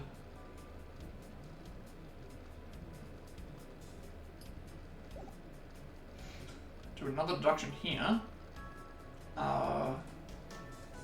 Oh, never mind. We could actually go and talk to the... Gotta do this here. It's weird that they have it like this, where you can deduce one section and then another section. So now we want to deduce it with the with this here, because we can see that they're facing different ways. Look at this photo and tell me what you find odd about this scene, Miss Von Karma. The apparent joy of the ambassador's face as he shakes out Totnot's hand. That's not it. I was trying to point out that the statue in the photo is facing a different way. You're right. The statue is the national treasure. As such, only an ambassador or a secretariat level person is allowed to handle it. The fact that the statue is facing one way in this photo, and now it's facing a different direction in its preserved crime scene, is proof that someone touched this statue around the time of the crime.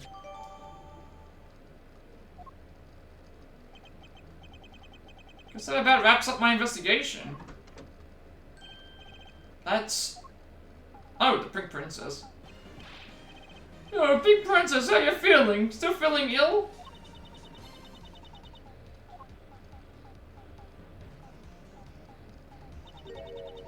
And yet another strange character comes out of the woodwork.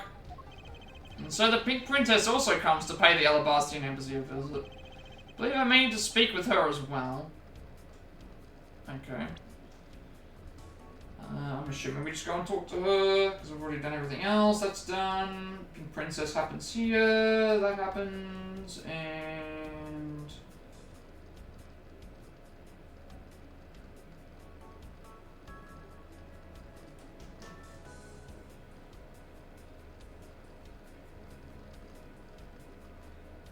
that's done. That's done. That's done. Okay, so there's still more logic mode stuff. Good. Again, but this case is long. I know that we've taken breaks and I've done other things as well, but still, like, we're only in part, like, 2 out of 7 or 8, I think. And the first part that we did was, like, 2 hours long. So even if we don't finish it today, we'll definitely be able to do a shorter stream tomorrow, I think. Pink Princess. Miss Pink Princess, I have a few questions I'd like to ask you. Miss Pink Princess, if you would please answer. Oh, it's Old Bag? Oh no, Old Bag is back now. So this was who Larry was trying to impress. He was trying to impress Pink Princess, but it was actually Old Bag instead. This must be what they call fate. How could this happen 2 days in a row? What the? Aren't you Mrs. Old Bag? Why are you so surprised? Ah, so you're the one that got to play the Steel Samurai.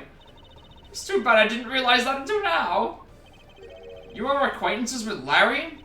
Why yes, we worked at the same company for a little while, you know. That's why it's okay, Edgy Poo. You don't need to be jealous. I was in the next room, you know, trying to get in some beauty sleep.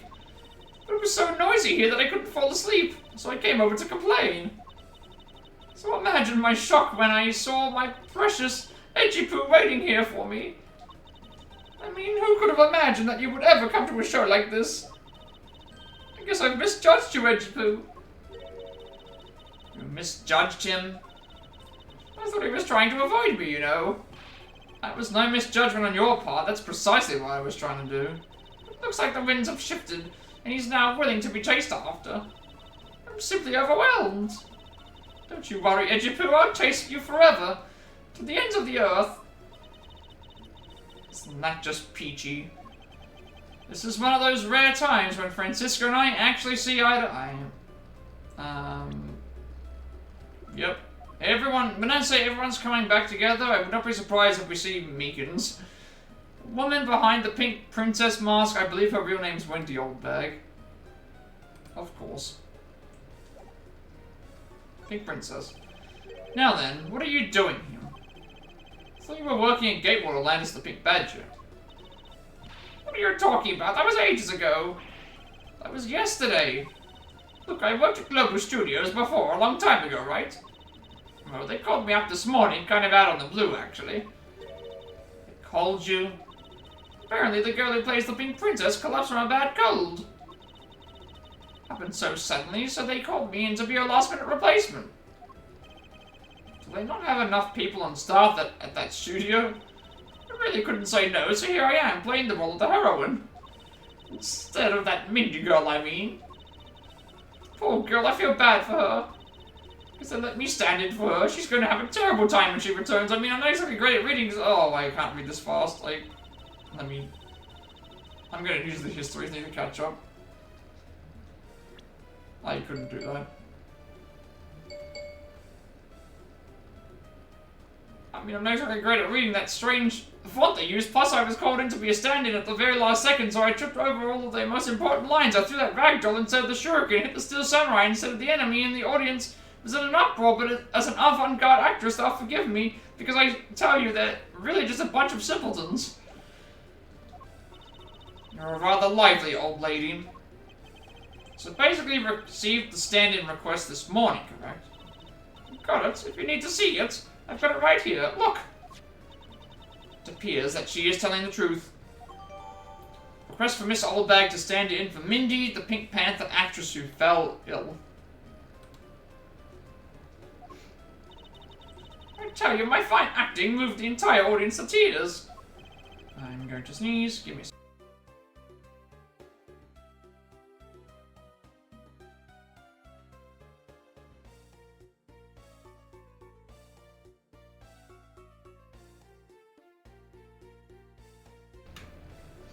Yes, tears of laughter, as I recall. Pink Famous has his problems too, you know. Here, take a look at this. I need to look at this thing first, though. No, it doesn't tell me any information. It's a letter from a stalker. Wendy, I'll be descending on you from above. Tonight, your loving night. I was just taking my break when I found this stuck under the door to my room. Honestly, you really have to watch out for those kinds of things. Look at what it says. Wendy, I'll be descending on you from above tonight. Your loving night. Absolutely revolting. I mean, you'd think you could get my name right. There's no accent in my name. Wait, this horrible handwriting. Where have I seen this before? Oh, but now that you're here, Edgy Poo, I feel 100% safe. Where do I factor into this? Who's that? Bust that evil stalker man for my sake, wouldn't you, Edgy Poo? Well, if you allow me the liberty to handle this in my own way, I'll gladly dispatch a detective to your house later. Oh, come on, Edgy Poo, stop being so dismissive and playing hard to get. Okay. I'm wondering if we're gonna have to pair them up. R1? R1, please? Read that I couldn't R1 while I was talking to her?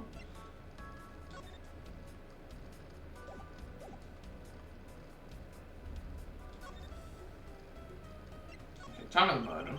What were you doing at the time of the crime? What crime? What? After the show was over, I had nothing but free time on my hands. So I used the fireplace in the room next door to keep my bad hip warm. Well, a murder occurred in the room right next to yours. Is that right? Oh, Edgy Poo, I'm so scared. Hold me, caress me. Hold it. If you could please not cling on to my personage.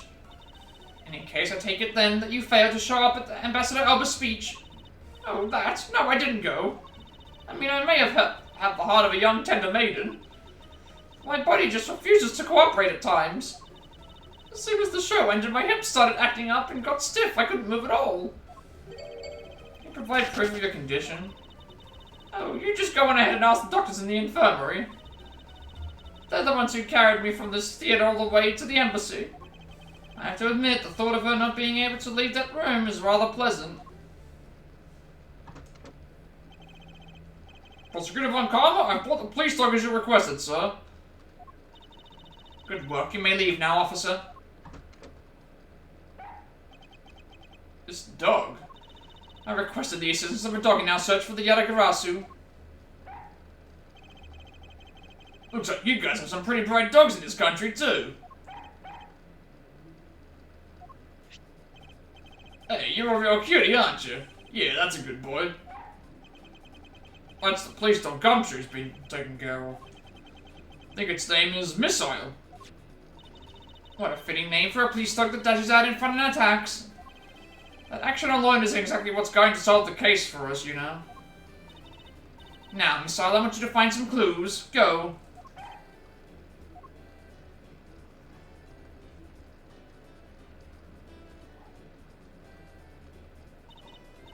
Good dog, you really are quite bright, aren't you? Unlike a certain someone I know. Now, what do we have here? What is this? It looks like a small hot dog, but... Wait, Francisca, isn't that an official samurai dog? No, bad Missile. He ate it. I wonder if it's alright for him to eat that. It's just a meat substance snack for eating the still samurai. I'm sure he'll be fine. That's quite a bit of information you gathered there in a single quick glance. Should really be focusing on why there was a samurai dog there in the first place. Looks like that snack wasn't all Messiah found. What do we have here? It appears to be a lady's undershirt. I wonder if Ambassador Elba might have an interest in this, in cross-dressing. Somehow I doubt that. It doesn't look like the shirt would even fit him. A samurai dog and a lady's undershirt. What are these two items doing in a room like this? Given the circumstances, the lady's undershirt could only belong to one person. Suppose I should get this over with and ask the owner of said undershirt about it. Found it off his fireplace, there's only one person here who would own such a shirt. Alright, so I think now we do the deduction, right? We put the logic together. So it's all logic stuff. Smoke from the chimney and... Wait, did I... Oh, I have to talk to... Oh, right, no, we talked to Old Bag and stuff first, that's what I gotta do. Gotta get the other stuff first. Presents.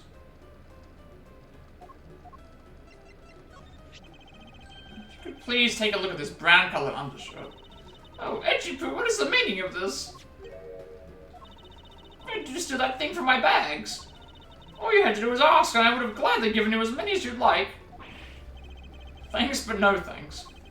This shirt was found here at the crime scene. Come now, why don't you just confess and explain what it's doing here? I know nothing, nothing I tell you. Oh, I admit that I used the fireplace to dry that shirt. But I can't really help the fact that I had to, you know? Wearing that pink princess costume was like being in a sauna. And on top of that, I get fingered as a suspect. You're too cruel, Edgy Poo. You're claiming that you never once set foot inside this room. Of course I am. If I had been the one to find the body, do you think I'd be as calm as relaxed as I am? I tell you, it's always like this. It's always... Oh, here we go. Let me just make this good.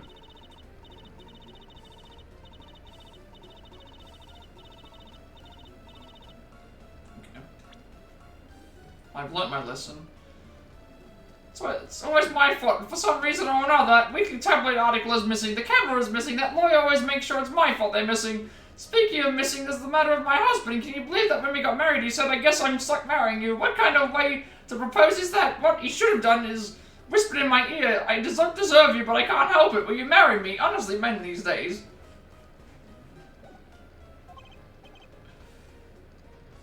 I'm doing pretty good, but just solving cases and... I need to breathe, because I'm speed reading. Speed talking as well. I'm doing well though. Hope all is well with you. We are trying to. I'm gonna try and finish this game today, but I don't think I'll be able to. There's a lot of stuff that's happening. I hope all is well with you though. Getting back to streaming and staying home more. Yeah. Hopefully you're able to relax a little bit. It sounds like you need a bit of a break. I had a nasty health code. Yeah, I saw the I saw what you were talking about, I think, but I hope that everything's okay. I hope that you're trying to get back to good health. I don't know if she is lying about her actions. So I can safely assume she really was drying her shirt by the fireplace in her break.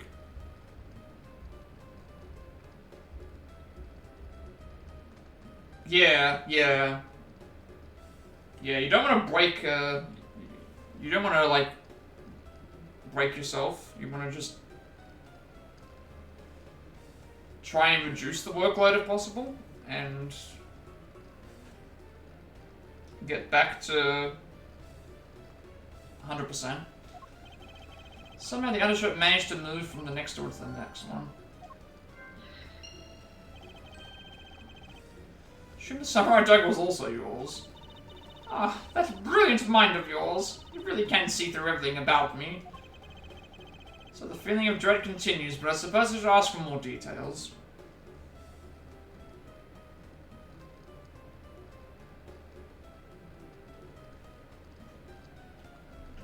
Yeah, you definitely have to,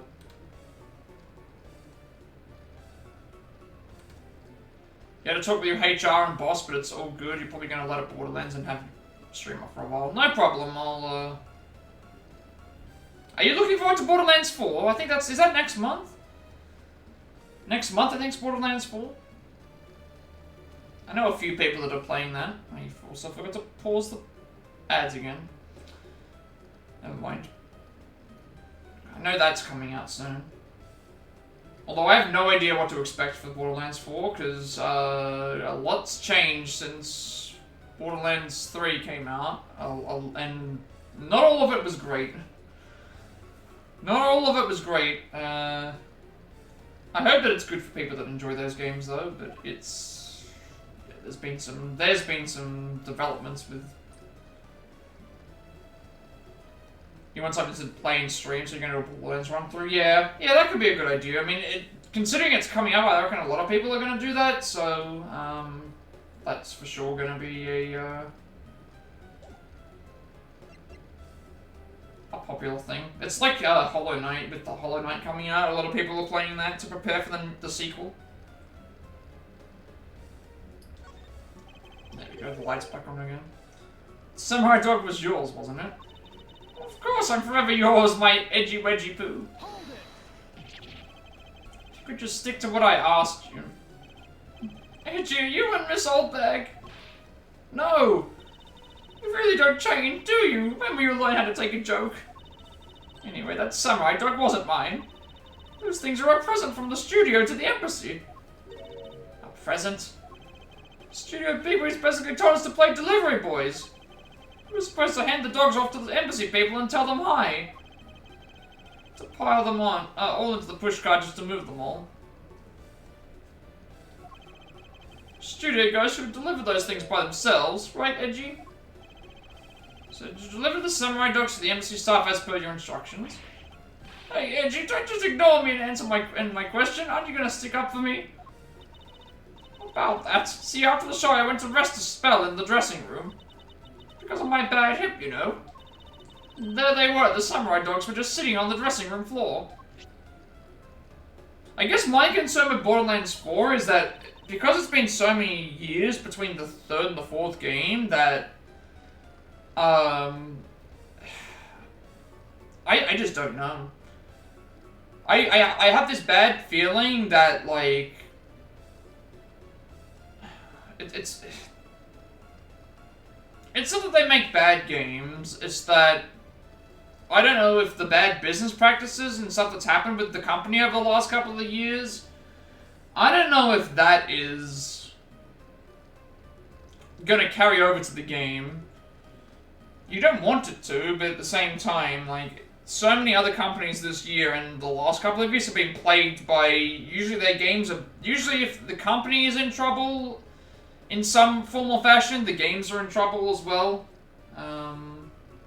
It really depends. I mean, Warner Brothers game-wise is desperately in trouble, but Warner Brothers movie-wise is like hitting it out of the park because they just have so many successful movies that have come out this year and that have made a lot of money. But Warner Brothers Games has nothing except for like Hogwarts Legacy.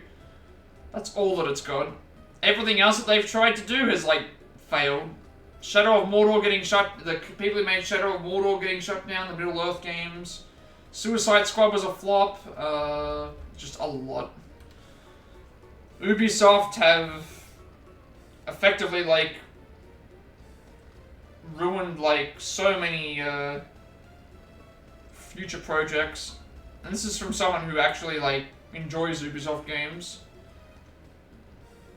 But you can't like put things past it. They've made a lot of mistakes.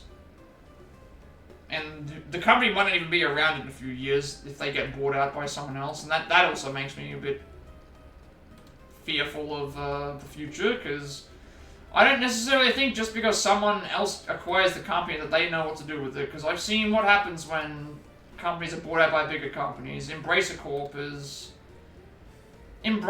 is a bad organization. That is the... Yeah, Embracer Corp is bad.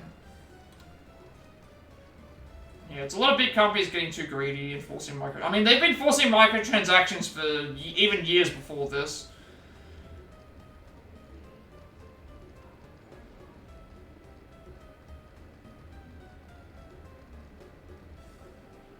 Yeah, the COD vs. Battlefield stuff is really silly. And it's also just like... You can see with Call of Duty, right? It's almost like Fortnite at this point, where the only thing keeping it alive is collaborations with other properties. Like it's just the way that the industry's going. These games can only survive if they collab with other things that aren't even related to it, like Beavis and Butthead and Power Rangers and all these other things that it's like, hey, here's all these things that you loved as a kid or you loved as a, you know, thing, play our game.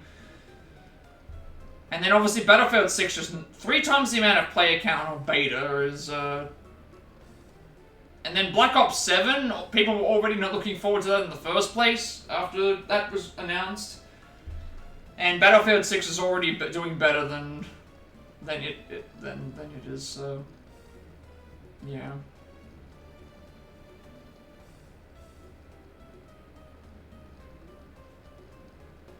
Which is another reason why, like, I only play Call of Duty for the campaigns. I don't play them for anything else. It's like a one and done thing for me. And even then I'm behind on like at least, what, 3 to 5 games.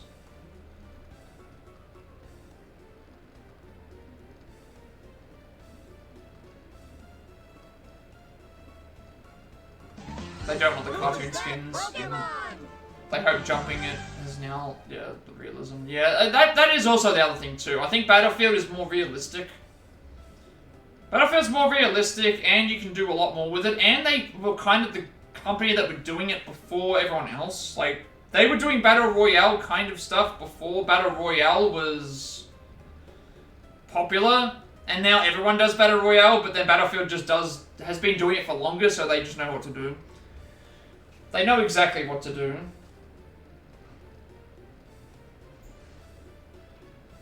You can physically see the card. It's a hard habit to break. It happens in a lot of multiplayer games. It's a hard habit to break for some. When you've been playing a game for so many years and you swap over to a new one, it's hard to break those.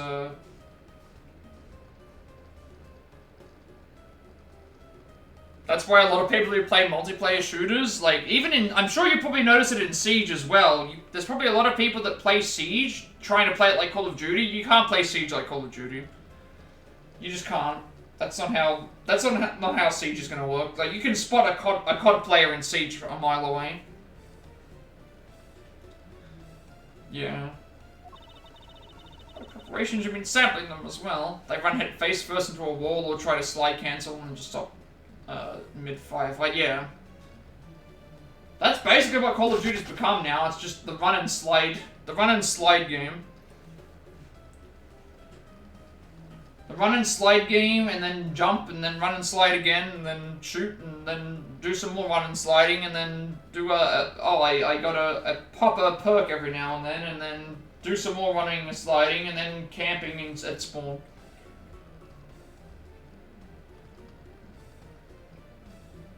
Let me do like a couple of trick shots to entertain my friends, and then that's it. Tried one and thought they were actually quite good. Sorry, but I just had to find out. I know it was silly of me to think this, but I figured that since they're for a kids show, their taste was probably for kids too.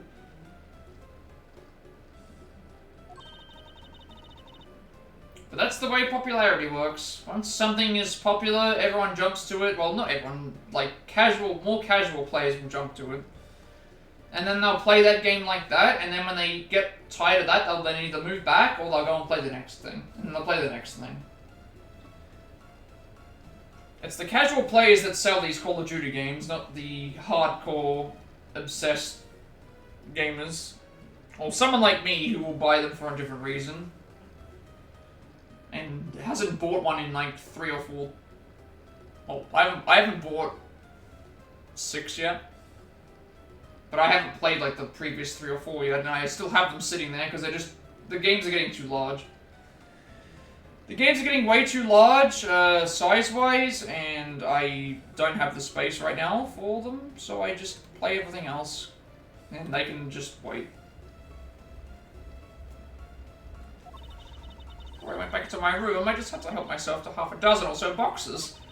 So I sat there by the roaring fire, warming them and eating them. I thought, this is... What is it now? Oh, I know. I bet you want a box too, don't you, my edgy poo? Well, who am I to say no to you? But I'll only give you one. The rest are all for me. Present for embassy staff. Miss Albag took and ate a few from... I think she ate way more than a few. Looks like the lesson for today is that when the Steel Samurai and the Pink Princess... Can we get a look at, like, what they are? No. Okay.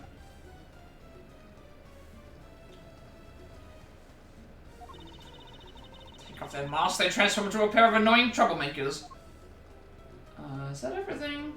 I think so. I think that's all the... We have the new logic that we can do. Any trophies to worry about? No. So I think it's just logic at this point. We have no other points of question. So, yeah. This and this. And then the other one connects together. These ads are annoying me. Why is this ad not going away? There we go. Okay. Time's flying today. It's ready to be nearly 4 hours. There's no trace of this room's fireplace being used. Because that's always been the thing for me. When I would have been... I'm trying to think now. I think Call of Duty 4? Was Call of Duty 4 like the first... I think Call of Duty 4 was the first major... I think Call of Duty 4 was like the first major release for Call of Duty game in terms of popularity amongst like... I think I was like 12 when that game first came out. So I was... yeah, it was 4. It was around 4. Or maybe even 3. Because I don't remember anybody... Like, Call of Duty 1 and 2, I don't remember... I don't remember either of these games. I think it was around Call of Duty 3-ish, so around 2006, 2007, when the game started getting noticeable thing. But I would have been, like, 14, 15 around that time. Because even I bought, like, all the... I remember buying World at War, Modern Warfare 2, Black Ops. I remember buying all of these games on launch. When they first came out. And not the re-releases, the original games. I remember when these were... And these were, like, the most popular ones. And Black Ops 2... Black Ops 2 is by far probably the most popular. In terms of multiplayer, Black Ops 2 was one of the most popular ones. Like, World at War and Modern Warfare was the point in time where the games just started thing. But I remember when Call of Duty 3 came out, because a lot of people played that on the original Xbox. Black Ops 2, I remember had a ton of people playing when it... And then Ghosts was the point where... Ghosts had a really great campaign, but had really bad multiplayer. And then from there, they started doing, like, all the mech suits and the space stuff, and that from that point onwards, I would probably say is when, like, they have not taken a break since... When's the last time that they took a break? Yeah, they have not taken a break since 2004, so we're talking about 20 years of Call of Duty being released every year. Like, every year there's been a Call of Duty game getting released. But I do definitely remember World at War, because World at War's campaign was hard. If you've ever played World at War campaign on the hardest difficulty, that game is difficult. Really, really hard. You've got, back in those campaigns, the enemies would, if you didn't move up far enough, the enemies would infinitely spawn. And they would also have, like, precision accuracy with the grenades. So you'd be getting grenade spammed, and you'd be getting infinitely spawning enemies if you didn't move up further enough. Those games were hard when they first arrived on the scene. Now they're actually not, like, too hard. They're not unmanageable. But I do remember when they first started, like... They weren't my games at that point in time, but that was when they started getting massively popular. But I think I still have Call of Duty 3 on my Xbox installed somewhere. Because, yeah, back during that period of time, I had most of the consoles. GameCube, Xbox, PS2, and PC stuff. And then I started transitioning more to just consoles, because I prefer playing on console. It just feels more comfortable. And also I don't have to, if I'm going to stream, I don't need to worry about the constantly upgrading for that. Smoke was supposedly pouring out of the chimney came to the fireplace. This is according to Larry. This is a contradiction of facts, is it not?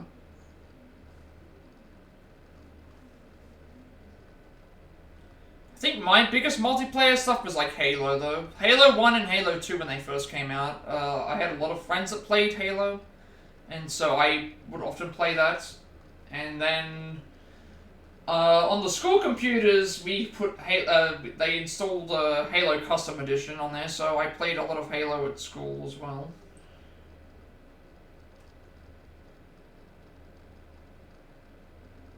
And at one point, I was like, I knew some people that had played like some smaller professional tournaments. Because that was also around the time that YouTube started blowing up, I think, as well, for the more modern audiences, like around. Because YouTube was 05, but I would say around 07, 08, maybe 09 was the point where I think a lot more people started accessing YouTube for content, and so obviously a lot of that stuff just got popular. It's testimony from an investigator that puts Larry at this particular chimney. So no, I don't think it was a mistaken impression on Larry's part. On the other hand, the fireplace in the next room was being used at the time. Because I gotta remember that I'm like a bit older than everyone else. Like, I was talking to someone earlier today, it's like, I was the target demographic for when Eminem's first albums were coming out. Like, when they had to put all the parental advisory stickers on albums. I was there when stuff like LimeWire for downloading music illegally and stuff was first popularized. I don't remember YouTube when it first thing, because I don't think I was really thinking about YouTube until a couple of years later, but yeah, there's a big gap between the... Like, I remember back then,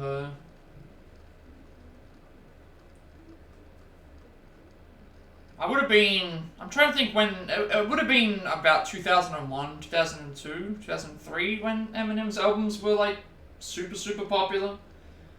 So I would have been 9 years old at that point. And so they had to put parental advisory stickers on all that stuff because they wanted to have... they didn't want their children listening to Eminem because of all the sexual related stuff and the violence, and now it's just like completely normal compared to some of the stuff that we get now. So what are you proposing is this? The smoke that came out of the chimney was actually from Miss Oldbag's fire. So basically the fireplaces of neighbouring rooms. Share one chimney, is that what you're implying?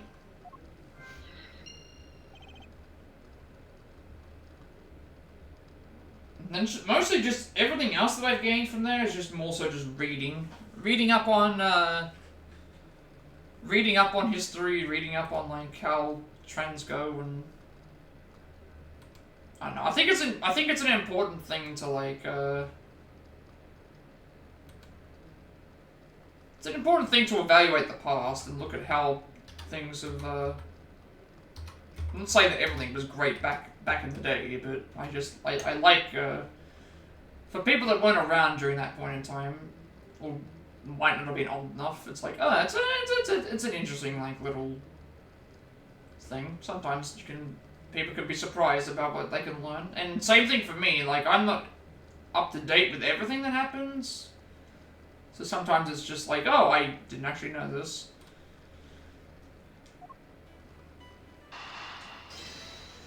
Is this the connection? Yep. Ladies understood that missile found.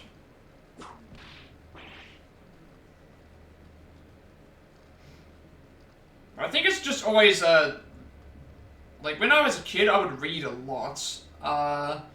Granted, it was like reading books, but now I think because I don't read as many books, I tend to, if I find something of interest, I usually just, I'm like, I'll scroll through this Wikipedia page and read up on something, or I'll Google it and just see, like, what I can find about it, if it's just even if it's just like for a few seconds or so. It's like, if you're not learning something new every day, then that's a problem. I think that's always something that people should try and do, and not use Grok and what's Gemini, all these other AI programs that have misinformation that don't even get things correct. Like they yeah, That's the problem that we're having now. Is all this AI stuff is like inaccurate and just splurges out information that is like pieced together, and you just don't know what it's. It's mostly correct, but usually it's got some parts that are wrong. Okay, really don't need to be asking Rock about all the like I swear I'm not gonna get political here. I don't even look up politics in the US, but I get tweets all the time about politics in the US, like breaking news, and always the top comment is always like, "Grok, can you explain this to me?" And I'm just thinking like that's part of a problem. Like that's part of a grander problem that we have is. One, we don't know if this information is correct or not. Two, we don't know. We're asking for a robot to correctly identify what is right and what is thing. And three, we're also looking at Twitter for. We're looking at Twitter for accuracy about political stuff and making up our own minds. When I feel like the best course of action is if something like this pops up, you should probably research it yourself and look into what you were reading and what you were actually being told. And let your own opinion be made, and don't let a robot or Twitter tell you which side is correct and which side isn't correct. People need to make up their own minds. Make up their own minds, and also you know, don't just think everything on the internet is completely 100% accurate. Look into your sources. Look into you know, because we just don't know what is real and what is fake sometimes. Especially when we have these AI that can make videos and sounds and voice clips using real people. I'm surprised that hasn't happened more yet. That's what I feel like is going to happen at some point. It's going to reach a point where we just have every day there's going to be new videos that people make of fake stuff that people have said, and there's no way to prove that it's going to make people feel like they're thing. Miles Edgeworth, you uncouth sea slug. If you know the owner of said undershirt, then hurry up and return it to her already. You have it all wrong, this is evidence. And the owner of this piece of evidence was in the room next door. And yet despite that missile found in the fireplace of this room. This lady's undershirt? Are you seriously claiming that it somehow passed through a solid brick wall? Not quite. The fireplace in this room is connected to a chimney. The other fireplace in the town in the other room is also connected to the same chimney, leading us to the possibility that two fireplaces are connected to each other. Perhaps a closer look at the back of the fireplace is in order.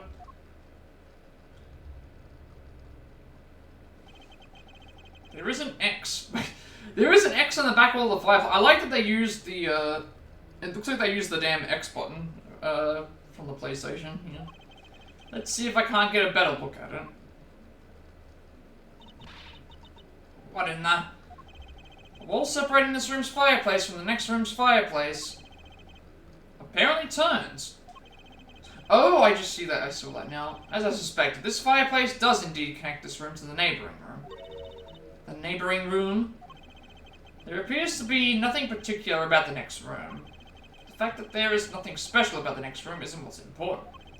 It's the fact that there is a secret passageway through this room's fireplace.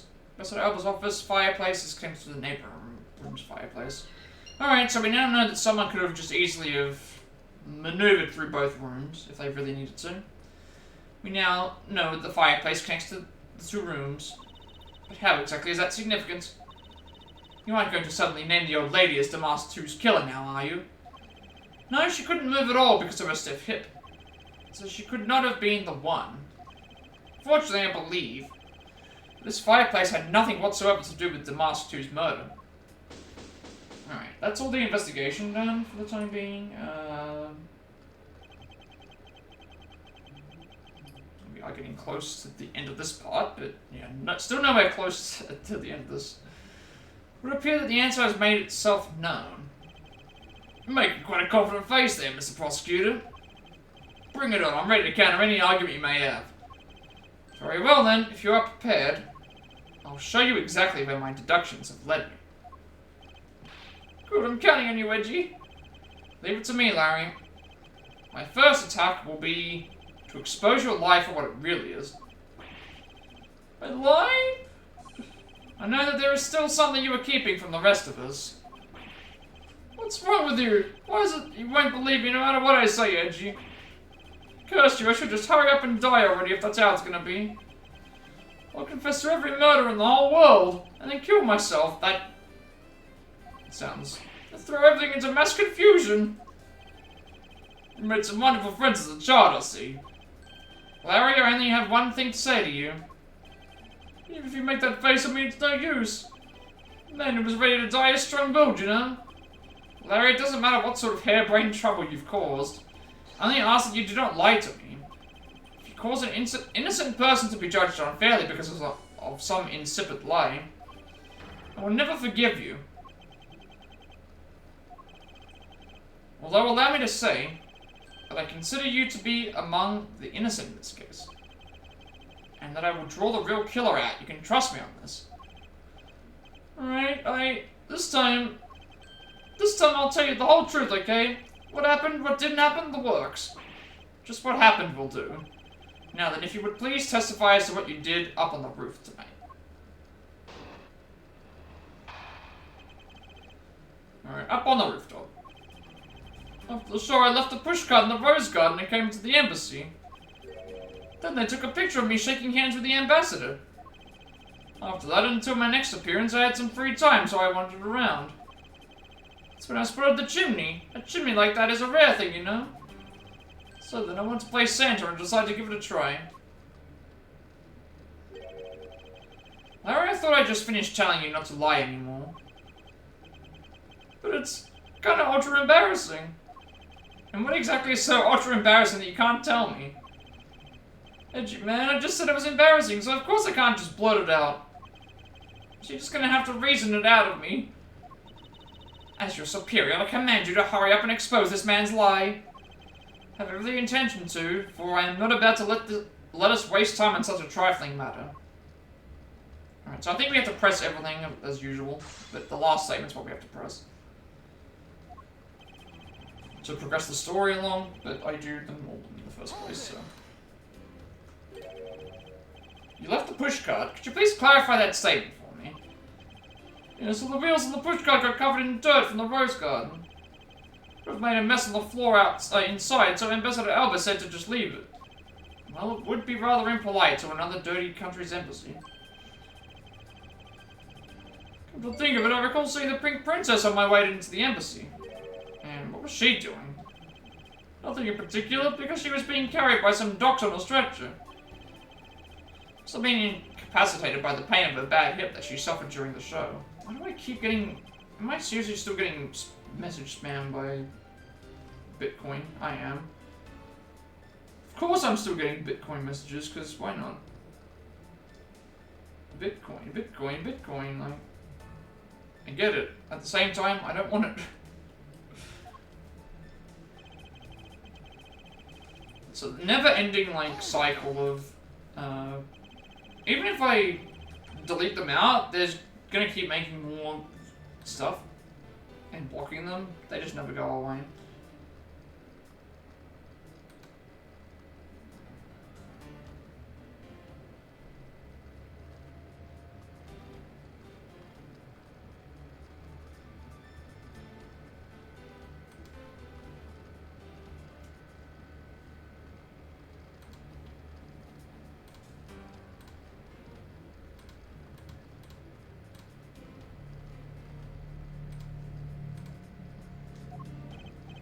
Yeah, can you believe it? I did something really cool for a change. Honestly speaking, there's nothing interesting about shaking some guy's hand. Hey there, are you just from another country in their very own embassy? As someone with roots in this country, I'm feeling nothing but incredible shame at this second. Agreed. I apologize for his inconsiderate words. Now, Larry, please continue. What's up with all of you? You keep saying that kind of thing and I'll tell you only lies. You're already telling us nothing but lies, so let it go and move on. Alright already. You need to glare at me like that, Edgy.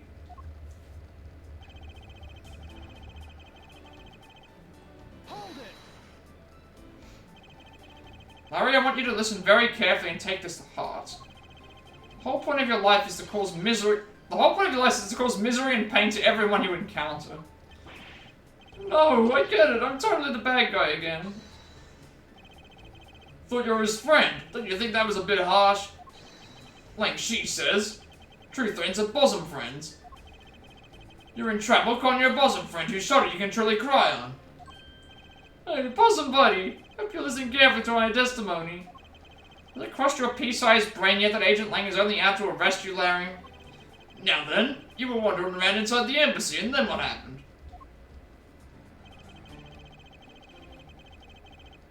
Hold it! Should hardly think that chimneys are that rare. Agreed, especially since they're a traditional feature of American houses. Plus, many grand buildings have even larger and fancier chimneys. Yeah, but the kind of chimney I'm talking about is the really romantic type. A romantic chimney? That sounds kind of silly. But women seem to really enjoy them. I just had a good feeling about that chimney. Alright, so this is the one I want to press. You suddenly wanted to play Santa. Well, actually, I dressed up as Santa once before already. I was down at Gourd Lake. I'd appreciate if you wouldn't dredge up such unnecessary memories for me. Yeah, that was, during... I believe he was playing him during the case with Edgeworth when he was on trial for murder. I think that was what that was a reference to.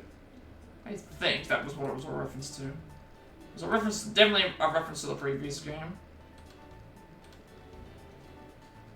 So that you guys share a lot of history at Birkin to being childhood friends, huh? Besides, it's not a felony to dress up and play Santa, you know? Santa doesn't go around killing people after he comes down a family chimney, after all. Philip, welcome. Welcome back. Hope you're doing well today. Thanks for stopping by. Hope all is well. We are progressing through this final case at the moment. Everyone is basically... Everyone from every single case... Well, everyone from all the cases prior in this game has joined this case. And we've even got some characters that have popped themselves up and done a few other things too.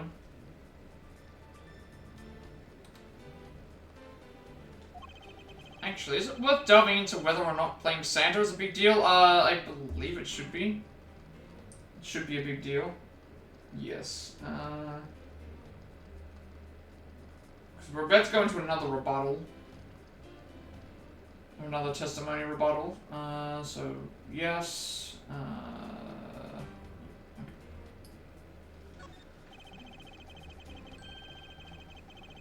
It's actually a bit tiring my voice today. I don't know what. I don't know if I'm getting sick. I don't know if I'm just been talking a lot today, but my voice is kind of not as powerful as I usually try and make it, so...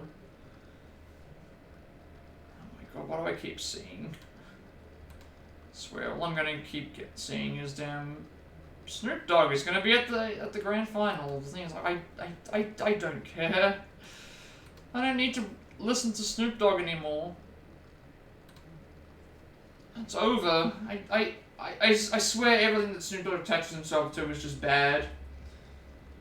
In recent years, it's just... He's not... He's just not, like...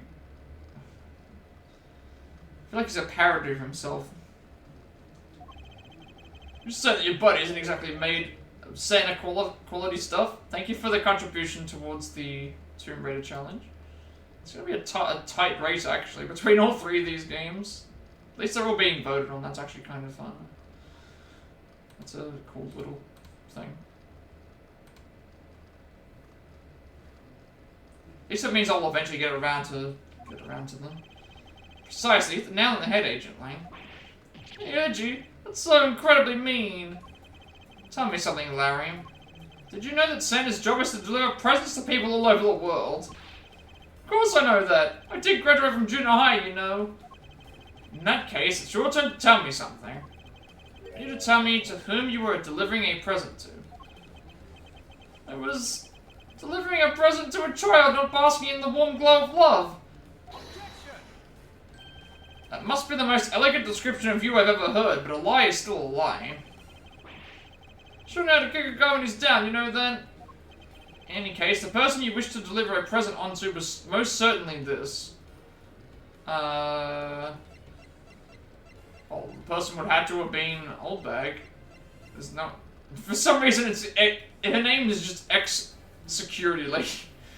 They don't even bother about giving her a name. They just say Ex-Security Lady when we already know who she is. Who's that Pokemon? Interesting taste you have there, Mr. Suspect. Don't spread lies about me. So they didn't want to see Miss Oldbag so much as I tried to go down a chimney. I advise you to stop right there in your bashing of a lady. Well, I must admit that I myself hardly ever have the want to run into that lady. However, what if you were misinformed and under the wrong impression? Then what? Define wrong impression. Simply mean that the man before you thought to enter the old lady's room without knowing one very important fact. And that fact is best summed up with this.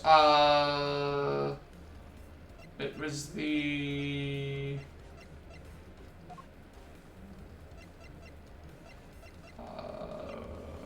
was it the photo? What was it? Oh, the stand-in request. This. Take that. Right, because he thought about...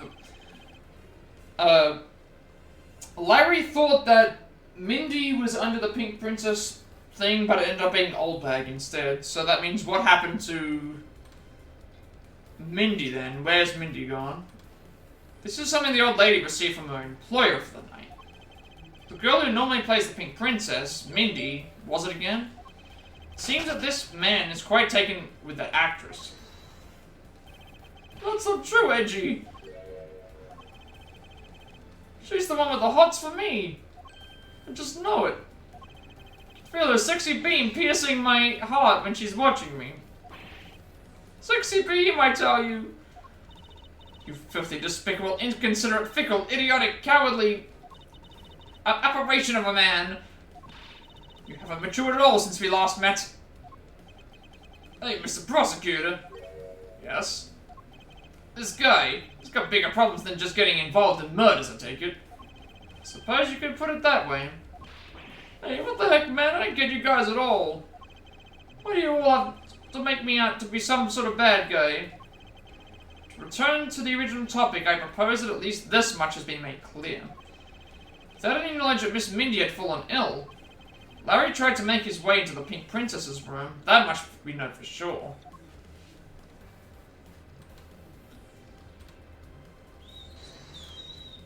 Yeah, we're definitely not finishing this case today, considering I only have, what, 3 hours left to do all this, and we're still nowhere close, I don't think, to solving this case. But yeah, gee, it looks like I got the hang of this court thing now, because the other thing we've got to figure out is there's been 2 murders that have taken place, and so we've got 2 murders to solve, and the ending, and the credits, and the wrap-up, and the review, and no way are we going to get all that done in this stream. And if we do, I won't be streaming tomorrow, because I'll have to upload this video, which will be a massive task. We're not in court at the moment. Shut up, I see what's going on here, and it looks just like what you do in court. Guess old boy here still has something you'd like to say. Like she says, until the root of the tongue dries, one never knows the whole truth. You shouldn't form conclusions until everything is out in the open, which is why I'll listen. Alright, then get ready to listen to me defeat Edgy in a battle of wits. Larry, have you forgotten that should I lose, your victory prize will be your arrest? Yeah, about that. Alright, Larry's assertion. So you think that all I wanted to do was go visit Mindy? I dressed up as Santa and climbed up to the chimney, but the smoke was really thick. It was a case of mistaken identity, and that mistake made me late for the speech. Then to top it all off, I became a suspect in a murder. That's what you really want. But why would I ever put myself through so much humiliation on purpose? Can you make sure I take pauses? I need to rest my voice. I mean, I didn't stream yesterday, but still... I don't know what it is. Maybe it's the cold. Well, then again, like I did this I did this like the same time last year, around the same time last year, so you would think that it would be easier, but Oh, it's actually quite difficult in some parts, in some ways. Maybe I'm also tired. Is that also what the problem is? I'm tired and also, like, I've been using my voice a lot and talking. But I do like talking. I do like chatting with people.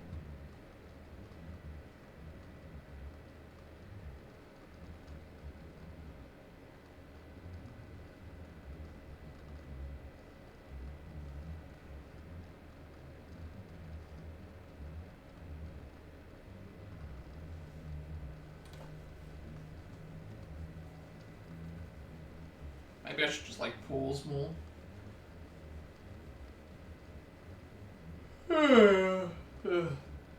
So I don't think I'm getting sick, because I feel like I would have already, but...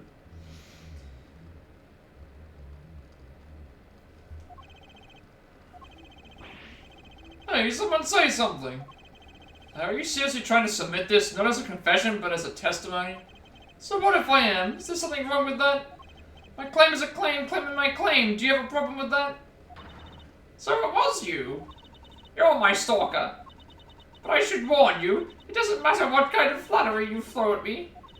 I'm the devoted type of woman who's only focused on one man and one man only, and Ichipu is alive. I can't just drop him beyond faith, and no I can't, although earlier I attempted a man with... Oh my god, it's going way too fast! It's going so fast. I need to read this now. As long as Ichipu is alive, I can't just drop him and be unfaithful. No, I can't. Although earlier I was tempted just a teeny weeny bit by that wolf man, but that was just a test of my love for my dear Ichipu, which I passed with flying colors. But from now on, I will stay completely true to my beloved Ichipu for the rest of eternity. I swear it. I'm so inspired. You're such an inconsiderate, cowardly, idiotic, and all-around completely worthless man. I thought I heard something ominous just now, but perhaps it was just my imagination. I believe there is nothing further for me to prove at this point. What do you mean? Of course you still have something to prove. Maybe I just enjoy talking too much. That's one good thing about not streaming, is that if I'm in somebody else's stream, I can focus on typing. I don't need to speak. I don't need to talk. It's just a matter of making sure that I'm able to type coherently, which even then I'm noticing that there's stuff that I'm just missing out on words and thinking that I wrote them, but I haven't wrote them. Still to show some proof that I was trying to meet up with Mindy. Proof, you say? Remember, Reggie, everything is evidence in court, right? You mean evidence is everything in court, Larry? But I understand your point. Yeah, see, I'm totally a pro at this now. Very well, if you wish to see the evidence. And let me show you the last piece of evidence you'll ever wish to see. Alright, Larry's assertion. Hold it. Well, I have been saying that for a while now. After all, if not for that, then for what reason did you wish to go down that chimney? Can't say that without any evidence. That's against the rules, Edgy. Thanks for keeping the prosecutor in line for me, Mr. Suspect. I have the evidence, and if you wish to see it that badly, I can introduce you to. But it's not good to keep them waiting, my subordinate. Hurry and show them already. Lies, all lies, Edgy. Well, if you wish to lie, then by all means continue. Because I'm ready to expose your lie at a moment's notice. You won't get the better of me. Now let's see. Hold it. Was the smoke coming from the chimney really that thick? Bet it was so thick I had tears pouring out of my eyes. It was a mess. I see. You do realize that you're just confirmed for us your chimney escapade. Well, that's totally unfair. You tricked me, Edgy. Hardly. You simply have yet to master how to counter this cross-examination technique. Well, what I just said was a slip of the... No, I mean, I said the wrong thing. Besides, isn't this what you really meant to say about what I did tonight? Hold it. Not quite sure how you could mistake that actress for this lady. Oh, Edgy Poo! Are you staring at me? Ah, are you finally succumbing to my feminine charms? I should think that the Steel Samurai is the one who should know all about your charms. What? Me? Edgy? What are you trying to do to me? Nothing. Simply that the Steel Samurai and the Pink Princess are husband and wife. Ah, is my poor little Edgy Poo jealous? If you could please drop that line of discussion right this instant. Edgy, I told you, I already have Mindy. Speaking of Mindy, exactly what kind of woman would you say she is? Are you seriously telling me you don't know who the Mindy is? She's just like what her name means. She's super sweet with a great smile. Don't mean to brag, but she's one of the troop's fastest rising stars. Interesting. So you said a woman like that is what made you late to the speech? Curse you too! Why is everyone out to make a suspect out of me? Look, all I can say is this: I was late to the speech. Hold it. Suppose you might be correct in a small way. What do you mean by that? Besides being a suspect in a murder, there are a few other things that you are a suspect of. Not you too, Francie. Tried to stalk me, but I won't let you intimidate me like... She just pulls out the... is that a rapier? No, it's not a rapier, it's a... It's the damn Scarlet Pumpernickel sword. What is it the damn... Three Musketeers and that... Is it a rapier? I can't remember what the sword's name is. I think it's that. Pretty sure that's what it is. Look, I already told you, Miss Oldbag. I wasn't after you. I was trying to see Mindy. Or was it a cutlass? Cutlass? I need to look this up now. Is it a rapier or a cutlass?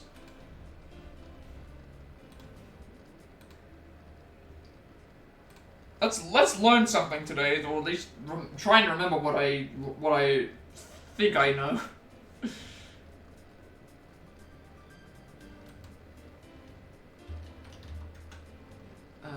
What sword?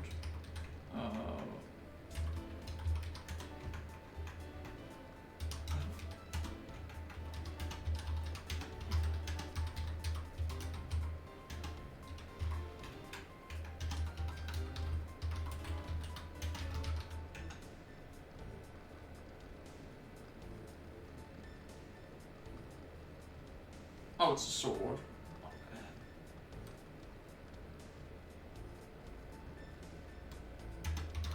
I'm pretty sure it was a Three Musketeers thing. Yeah, it was a rapier. Okay, so it is a rapier. Yeah, okay, that's what it was. It is a rapier. I was getting confused between a rapier and a cutlass, because I remember the thing has the... It has the little, like, circular thing over the... Yeah, so it is a rapier sword.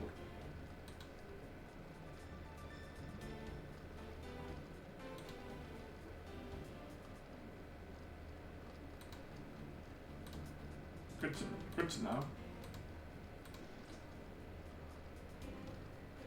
When in doubt, search up the internet and you'll probably find your answer.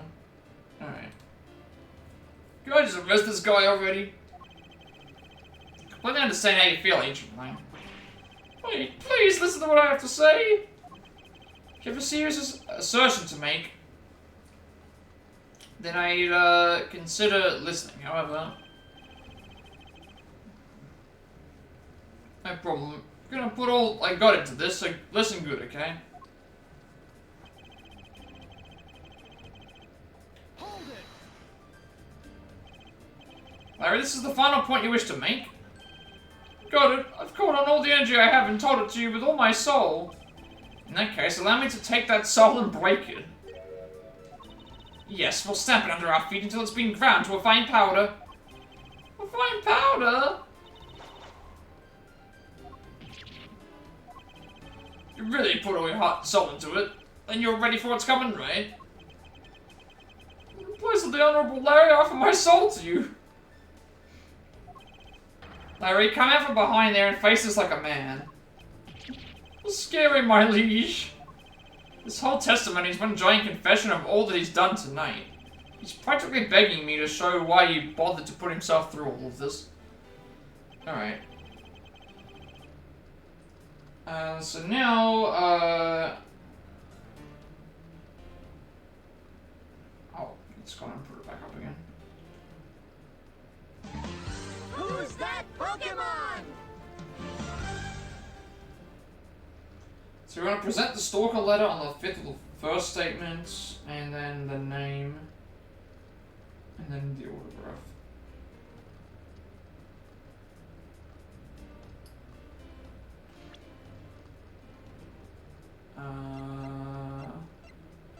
So we want this. Objection!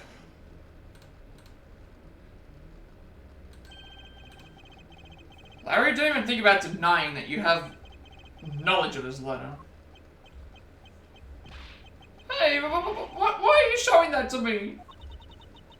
Wendy, I'll be descending on you from above tonight. Your loving knight. Well, isn't that just romantic? But you weren't able to descend on her from above, were you, Mr. Loving Knight? I have no idea what you're talking about. I don't remember a thing. Objection! You can pretend to be ignorant all you'd like, but it's written right here. This letter proves that you were not out to meet the old lady, but rather that you were attempting to pay Miss Mindy a visit. What part of this letter shows that the person, Larry... I didn't intend this thing. I read this. Sorry. Take that! Larry suggests you take up penmanship lessons.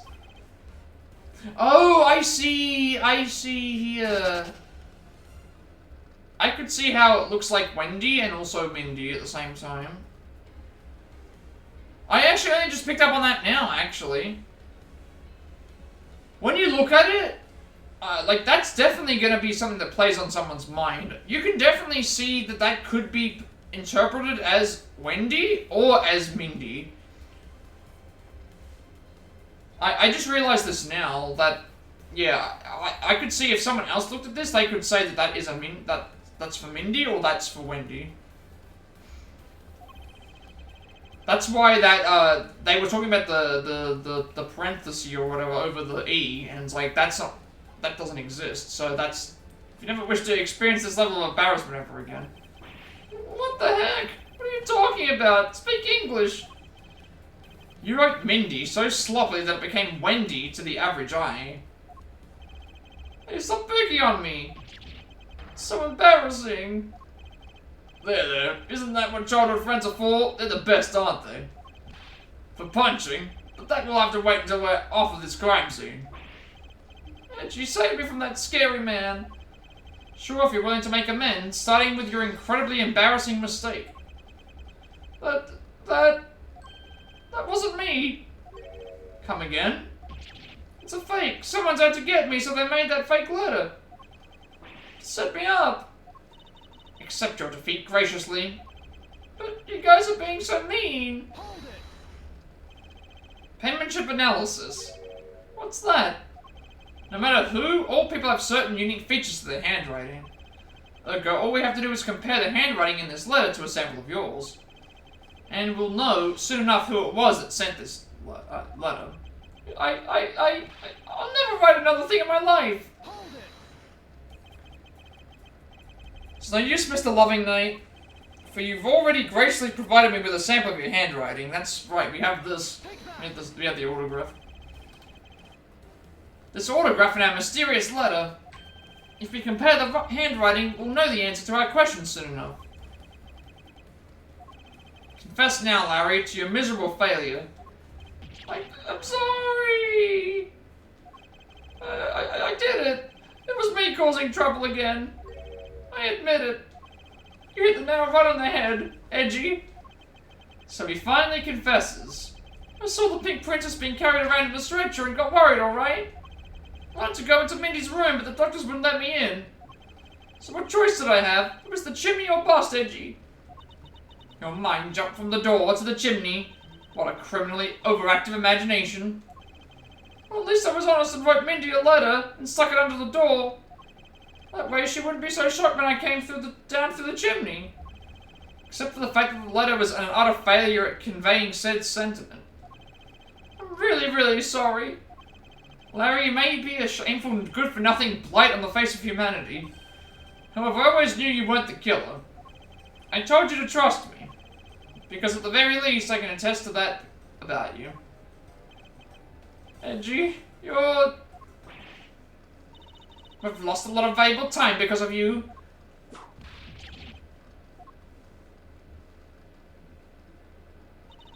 In any case, I believe we can say that we now know exactly what happened. Mr. Larry Butt sought to climb down the chimney. Not for access to the crime scene, but to enter the room of the elderly lady next door. Great job, Mr. Prosecutor. Although I still find it a bit unbelievable that the two of you were friends. The suspicion on that guy over there isn't completely resolved yet, so don't get any funny ideas about running off, okay? Hey, what?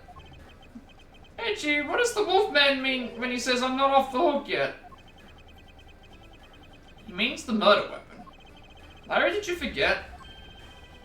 There are 2 layers of suspicion hanging over your head. That's exactly what I mean. You can't only rely on the words of the suspect, after all. We may have figured out where he was and what he was doing all night. But the bloodstained samurai sword that was left at the crime scene, as long as there is no satisfactory explanation for that, this small fool refused to ease up on his bite. Yeah, gee, that guy, he looks like he's seriously about to take a bite out of me. I'm well aware, and you should be as well, that this upcoming battle will be crucial. Thanks to the cooperation of our lovely bumbler, I've been dealt a very nice hand and a sweet trump card. Looks like we're about to enter the final bout. Now, Mr. Prosecutor, let's see what you got.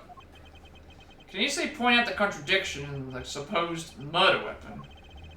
The real problem for me is figuring out what the real murder weapon is. This will be a high-stakes gamble, but this is one game I can't afford to lose. Alright, so this one we want to press the second statement, and then we get a revision, but, so we want to avoid that. Press the avoid the second statement, and then do the stuff with the spear. And there's also a, trophy coming up as well, so yeah, but we definitely weren't going to get another trophy in the previous stream. 4.5 hours into the stream, we were definitely not going to get another trophy. At least we're going to get something here.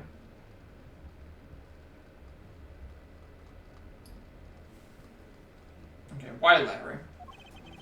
I was the one who found the body of the victim, Damask, too. Beside it was the samurai sword, glittering red and offering up the scent of blood. It was supposed to be in the Steel Samurai's dressing room, but I found it here instead. Plus, I found the murder weapon's owner, the suspect, Larry Butts, in here too. Isn't it a bit far-fetched to accuse someone simply on the basis of ownership? But this owner wanted to sneak in onto the crime scene. I think that's plenty to go on, don't you? Hold it. If you're alluding to his reason for being by the chimney, we've already established that. Hold on there, Mr. Prosecutor. You two are longtime friends, right? Who's to say you didn't fabricate the evidence to give him an alibi? You're accusing me of fabricating evidence? Think I can believe anything you produce? Forging evidence is all you prosecutors do. This man has some serious issues with prosecutors. Come on, I can't think of something as complicated as that, right, Edgy? Larry, I can agree because I know you and your personality well. However, Agent Lang knows nothing about you, or me for that matter. Since his hatred for my entire profession emanating from his entire being, meaning that the only way I can prove Larry's innocence is to present irrefutable evidence.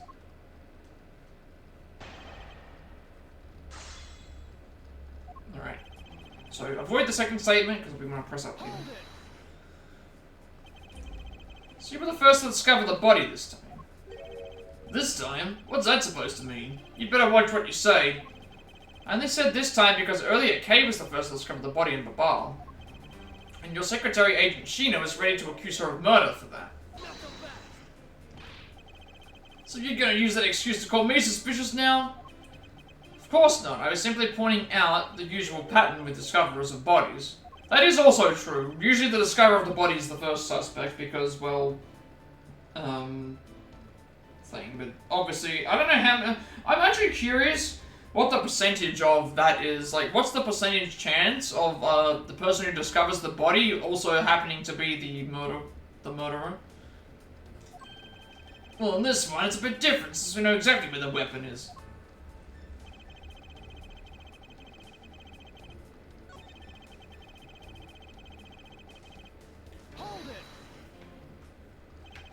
Larry's already testified that he forgot the samurai sword here. Yeah, I was shaking hands with the ambassador in here and I left it behind by accident.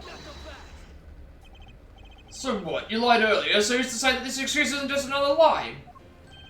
But I forgot stuff all the time, right, Edgy? Tell him. Why don't you tell him yourself? You see, what did I tell you earlier? No one will buy such a pathetically weak excuse. Yes, well, I know that it's not possible to prove such an excuse as truth. And yet you offer it as fact. You're a worse person than I originally thought. You are free to think about what you like, however, I know that Larry isn't the killer. Agent Lang, please continue with our argument. I'll expose the flaw in it soon enough. Hold it. Just because he is the owner of the weapon, therefore he must be the killer, is it? No, climbing all the way up to the chimney is plenty suspicious in my book as well.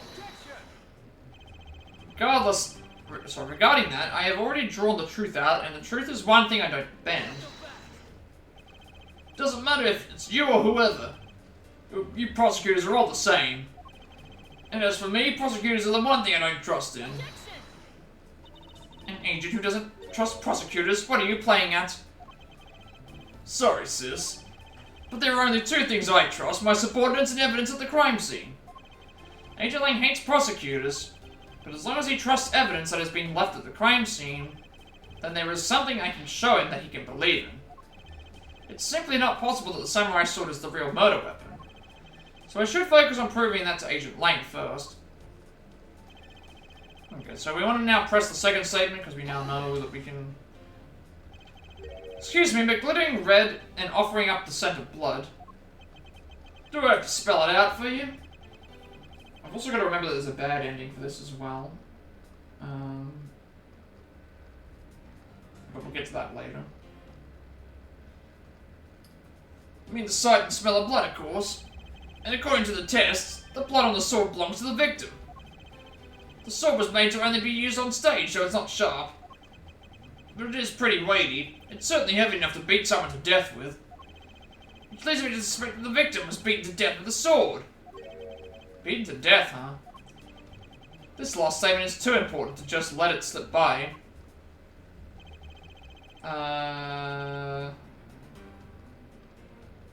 Is it this one? He revised both statements, so we can do both. So the sword is covered in the victim's blood. Yeah, the lab results confirm that the blood on the sword matches the victim's. But the sword is as dull as a vanilla envelope. It's just a stage prop after all. Still, samurai is all about safety first, so you can't use it like a real sword. Still, samurai has spoken. The Pink Princess also appears to have something she'd like to petition to you personally. What the? The Pink Princess would like to say you can wait for the day after eternity. Anyway, my point is that even though the sword is too dull to slice with, it's certainly heavy enough to bludgeon someone to death with. Therefore... Hold it. About this samurai sword, have you received a report from forensics yet? They confirmed that the blood on the sword belongs to the victim.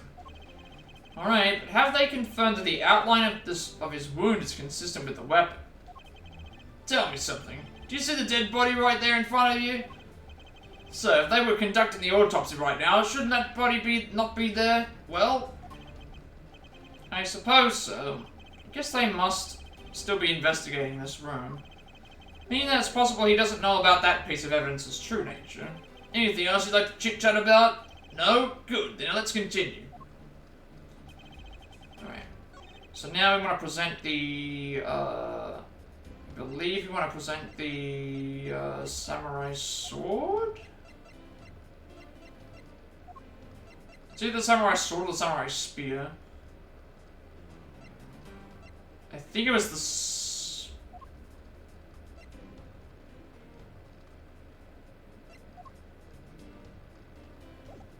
I'm gonna make a save just in case. Well, actually, no, if we do get it wrong, we can just use this as the time to fail. Because we need to get the second end. This is also a true telling way to know that we're nowhere close, is because there's only been 2 failed endings so far. One at the end of the previous part that we got to today, and then one at this part. So we've spent like the first 2 hours was spent on stuff just for the other part, and then we're almost at the 3 hours. So we've almost spent 5 hours on just 2 parts, and we've still got 5 more endings. And the credits, and the cutscenes, and the investigation, and more, reading, and more pressing, so yeah, no way are we finishing this case today. Tomorrow, I think so. If we have the same amount of time.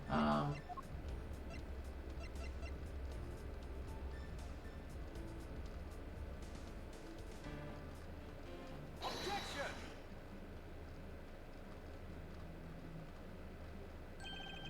Do you know what this is, Agent Lane?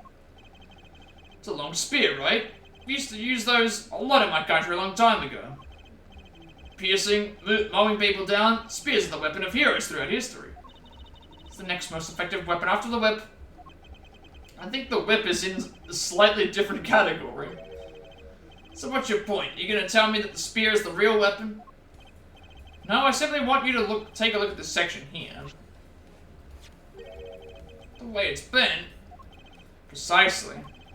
Apparently a certain troublemaker hit it against the wall in this embassy earlier. And as you can clearly see, the insides of the Steel Samurai's weapons are hollow. In other words, they're replicas that aren't strong enough to deliver a damaging blow. Let alone the multiple strikes necessary to bludgeon someone to death. And yet there is not even a dent in the samurai sword. How do you explain that?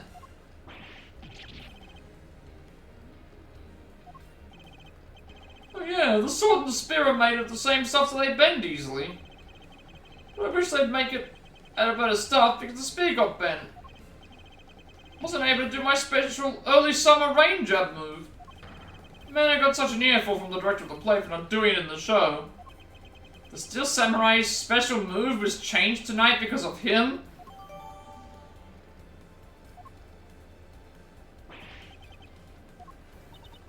That's more than enough of your whiny whimpering. Now, back on the topic of the spear. Yes, let's return to the real topic of discussion. This is where the real gamble begins. I don't have a real strategy per se, so all I can do for now is let the chips fall where they may. Using guesswork and taking risks in place of real logic is hardly the Von Karma way. It's neither smart nor very clever. Miss Von Karma, as you know, unlike your father, I am not a genius prosecutor. Plus, I doubt his record of a 40-year win streak will ever be broken. But perhaps it is for the best if it remains unbroken. For no one should conceive the notion to convict all defense in the first place. That's also... This must mean that it takes place prior to... This must mean that it takes place prior to the first game, because... Well, actually, no, it can't, because... He lost! Like, we saw Maya, Phoenix, and Pearls on the boat, so this is not after... This is after the first game. It has to be.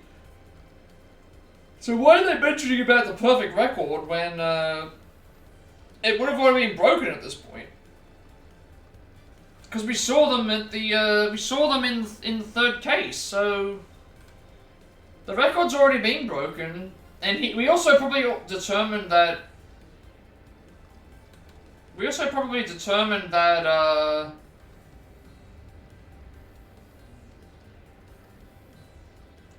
we also determined that, the thing was also popular as well.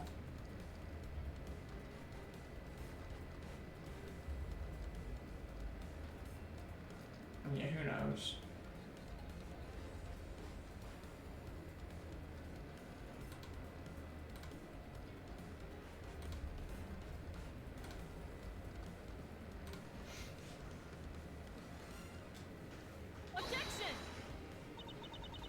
What a foolishly foolish statement from a foolishly fool who hates to lose. It's the job of our prosecutor to make sure that all defendants are found guilty in court. There is nothing more important in this world than a perfect victory. Hold Maybe your opinion, however, I don't believe that's all we are. As a prosecutor, what I pursue is not the perfect victory, but the perfect truth. And if that means that the bridge I must cross will crumble beneath my feet, then let it crumble as I walk on towards the truth. You're good at keeping me entertained, Mr. Prosecutor. But you know, humans are delicate creatures. The slightest bump and we expire. I'd like you to consider, if you will, the possibility that the sword was used in such a way that the attack that killed Damask too, without bending it. So, what do you think of my hypothetical scenario? I think you know what to do here, right? And what you need? Of course, what I need is evidence, even he can't refute. This is it. It's time to bring this to a close. Alright, so now, press the third statement, so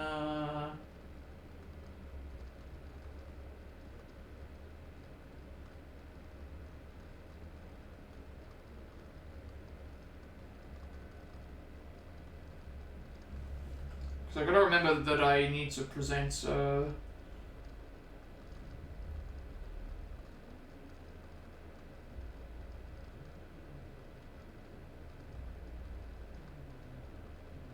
and we've also got a trophy that we need to do, when we get up to this next part.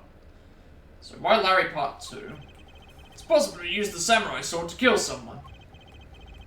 And under these circumstances, it's the only logical conclusion. We searched the embassy top to bottom, but the victim's blood is only on that weapon. So isn't it only natural that suspicion would fall onto the owner of said weapon? How long do you intend to cling onto that preposterous theory? As long as I want, because we examined every corner within the walls of this embassy. There's no stone we've left unturned. And we have managed to come up with only one logical conclusion. That the only place inside this embassy with the victim's blood on it is this sword. You left no stone unturned. Is that a fact? If you've got something to say, then say it in the only way I respect, Mr. Prosecutor. Yes, of course. In that case, allow me to make it all crystal clear for you. Okay, so we want to make sure we press the third statement, and then we raise the objection from there. So avoid the rest, avoid 3 for the moment. May I inquire as to how you were able to make such a claim, Agent Lang?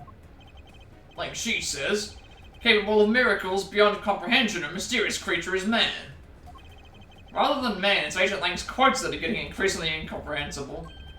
The human body's a mysterious thing, even with a toy-like sword.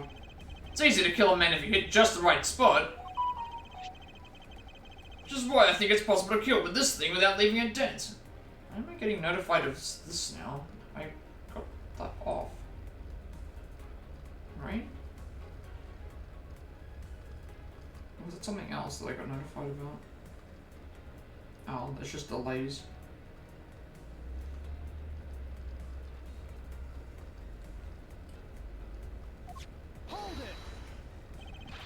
You can only be sure one way or the other by seeing if the wound matches the sword.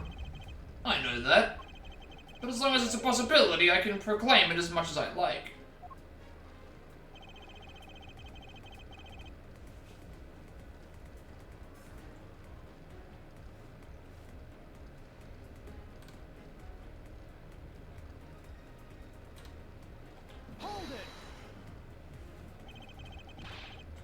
But you must know that your conclusion is wrong. Given the circumstance I'm in, the only people I can trust are my subordinates. Because they're a much more trustworthy bunch than your prosecutors will ever be. You call yourself a professional. You still don't see, do you, Mr. Prosecutor? You have to earn my trust. The only way to do it, that is to show me proof of another possible murder weapon. Another possible weapon? In this room, there is only one thing left. This is going to be a gamble, but I can't withdraw from the game now. You're not going to get me to trust you by the power of your glare alone, you know. Plus, I have other reasons as to why I think the samurai sword is the murder weapon.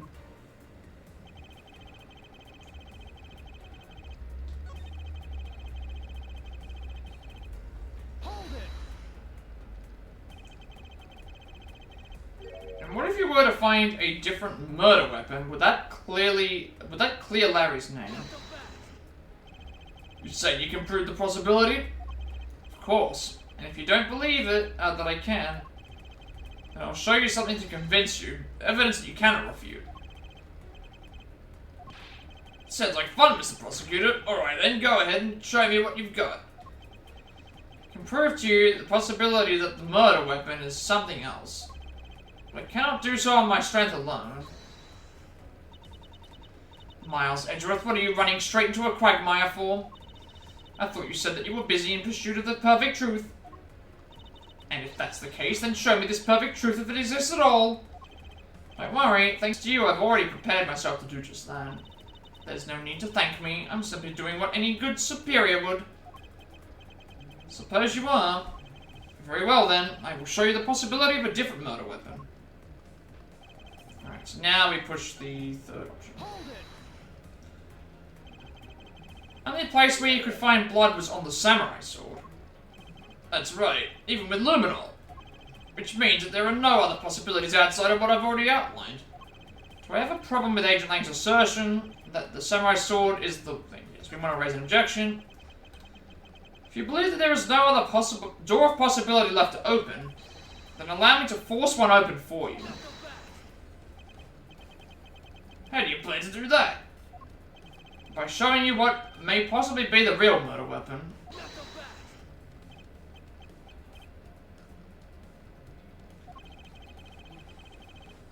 The real murder weapon? I had to repeat myself. But my men have already searched every last inch of this embassy. And they've concluded nothing else could have been used as the murder weapon. None of these facts, do you still want to press forward with your little hypothesis? Because it's not possible that your men inspected everything in their investigation. What are you talking about? I don't appreciate mind games, I don't appreciate when people like you slander my men. I'm not slandering them, I assure you. I'm merely pointing out that their investigative dragnet has a few holes in it. Namely that there is something your men couldn't even lay a finger on. That item is the real murder weapon. Alright then, I'll play along for now. This real weapon that killed Damas too. What exactly is it? Real murder weapon which is not being thing as this. Oh great. Here is where I want to present the wrong evidence because we have no other evidence to present. I was supposed to save the game before this because we do want to get the bad ending. So the bad ending would be here because nothing else that we present gets a thing. So there's a trophy for examining the sword and shield, and there's also another thing. Oh, and a raid. Underscore gaming mod. Thank you for the raid. Welcome in, raiders. Do a lot of Switch games, speedruns, reaction videos, button playthroughs. We are currently in the world of the Ace Attorney. Let me do that real quick. Thank you for... Oh, Nikki needed to know who Phoenix Wright is. This is not Phoenix Wright. This is actually Miles Edgeworth. We are not playing as Phoenix Wright. This is the Prosecutor game. This is the... We play as Edgeworth. These two games are Edgeworth games. This is not a... Unfortunately, this is not a Phoenix game. This is an Edgeworth game. Outside of a couple of, cameo appearances and stuff. I do appreciate the raid, though. I hope that, you had a good, stream. This is unacceptable. Hang on a sec. I believe you have do you have an objection? Do you have an objection to the, do you have an objection to this? Do you object to this line of questioning? You may or may not object. Well, unfortunately, yes, the fire has been started. This is actually Edgeworth's game. I'm sorry. We're actually going to intentionally get a bad ending, though, so... We're going to present the wrong evidence, actually, so this might make up for it. We'll humiliate Edgeworth for you, for the raid. Like she says, one should always perform one's job in the proper manner. I can't see how it's proper to show me evidence sort of what of potential relation. Yeah, so I'm doing full, like, platinum playthrough of both games. I'm gonna try and fully voice every character. Going to,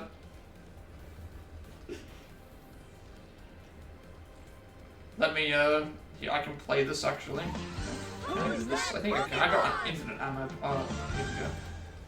Here's the, let me see if I can redeem this for you. Should appear on stream. Objection!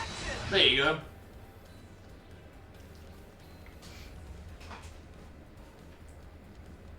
go. Fully voiced, all the bad endings, all the press statements. Alright, so we're gonna... Now then, Mr. Prosecutor, I'm gonna give you one more chance. But only one more, you got that? Because that's all the time I got to play. So, okay. Must remain calm and think through this carefully. The real weapon that killed Mr. Damask. Okay, I'm gonna save the game now so I don't actually lose. But we are going to intentionally just tank this, tank our health bar. As you do.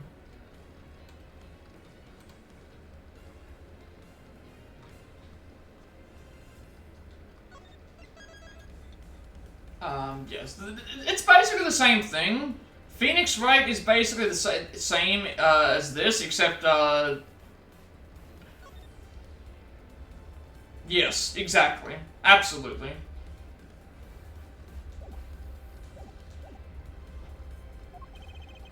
It's got to be that thing, I just know it. Alright.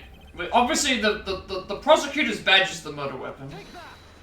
The only difference between this game and, Phoenix's game is basically, yeah, Plat, Edgeworth, Traitor, Esquire. Exactly. So, this game has 7 bad endings for every single case. This is bad ending number 2. And we're not even halfway through this case yet, and we've been playing for 5 hours, plus the 2 or 3 hours that I spent yesterday playing the case.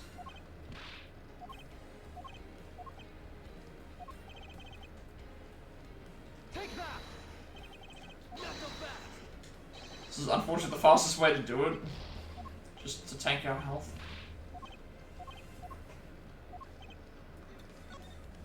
But definitely the prosecutor's badge is the murder weapon. Like, Edgeworth must have killed this person.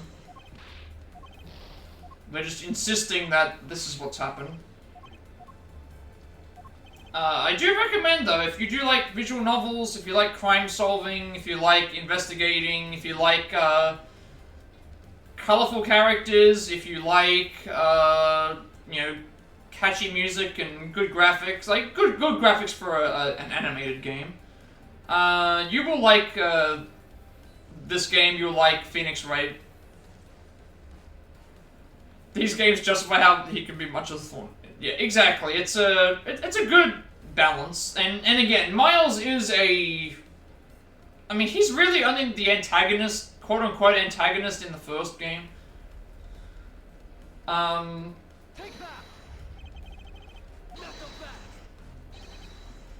There's a lot.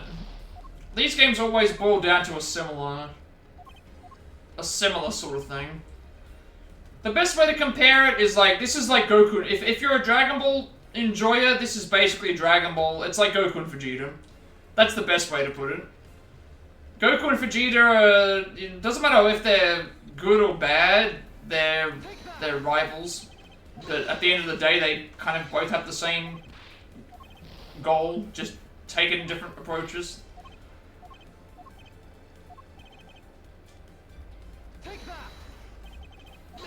So I guess that means that, like, Frieza is the damn, is...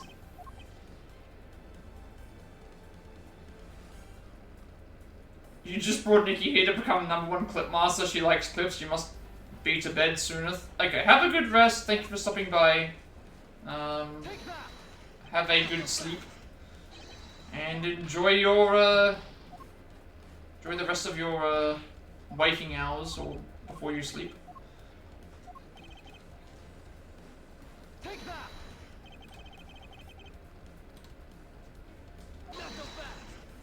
Here's a bad ending for you. We're gonna get the bad ending. Alright. Like she says, expect everything from a criminal. They're always up to no good, and all of their actions are suspicious. Mr. Prosecutor, I proclaim your childhood friend to be overly suspicious. What the heck, man? I told you I didn't do a thing. You hope each and every one of your enemies in the courtroom and in real life take that appropriate. Thank you for that. Thank you for the... Yeah. Take that objection. What is it they yell? Take that objection, silence, hold it. It's always those. I'm sure someone can come up with some sort of innuendo with all those things.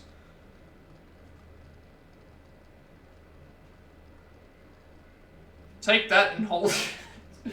Take that and hold it. No objections, and and then silence. I don't know. I told you to do a thing. Yeah, and you can tell it to us again, nice and slow down at the precinct. Mr. Prosecutor, I had a slight bit of expectation for you. That and you would keep me entertained. Hey, did you say something? Tell him I'm not some sort of bad guy. But I have no counter-argument to offer. Glad you finally realized that. Now then, I believe his welcome brigade will be here shortly. Let's go. Edgy? Is this all I can do for him?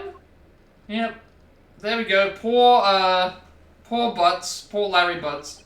Thus the truth was lost for all eternity. There you go. Game's over. Roll credits. We couldn't solve the crime. We failed. This is the end. This is the end of Plat Edgeworth, Trader Esquire. This is the end. Alright, we're gonna reload our game and then we're going to reload our game and do the correct evidence. Pin it on the right person.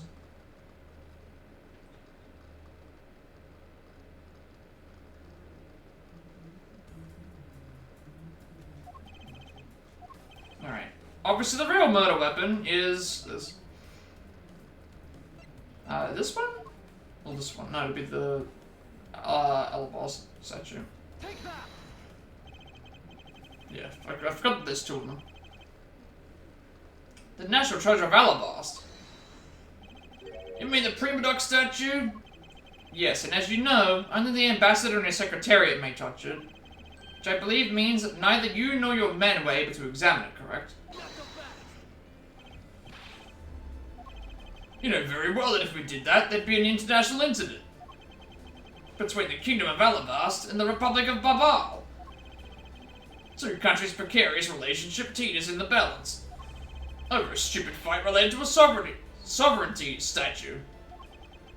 But I'll be damned if I let something go unexamined. Hold it. Agent Lang, if you could take a look at this. The direction the statue is facing just before and after the crime are different. And there is only one conclusion I can draw from that. Go look for Ambassador Alba and get him to give us the okay to examine the statue. Shifu, you can't listen to this infidel's words. He's most definitely trying to trick you. Shifu, let's be rational about this. Like she says. Just go already. Yes, sir.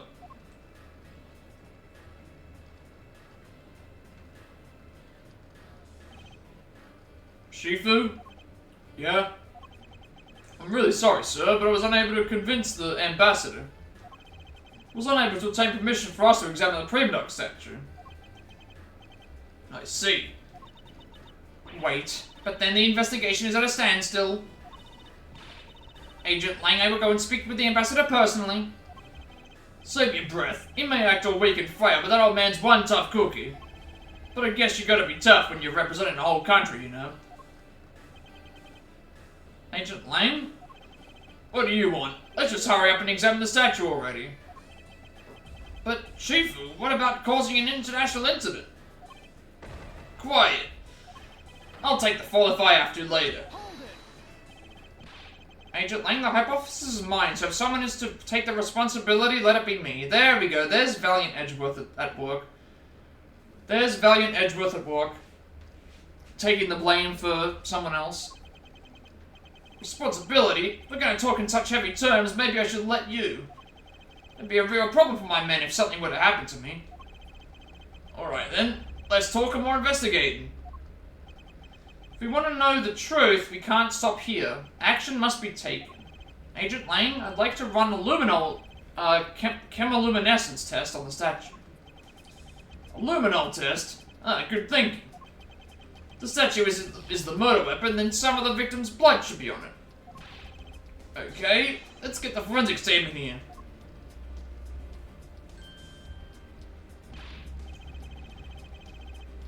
Looks like you hit the jackpot, Mr. Prosecutor. Guess this means this is the real weapon that killed Damas too. Indeed.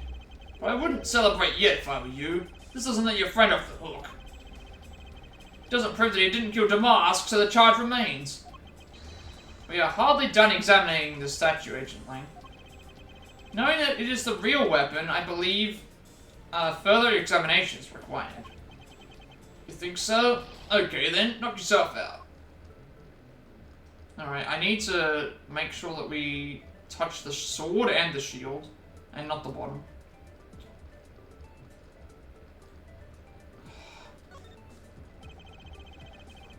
With his sword drawn and ready, there is a certain aura of valor around him.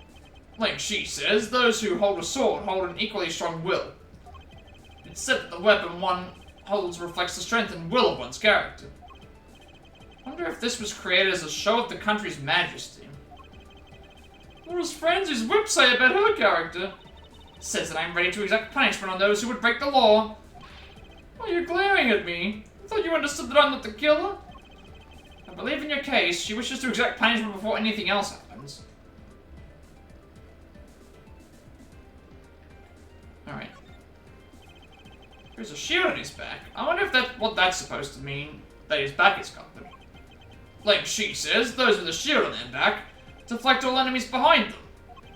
This means that he's ready for any blindside attacks that may come his way. Agent Lang, there's no need to attach overly complex meanings to such a simple thing. You didn't seem to get Lang Shi's saying, so I was just explaining it to you. Saying itself is what I was referring to when I said overly complex, you know. Alright, there's our trophy for... Upon close inspection, it really does look a lot like the Steel Samurai. Alright, I'm gonna sync the trophy up. We're almost at the next level, actually. Next trophy might put it over the edge, actually. Let's, see what we got that for. Here we go. For examining both the sword and the shield on the Primidux statue. So a lot of silver and a lot of gold trophies in this game, and then a few bronze. So definitely, we're very close to a level up. Actually, we're gonna reach 504 by the end of this game easily. Who knows? We might even be venturing into 505. Hey, maybe that's why they chose him to be the Goodwill Ambassador. I actually can't discredit that hypothesis. Maybe the people at the embassy just really like the Steel Samurai. That's absolutely preposterous. I don't think it's that, unlikely. We mustn't go around denouncing people's opinions. And yet, look at how easily you discredited mine. Not that I care why they chose him.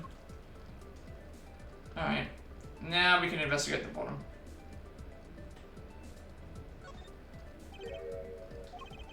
What do we have here? This dirty smudge, it looks like a handprint.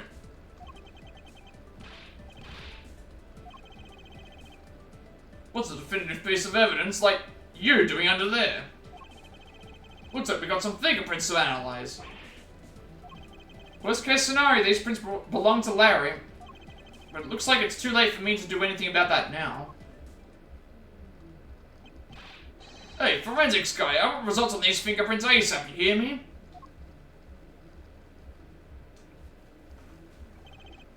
Agent Lang, I have the analysis results, sir.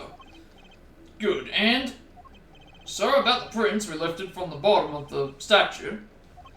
Well, you know the victim of the murder in the Barbley's embassy. The prints belong to him, to Mr. Manny Cochin, sir. But that's... What's going on around here? No, that's impossible. Each Primidux statue can only be handled by someone of that country. But by the very fact that Mr. Cochin's fingerprints are on this one, it leads me to only one conclusion. This statue is actually Babal's Primidux statue. Impossible. It can't be. Who's that Pokemon? Larry never once set foot on Bubbly's soil, so he was free to go. However, this new piece of information only served to confuse us even further. The ringleader of a smuggling operation was killed with an alabastrian knife in Babal, and Damas too was killed on alabastrian soil with Babal's national treasure. And the mystery of the great Fithiata Gavasu who visited both countries. The pieces were there, but I had yet to see the big picture they were to form. Another intermission. Another intermission.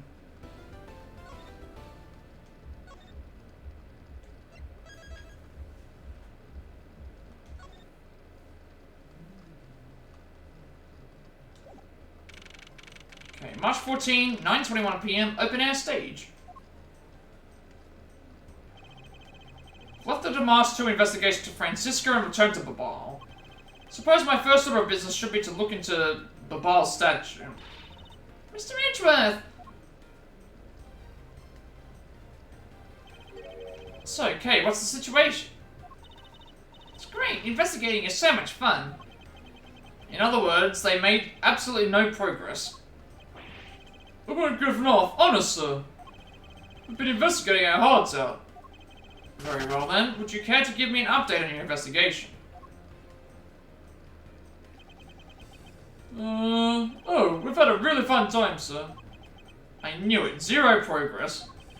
Any case, Detective Gumshoe? Yes, sir? You have permission to enter the Alabastian embassy, is that correct? Yep. As a local detective, I'm helping out investigations on both sides, sir. Good. In that case, I can leave these pieces of evidence with you. They belong to the lady under the Pink Princess's mask. The Pink Princess? What kind of lady was playing her, sir? The kind that was also playing the role of the Pink Badger yesterday. Understood, sir. If I happen to run into her, I'll give them back to her. And if I don't, then I guess I'll unload them somewhere. Doesn't seem all that enthused to go find her, but I can't blame him. Evidence that has lost their value given to Detective Gumshoe. Now then, I don't believe I'll be needing this anymore, either. Are you really going to throw that autograph away? Yes, because that Steel Samurai was a fake. Steel Samurai sort of got scrunched up into a ball and disposed of. Wait, what? What do you mean by fake? Now then, I believe it's time for a little housekeeping. Unnecessary evidence has been removed, remaining evidence has been rearranged. This is the first time ever, not the first time ever, but the first time that, in this game, that they've actually done that for us. Gotten rid of a bunch of evidence that we don't need anymore. Finally, some actual stuff.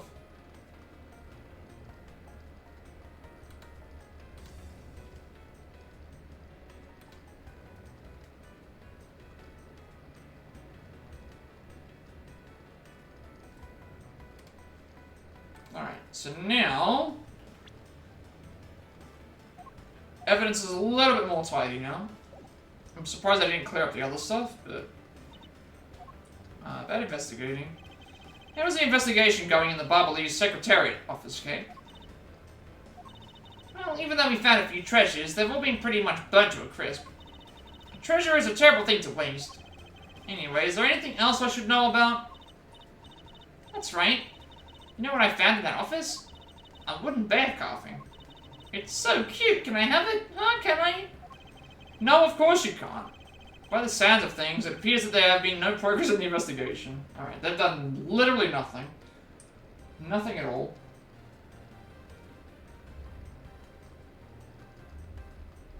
Okay,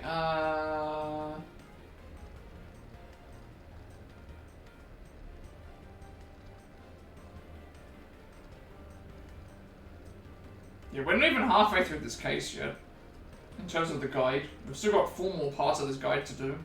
So we're definitely not finishing it today, but we can probably get maybe halfway. If we can get halfway through done, and then that means the next half would be around the same length. Yeah. So. Okay. We need to examine the ladder. And then we have just got to talk to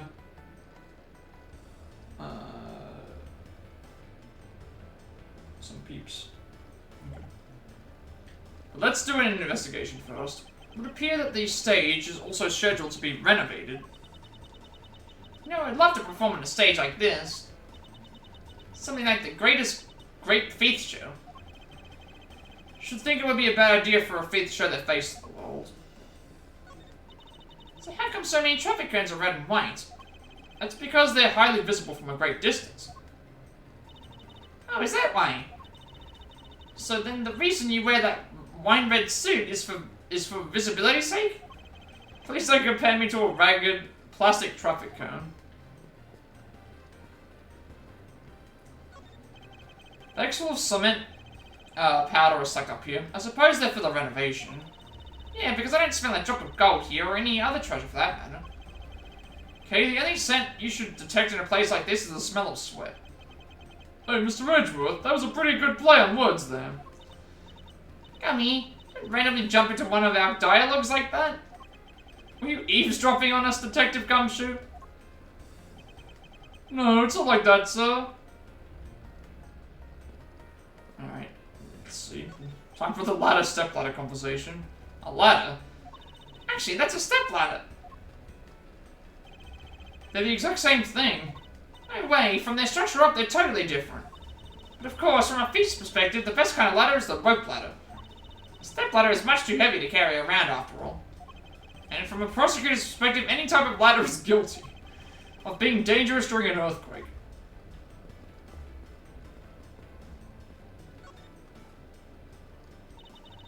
Hey, do you think the scent of treasure coming from this bush? Scent of treasure? Not at all. Mr. Ranger, they're totally not with it. I'm not with it? No, and it's important for both thieves and prosecutors to be energetic. Perhaps for a thief like you, but that level of energy is unbecoming of a prosecutor. Really think so? That prosecutor we met at Gatewater Land seemed to be pretty active. Well, he's not a prosecutor anymore. See how everything naturally just balances it out? Yeah, that's true. Okay, we don't want to go back yet. I'm not trying to go back. I'm trying to go to talk to Gumshoe. Sir Edgeworth. You're enjoying yourself, Detective. Well, I don't have much else that I can enjoy as much as a good investigation, sir. So, what did you find out? Oh, well.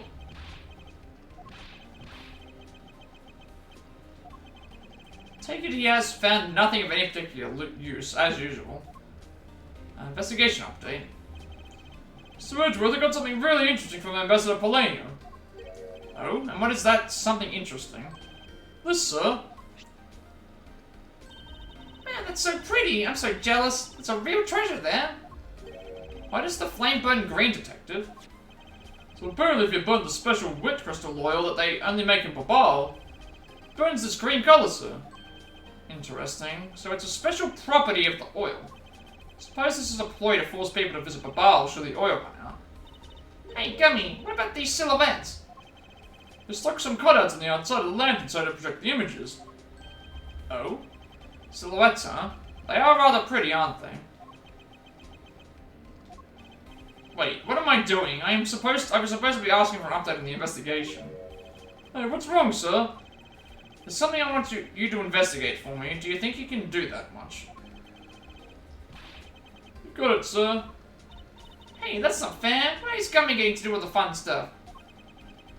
Well, that's because I'm Mr. Edgeworth's partner. So I can't believe you took advantage of the confusion and stole my role as assistant. I expect the two of you to get along and work together like professionals on this. Runs on wit crystal oil, which burns green. It's a Barbalese souvenir. We will look at that, obviously. I don't know why I can't push R1 while I'm in these sections, but apparently you can't.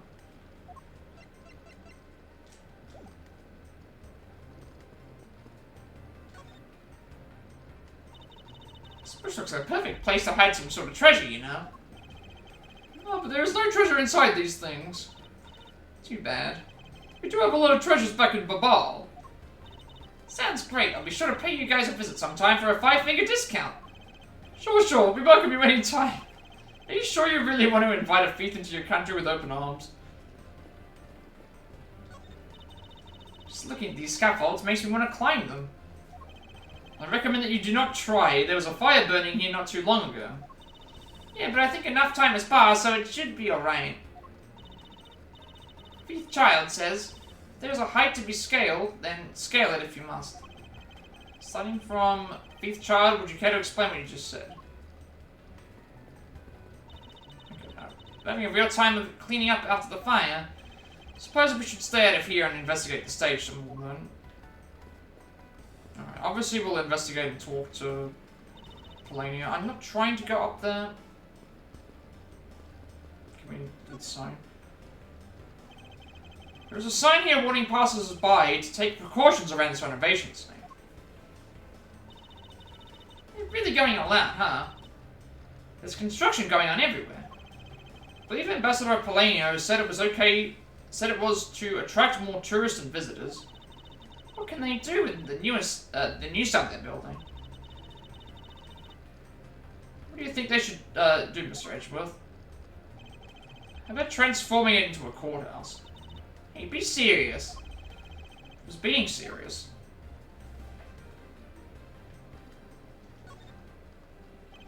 Oh, so you're back now, are you, Mr. Edgeworth? You must be tired. Here, with these you can eat whatever you like. And these are discount tickets for our cafeteria. They open tomorrow at 10 in the morning. I appreciate the concern, however, these coupons do nothing for me right now. Open air stage. This open air stage, what function does it serve exactly? Well, normally we use it for a variety of events. It's all to attract that extra bit of attention to Babal. I heard that tonight over in the Alabastian Rose Garden, Ambassador Elba was to give a speech. And you know what? Manny told me I really should give a speech too. Mr. Cochin told you that? Yes, he did. This is why I thought I should give a speech of my own. Unfortunately, I wasn't able to. Because of the fire that Yadagarasu started? Exactly. Primidux statue. Ambassador Polania, I'd like to ask you a little more about the Primidux statues. Oh, I see. Well, let me ask you this. Did you know that Alabast and Babal used to be one country called Codopia? Yes, I know that much about your history. Well, the Primidux statue belonged to the founders of Codopia. At least that's how the story goes. It was bequeathed onto the king of Codopia as a symbol of the country's wealth. So it was meant as a symbol of sovereignty and the right to rule, I take it. Yes, that's right. Which is why both countries are so adamant about their claim. We hold the real statue, therefore we hold the right to rule, is the reasoning. It's pretty petty when you think about it, though, I suppose. But if Alabast and Babal were to re-establish relations, shouldn't that put an end to the squabbling over the statue? I have no reason to believe so. The Primidux statue is even more important now as a key to diplomacy. I wonder if Ambassador Polania knows about what has happened to that very important key to diplomacy. Perhaps I should try showing him this key and see what he has to say about it. Manny Kocha. Ambassador Polania, there's just one thing I'd like to ask you about. Yes? Oh, and don't worry, you can ask me more than just one thing. About 2 or 3. In exchange, I expect you'll be coming back to Babal, yes? Thank you, but just the one thing is all I require. Manny Kochin, I'd like to ask you about this man who was your secretary. Sure, I'll tell you what I know. Thank you for your cooperation, Ambassador. He was, well, if I had to put it in one word, he was an able man. If there was ever anything I needed as an ambassador, he was able to get it for me. To think that a man like that had a hand in a smuggling ring right up under my nose, going completely unnoticed. I suppose because he was an able man, I was unable to detect his dirty dealings. Sounds like Mr. Coach had a very sharp mind.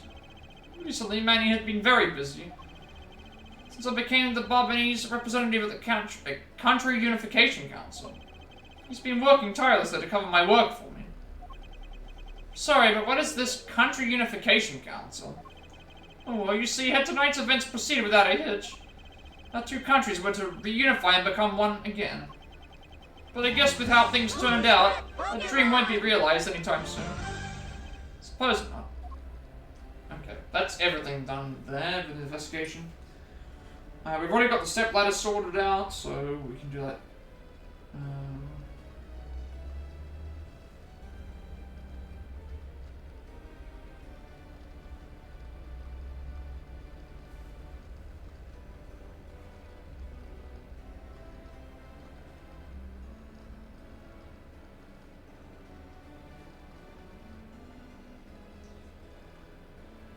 So, we present him the statue, and then we talk to Gumshoe, which we've already done. And then now we go back to Alabast and do another investigation. And there's more talking. More talking.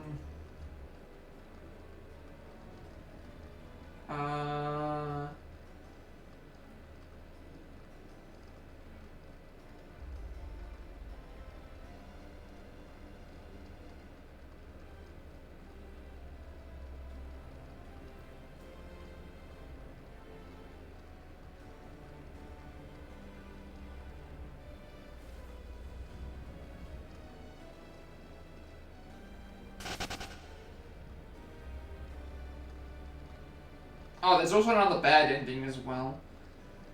If we run out of logic, we need to do that. So we're about to get bad ending. Well, we're not about to get bad ending 3, but when we get to the next investigation section, we do want to intentionally fail so that we things. So we do need to present him with the statue. Was it the ball? No, it was the Alabast one. Mr. Polani, if you could please take a look at this for me. Primidux statue sitting in Alabast right now actually belongs to Babal. So it would appear. I received a call from Miss Von Karma about this earlier. Then you will understand why I wish to inspect Babal's Primidux statue immediately. Because the statue currently in your country's possession. Yes, well, I've already inspected it myself. It is definitely Alabast's statue. I know because it's the real statue. And you're saying that Babal's was a replica. I'm embarrassed to say it's true, even though I knew that someday it would be exposed. I received my orders from the leaders of Babal. I was to negotiate with Ambassador Albert at this event. I was to negotiate with him and fix the results of the evaluation tonight. To say that we could not determine which statue was the real one. Why are you telling me this? Well, because you already figured it out. Our statue is just a hollow gold shell. If Babal were to lose face, the reunification of the country is what's important. I'm right in thinking that, aren't I? Not making a mistake, right? If you don't know yourself, then I won't pretend to know either. I thought that by being betrayed by my own secretary, the real symbol of wealth would be given to me. Isn't that simply ironic? Hey, where are you going? Are you heading back to Alabast? Yes, but before I do, I suppose I should give you a summary of what's happened. Oh, I see. There's been a murder in both countries using an object from the other country. That's the gist of it. Babal is just as strict as Alabast in their inspection of the people and things that enter their country. I mean, somehow both murder weapons were smuggled into the two countries. That's the only logical conclusion that can be drawn. Perhaps the key to the weapon smuggling is the person who traversed both countries.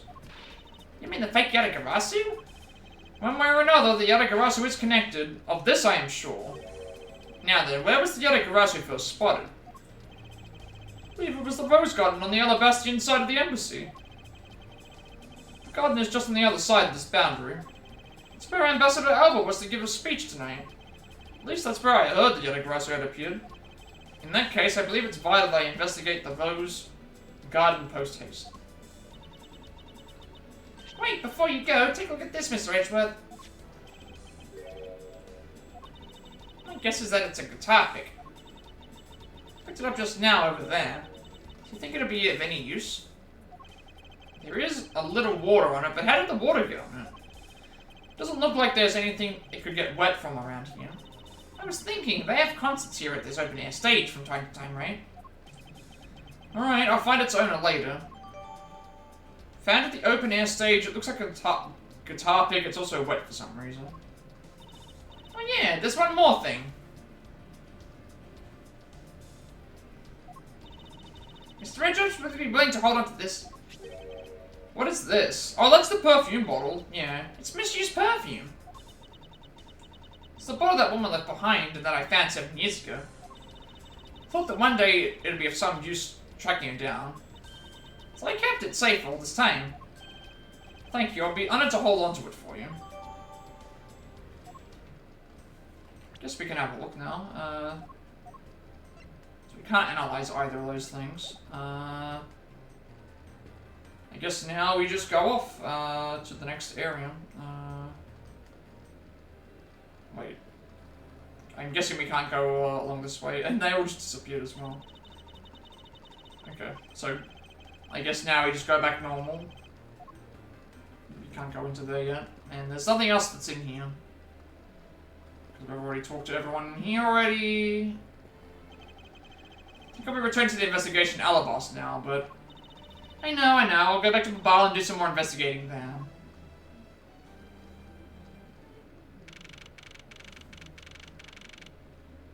March 14, 9:58 p.m. I like that this leads to the Rose Garden, because we have not been in this part yet. This is a completely unexplored terrain.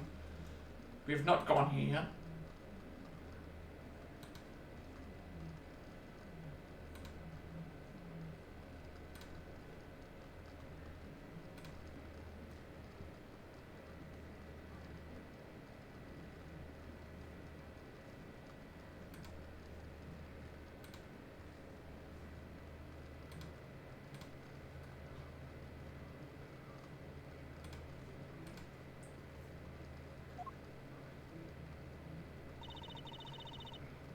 I see you're back, Miles Edgeworth.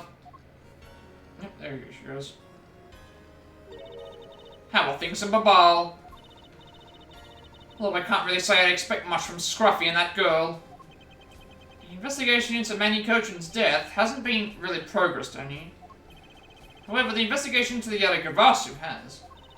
Ah, yes, the Yadagarasu. Even now I find it hard to believe. A person who can freely traverse between the two countries at will. Preposterous. Oh, that's what I came here to investigate. I heard that this is where witnesses claim to have seen the Yadagarasu. That's correct. Ambassador Alba was to give a speech tonight here in Alabast. And that's when the Yadagarasu appeared. The shadow of the mysterious thief appeared and just as suddenly it vanished.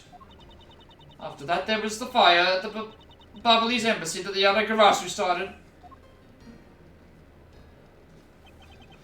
I vow that not a single feather from the Yadagarasu shall escape my diligence. Alright.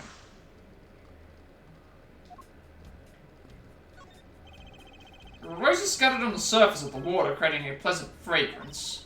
It's not just for aesthetics, this pool's water is also used in putting out fires. I see. The pool stopped filling itself automatically. The fountain spouts are set to stay open until the pool's water reaches a certain level. If this water was used to put out fires, I suppose it must be refilled to its normal level. Which suggests that this pool was recently used somehow in this embassy. I guess I'll take some notes about it just in case. Part of the Rose Garden pool auto refills the water when the water level is too low. What is Larry just doing in here as well? Of course. How dare you surprise me like that? I'm sorry. Hey, Edgy. Thanks for what you did back there. Your gratitude alone is enough. More importantly, Larry, this pool is not for your personal enjoyment. I know that. You really think that I'm the type to just jump into a pool and swim around for fun? Alright then, did you by chance fall into the pool? Nice guess, but no dice. So you know my son, right, Edgy? Your son? Guess I kinda lost sight of him when I shook hands with the ambassador. I'm pretty sure he was around here when I last saw him. You imbecile, how could you be so flippant at a time like this? What are you going to do if your son fell into the pool? How old is this child of yours, anyway? Oh, how old is he again? Larry, this is the first I've heard of a son. Who exactly is the mother? Mother? Oh, that chick, the pink princess. The pink princess? Miss Von Karma? I was a bit confused by this man's words for a bit there. However, I believe what he is looking for is the doll of the Iron Infant. Yep, because I'm the Steel Samurai through and through. Heart and soul. And the Iron Infant is my cute little son.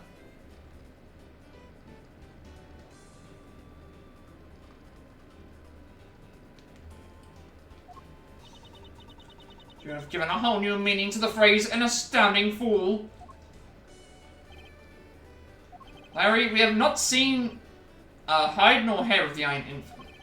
But rest assured that if we should find him, I will let you know. Now get out of here. Sounds good. In that case, I'll go search over there. Hey, wait. Well, it's not as if he'll get very far swimming around in that pool. Though he's unrelated to the murders, he sure knows how to cause a lot of trouble.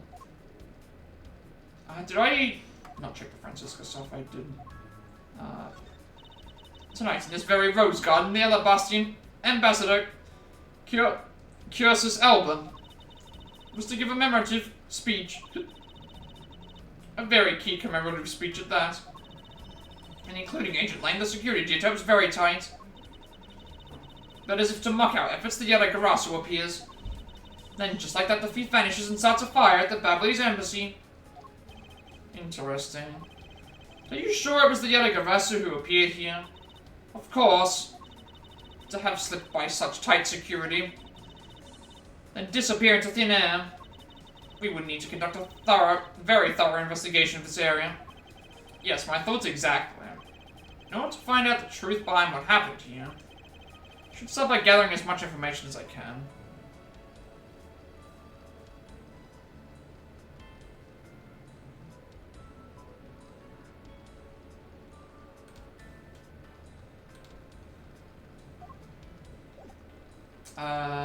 We should probably leave Lang till last because he'll probably have stuff that we can do, and as it is, like, I need to present evidence to them anyway for logic, as far as I know.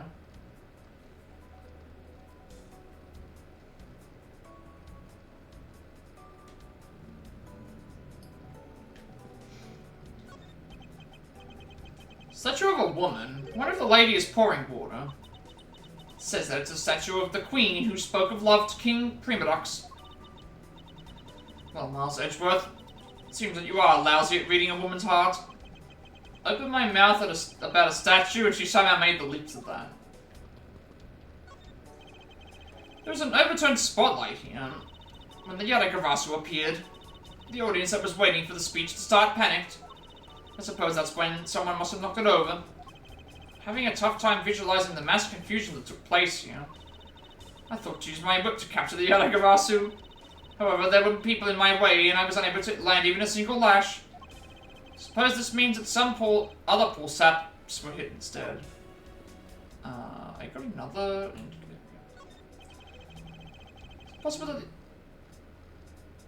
it possible that the Yatagarasu hid in these bushes? Of course not, they're rose bushes. You've been spending so much time with Scruffy and that girl, they're rubbing off on you. But it's alright, I'll wake you out of your stupor.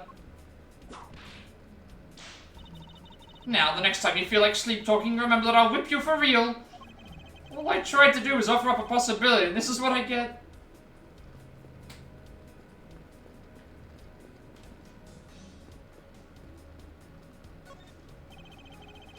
These There's some beautiful roses here. They appear to be well maintained. You're being too nice, Miles Edgeworth. The arrangement is devoid of any design sense.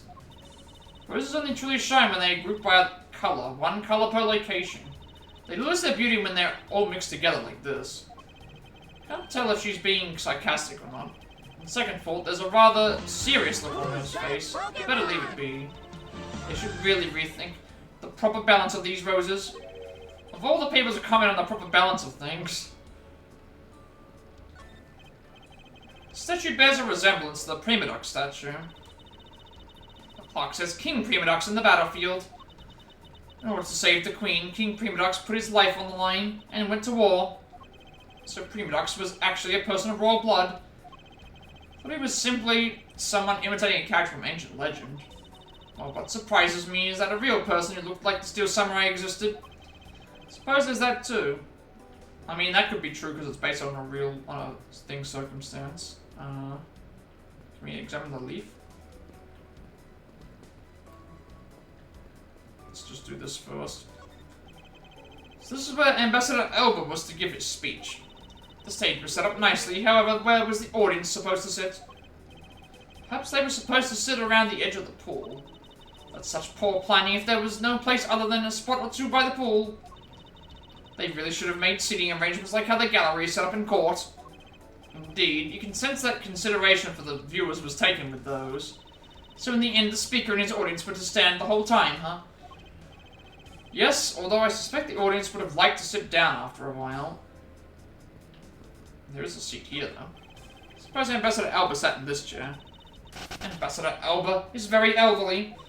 The chair was prepared for him, should he have gotten tired during his speech.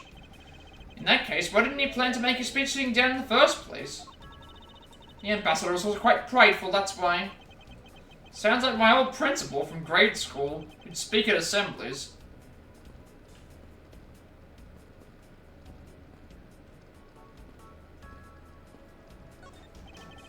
How is the investigation proceeding on your end? Like she says, that's top secret. If you're going to attempt to imitate your superior, at least do it well. Don't suppose he believes in the accidental leakage of information. Alright. Talk to you. Have you finished checking out all the bystanders? Yes, sir. And we found 14 counts of pickpocketing, 16 counts of illegal parking, and 1 person ran a light, sir. Don't tell me you didn't find out anything related to the case. Sir, not a single thing, sir. Well, for now, let's just get those other lawbreakers down to the precinct. Agent Lang? Well, if it isn't Mr. Prosecutor. I would just like to thank you for your assistance earlier. Make no mistake, it's not like I was trying to help you with what I did. After I left, did you receive word from Ambassador Elba? We're to wrap up our bodyguard assignment at the end of today. Oddly enough, we received word from HQ to return home in an urgent matter. So if I can be so easily called away from this case after I've come this far. I swear that I'll find the truth and drag it out screaming into the light. You're with me on that, right, Mr. Prosecutor? Yadagarasu's appearance. You were working as Ambassador Elba's bodyguard at the time. So naturally, you witnessed when the Yadagarasu appeared, correct? Yeah, I saw the faith alright, with my own 2 eyes. Yadagarasu was always there, lurking in the shadows. When the spotlights were turned on for Ambassador Elba's speech, a shadow appeared. That's when cries of "It's the Yadagarasu" rang out. The next second, the spotlight went out. By the time we got the area lit again, the deaf thief had vanished. When we investigated afterwards, we found that the reason the lights went out was because someone had unplugged the extension plug for the outdoor electronics. Whether it was someone doing it on purpose, or simply a guest who had tripped over it, we don't know. But one thing is for certain. Yadagarasu was here. So you're saying that basically all you saw was the thief's silhouette? Yes. If all you saw was a shadow, then it's entirely possible that the shadow belonged to someone else. Good thinking, sis. You just might be right. For the fact that there was no one else with that same shape. Not among the staff and all the audience members. My men have already done a thorough check of everyone, so I know I'm right. Someone else's shadow. That sounds like a plausible hypothesis. The suddenly appearing and disappearing shadow of the Yatakarasu. Believe I figured out its true origin. I expect no less from my subordinate. Now let's hear what you know on the subject. What really cast the shadow of the Yatakarasu? I'm going to save the game here, because we now can lose points, so we're going to intentionally tank our health once again, because that's the objective of this game. Getting all the bad endings, so 3 out of 7 bad endings so far, which can show you already there how far we are through this case. We're still not past the halfway point yet. So we'll see how it goes.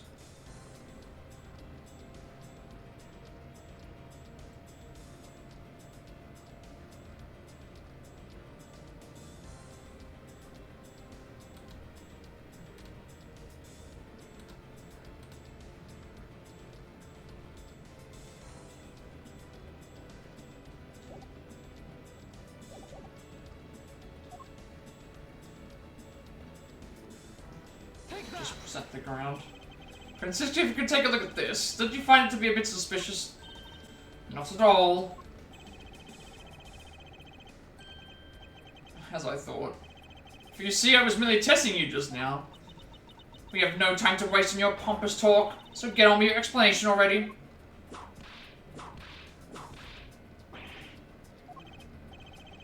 Guess Francisca just couldn't understand my point.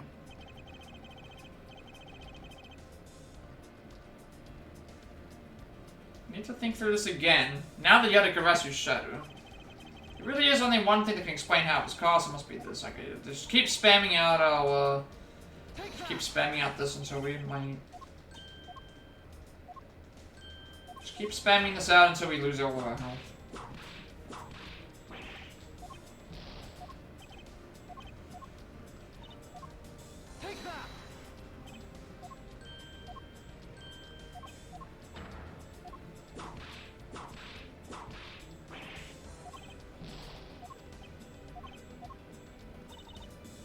Time is flying by so fast, it feels like. Like, it does not feel like 6 hours. It doesn't feel like 3 hours ago when I went to take a break. And I still feel like I'm...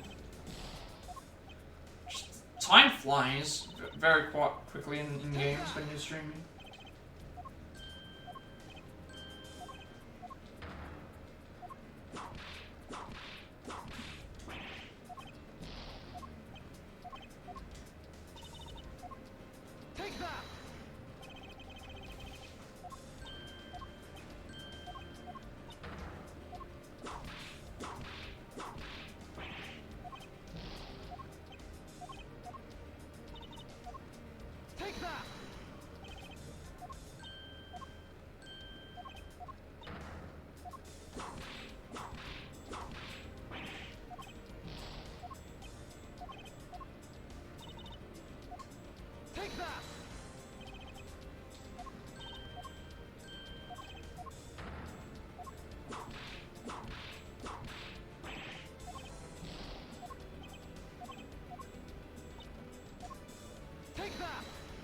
Alright, last one.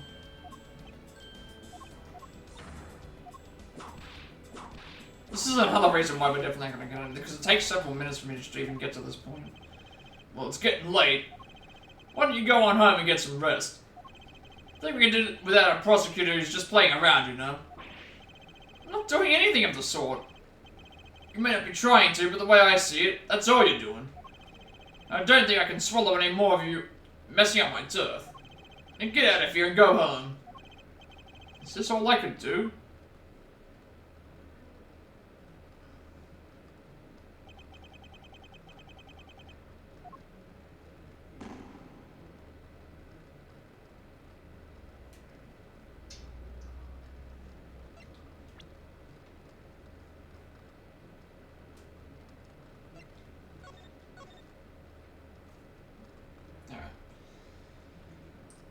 So now that we've got the bad ending out of the way, we need to basically present the left, right, and then left statues again, and then that's step done. I have no idea when we're getting the next statue, we're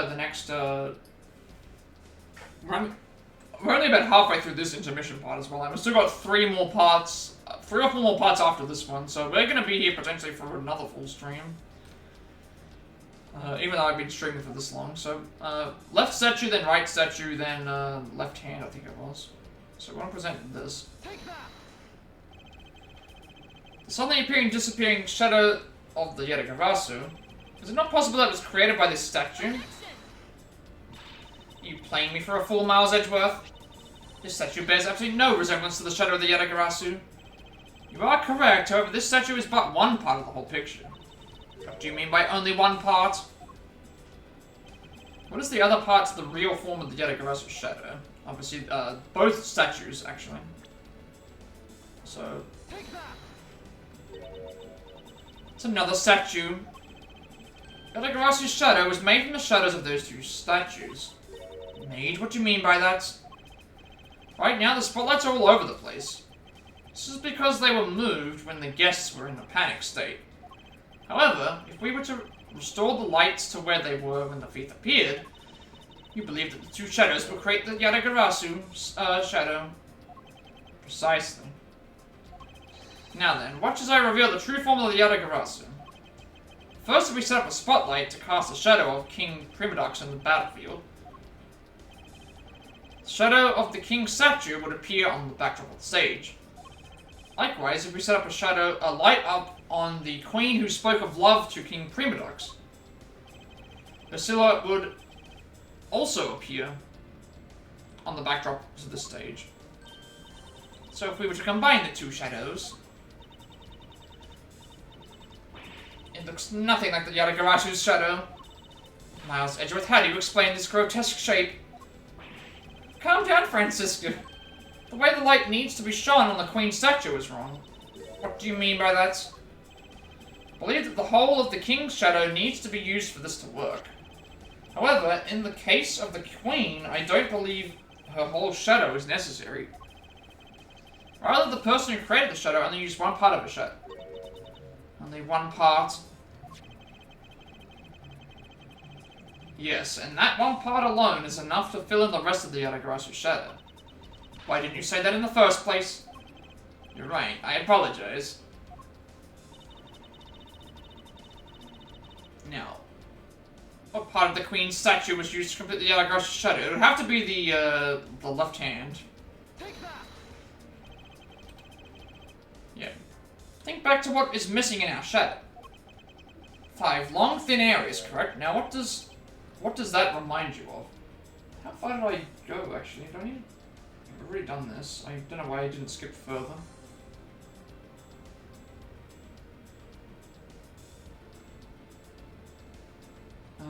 That is... That's all normal. That's talking... That's talking... Okay, this is the next part. I do see the next step ladder part. Actually, no, I don't. Not yet. Not yet. A bit too early for that one. That's right. Can only be by the shadow of the Queen's left hand. Francisco, can we please adjust the spotlight's position so that it only shines on the Queen's left hand? Alright, let's give it a try and see what we got. It's... Yeah, this is exactly like the shadow I saw. Culprit must have changed the spotlight's positioning beforehand, and then pulled the plug after people saw what the culprit wanted them to see. In their panic, the guests must have moved the spotlights around, which we can assume was also a part of the culprit's plan. By the time the lights came back on, the Yatagarasu shadow had vanished, which means that the shadow was a construct from the very beginning. So you see, the Yatagarasu never did visit Alabas tonight. The only country that Thief visited was Babal, although it can be assumed that Yatagarasu had an accomplice in Alabas. An accomplice? But who? I haven't figured that out yet, but I assume it was the person who set up the shadow show. Sense that the biggest clue yet to solving this case is the existence of this accomplice.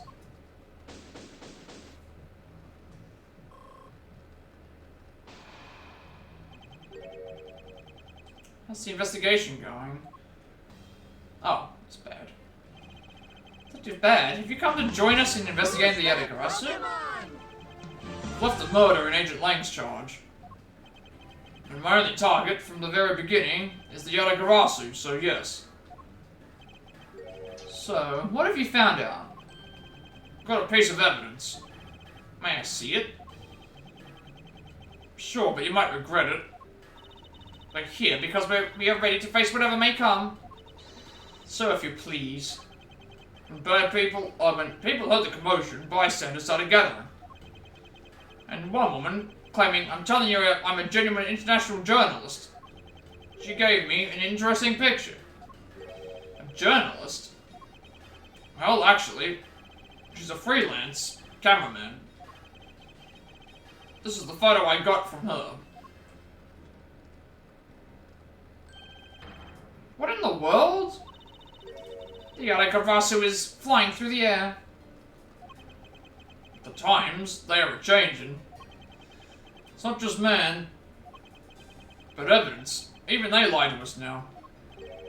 When was this photo taken? Apparently right after the fires on the 4th and 5th floors were put out. It was taken from a nearby building that you can see the embassy from. I see, so this was taken after the fire. Taken from a building nearby at the moment of border crossing during the fire. Below in this picture took her from the Barbalese embassy.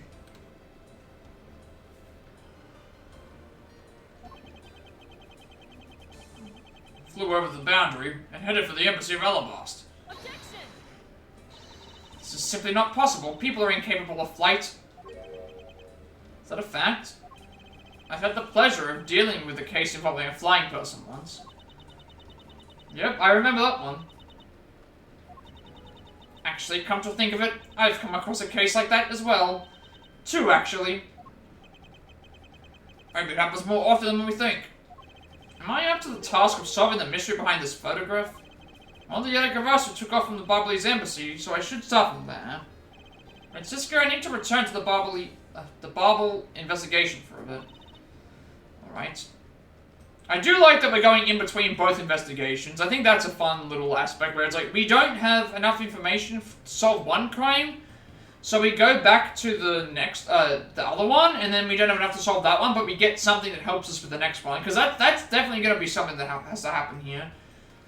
Because we know that one crime was committed in Babal with an Alabast thing, and then the other one was committed in Alabast with a Babal thing, so we know that there's going to be crossover between them both. I think that's a very fun way of doing stuff. Absolutely.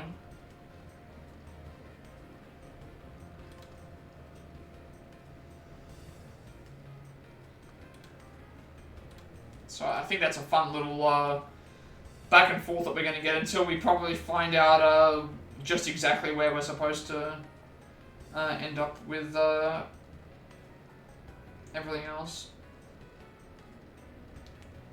Okay, so I think that concludes this section. We can still talk to Bad, I believe. Because now we're going back to the Damask thing. There's also another thing as well. Okay, let's talk to Bad, see if there's anything else.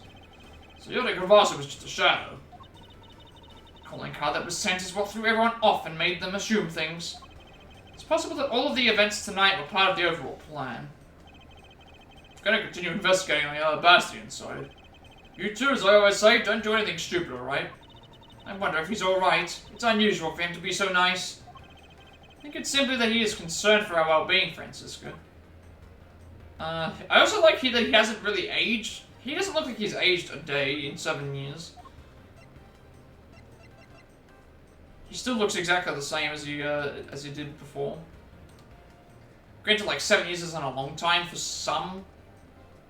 Like Francisco looks older because she's actually an adult. So that's a little bit different. So now we go back to Elbust, I think. I'll continue investigating on this side of the building. Alright, I'm counting on you.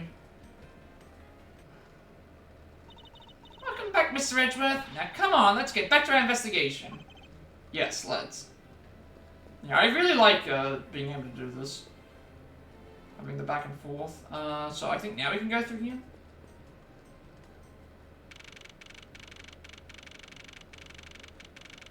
March 14, 10:37 p.m. Barbalese Embassy Secretariat's office. Yeah, everything's more cleaned up now, at least. I think after all that running around, we're back to where we started. It would appear that way. Hi, Mr. Edgeworth. You found Manny's killer yet? I'm terribly sorry, Ambassador Polania, but I have yet to find his killer. I guess his murder really was the work of the Yatagarasu. Let's get one thing straight. It was the work of the fake Yatagarasu. The real Yatagarasu was a noble vigilante who was only out to steal the truth. Miss Faraday, please don't make up such a sad face. If there's anything I can do for you, all you have to do is ask, alright? Mr. Polania? Actually, there is one thing you can do. Will you allow us to take another look around?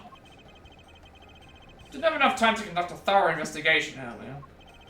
Sure, please feel free to investigate to your heart's content. Also, there are a few questions I'd like to ask you personally, Ambassador. Also, we can now investigate everything with Kay, because last time we were here, Kay was held hostage, so she could not help us with the investigation. So it might be worthwhile to re-investigate everything around, because she was not with us before.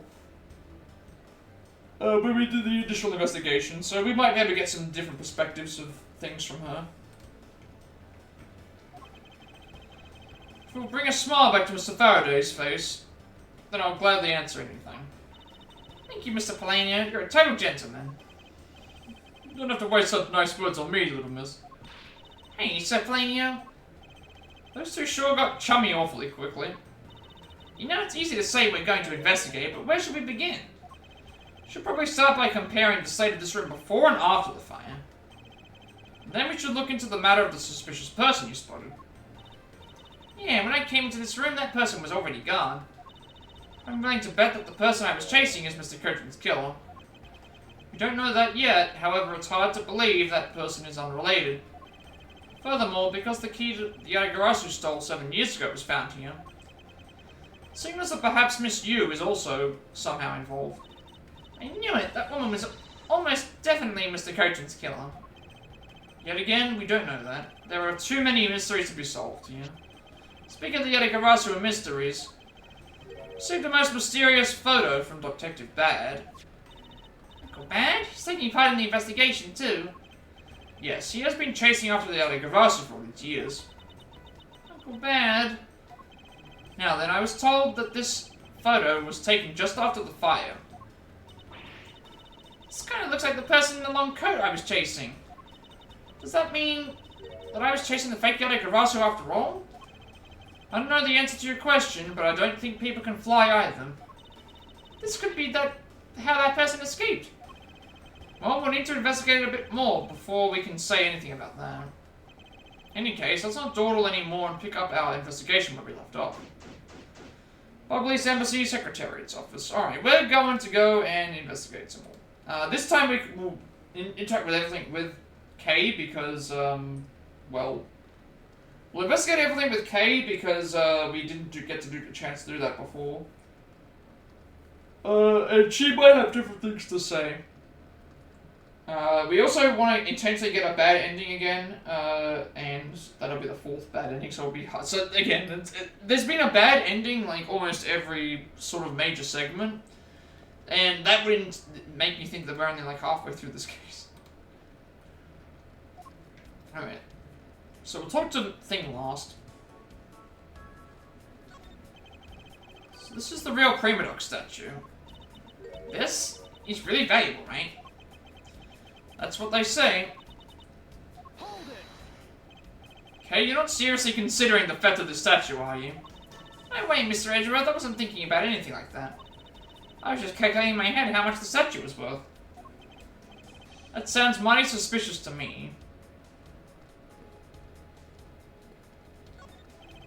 Still don't know where the blade of the Bubbly's knife went. Could it be that the killer walked away with it? Looks like all of the souvenirs suffered some damage from the fire. Just don't believe it. Murder on top of arson? What a disgrace to the name of the Yadagarasu. The fake Yadagarasu is guilty of much more than just theft, it seems. I know, because if it was me, my first priority would have been to loot this bookshelf. You would steal ordinary souvenirs that you can buy virtually anywhere? You can't buy them anywhere. Each one is specific to a location and has its own value. And items that have memories attached to them are the most valuable of all. But could you really rob someone of their valuable memories just like that? No, because even if I take the souvenir, I can't take the owner's memories. Grandfather clock. This one resembles the one in Alabast. The clock has been with us since back when we were still Cordopia. There's one big clock. Hey, does this one have a bird that pops out like a cuckoo clock? I'm sorry, but no. But I'm sure you'll love its chime. Really? It's going to be 11 soon, so maybe I get to hear it soon. Is it that time already? Time sure flies by when I'm involved in an investigation. And it's not too late. The night's only just begun. Okay, it's not good for you to stay up late, you know. Yes, Gramps. What should I say? Why couldn't I guess we can investigate this. Professor Polania, would you happen to know what these charred remains are of? I don't know, actually. But I don't think there was anything there that should have been flammable. And so it remains a mystery as to what was burned here. I always thought this was something on the ground, but it's probably just a pedestal. It's the charred remains of a fallen ceiling fan. I've seen a few of these before. They spin around and around and play music. I believe you're thinking of a musical mobile for babies. Yes, that's it. But they're not nothing alike. They're totally alike. They spin those babies right round like a record. Oh, I got that reference. I'm old. I got that reference. Oh, great. Yep, I got that reference.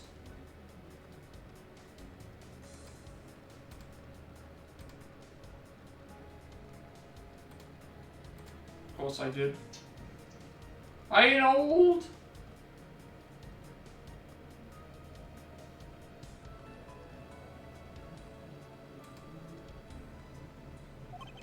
Let's see. Guess I can see how much you might think that. Appears that Mr. Cochrana's body has been taken in for an autopsy. The white outline is all that is left to tell the tale of his murder. A card there. Can I... And that's that's the evidence number. Never mind. I thought it was like there's a card here. We also never got to go around this side either. Appears that this area was heavily damaged by the fire. Yeah, I guess we should hurry and get started examining everything. We couldn't actually investigate this part because it was blocked off originally by the place people. So I'm wondering if the reason this was blocked off is because it would have given away some of the other secrets of. I'm wondering if that's the case.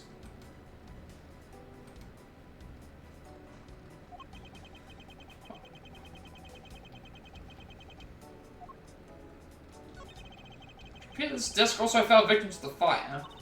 But it doesn't look too damaged. Maybe we can rifle through this drawer a bit.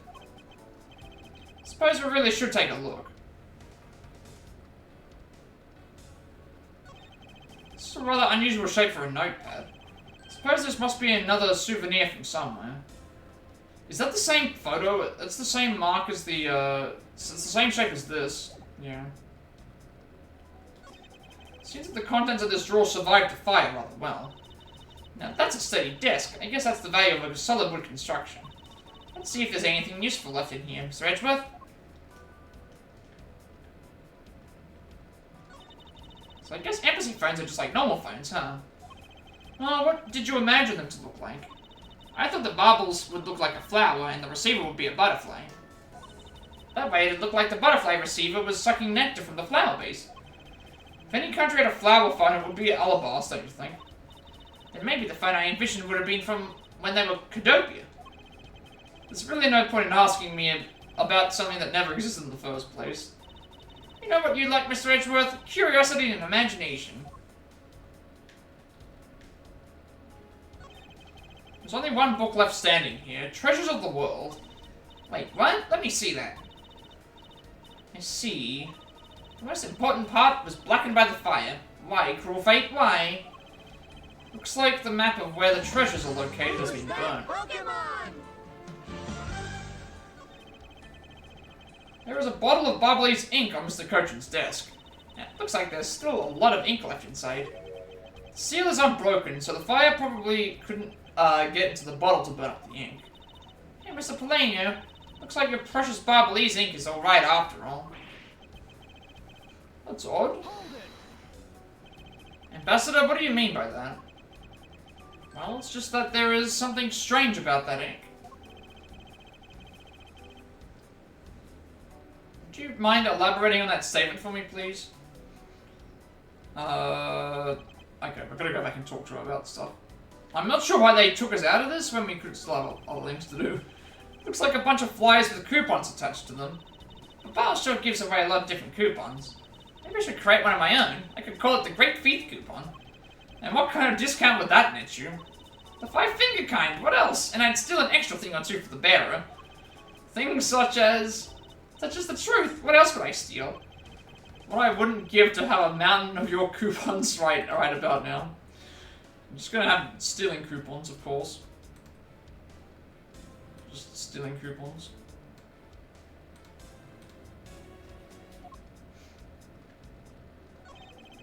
Any Cochin. His name is written here on this nameplate. Why would you put a nameplate with your name on it in your own office? Suppose it's to inform people in case they walked into the wrong room by mistake. Do you think maybe it's also there to remind you of your own name if you forget? Well, either way, it's never a bad thing to set a nameplate on one's desk. Never mind.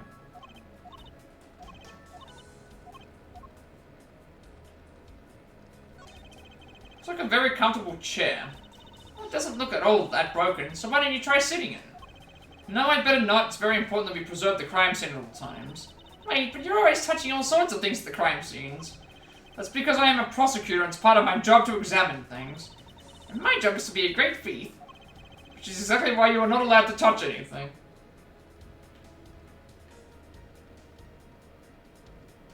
Okay, I think that's everything investigated on, this side. Nothing else on the desk. You can see the other Barcian embassy through this window. So where were you when you were investigating over there, Mr. Edgeworth? You can see it from here. I was there on the 5th floor. That's where Damask 2 was killed. What? You don't mean the Master Mask 2? Aw, poor guy. It's a fellow second-generation thief that can't just turn a blind eye to this. Even though Damask 2 was merely an imposter of the original. A fireplace, huh? So Babal's officers have them too.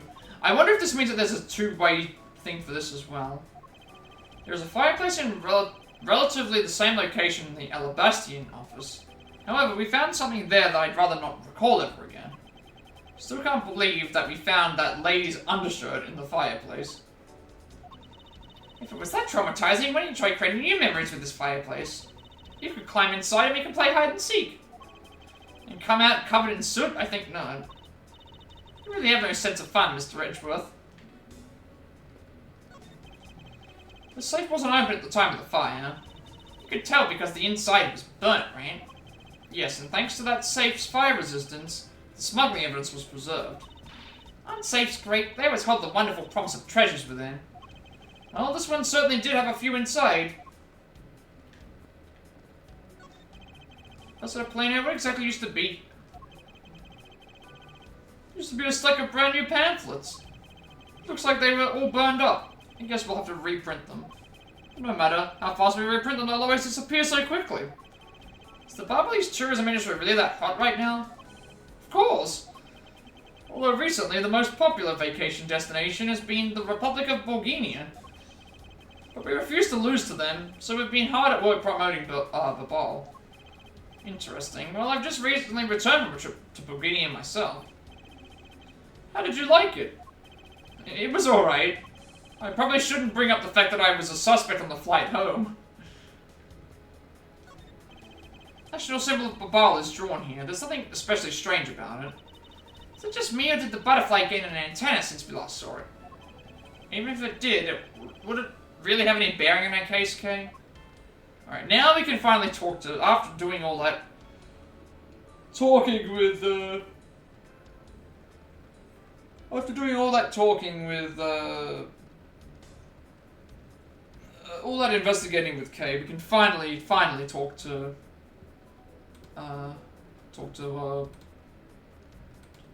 the ambassador. Well then, Ambassador, I'd like to ask about your movements before the fire broke out. Before the fire? Which fire are you talking about? Which one? There was more than one tonight? Oh, I see. I guess you didn't hear about it. We had 2 fires here at the Ablaze embassy tonight. What a bother all of that was.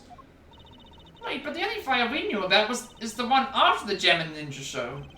Oh, well, the first occurred at the start of the Gem and Ninja show. Luckily, only the 4th and 5th floors of our embassy caught on fire. Not wanting to cause a panic among the theater goers, we decided to keep it internal. There was a fire. There was a fire in the embassy, and instead of just informing everyone, hey, like, there's a fire happening, be careful. No, we're not going to tell anybody in the embassy there's a fire. We want it to be a hush-hush. We want it to be completely hush-hush, of course. Of course, that's what anyone would do. Granted, like, I remember having fire drills in, there was fire drills at my university a couple of times, and the way that people were handling that was really bad. Like, everyone was, there were people rushing to get their name mark off the roll to make sure that they showed that they attended the class, and then they left immediately afterwards, and then there were also people, like, taking everything and stuff with them.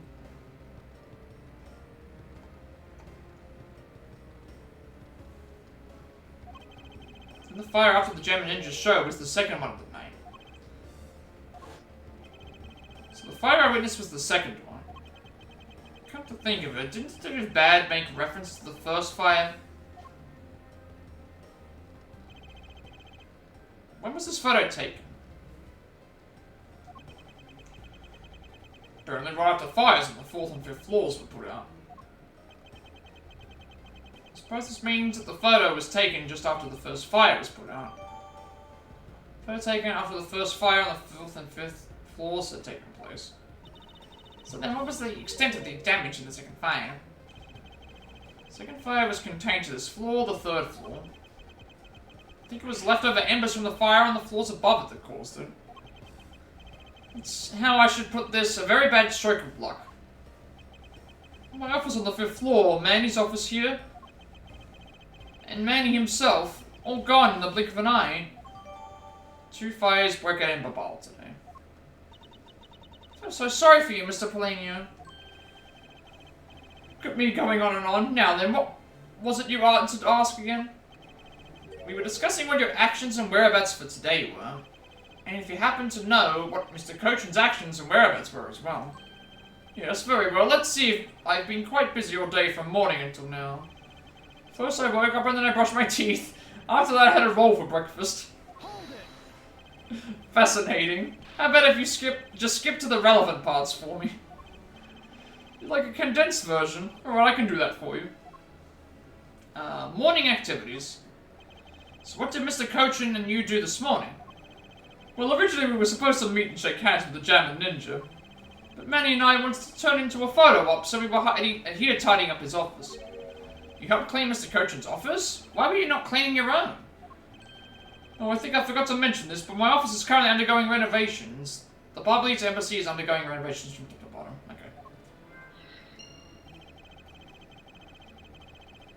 Okay. Another hour to go. Until I would normally finish. I don't think Alison's coming home early today.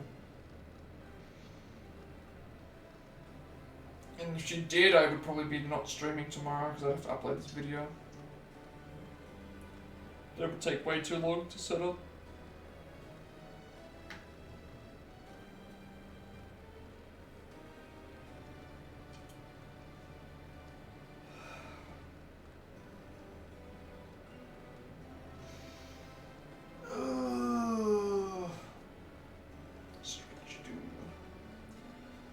I think taking like gradual breaks here and there with this is a good thing. I do enjoy playing this game a lot. It is a lot of reading. Like, I would like if it was all voiced, but I feel like if they're gonna, and I feel like it's like Nintendo games. Like they don't voice them because I mean there was one time like Super Mario Sunshine is voiced.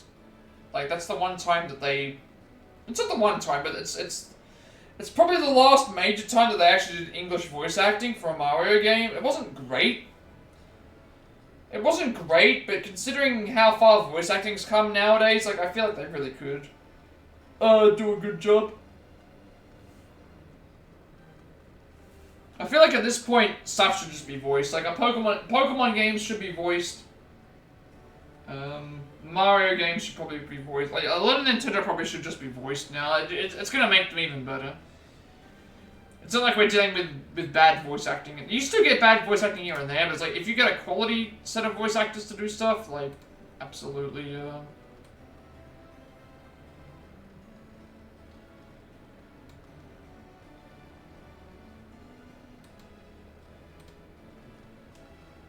Which is why both the Primidux statue and the Ablaze knife set are down here. I see. So it didn't take much, really.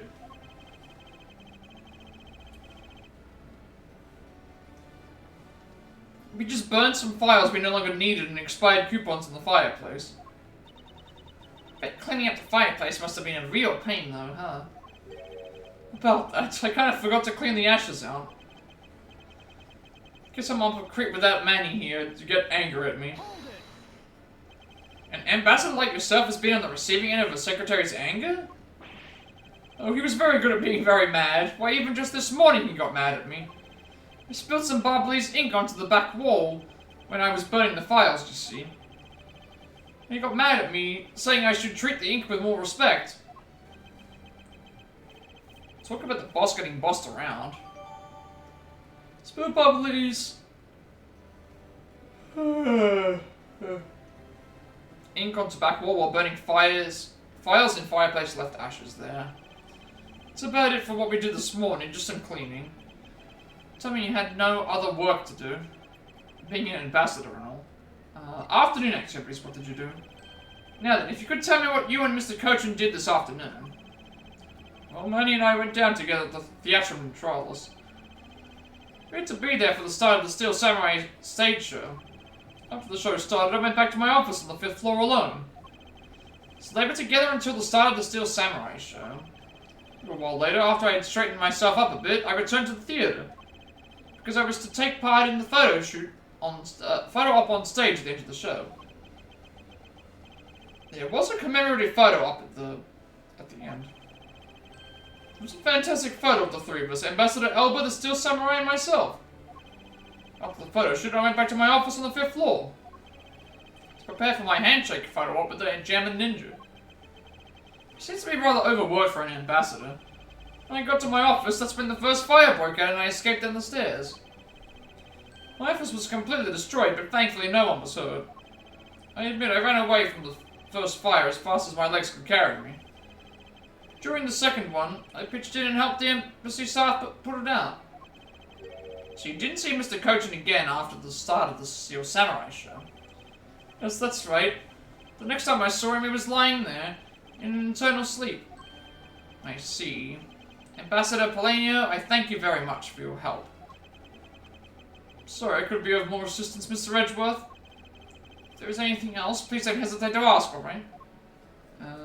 Mr. Cochin's ink. I wonder if you might tell me what you have noticed about Mr. Cochin's bottle of ink. Just thought of it right now, but during the second fire, Manny was worried about his office, so he came rushing back to it. Called out to him, and when I received no reply, I used my spare key to open the door. When I did, I was greeted by roaring green... Oh, green flames! Green flames, that's key. We have the lantern that does green flames. flames were so big that I wasn't able to see into the room at all. Hold it. The fire was green? What was the cause? Well, wet crystal oil burns green when it's lit, as you can see by this lantern. Barbaley's ink is made from the same oil, which means it would also burn green. You know, I too had thought it was Manny's ink that had caught on fire. So that's why I was surprised to find out there was a bottle of ink left on his desk. Who's that Pokemon? In case of the perplexing green flames, talk about a mystery. What exactly was it that caught on fire in here? I think that's everything from you, right? We also want to intentionally get the, we do need to do logic, I think, at this point. Or deduction. Examine the... done that.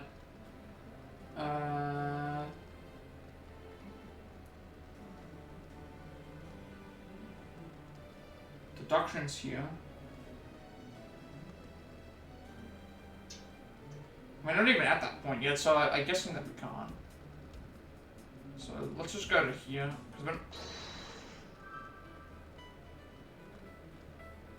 Yeah, I'm looking at this. There's nothing here. Not yet. So now we go to the desk.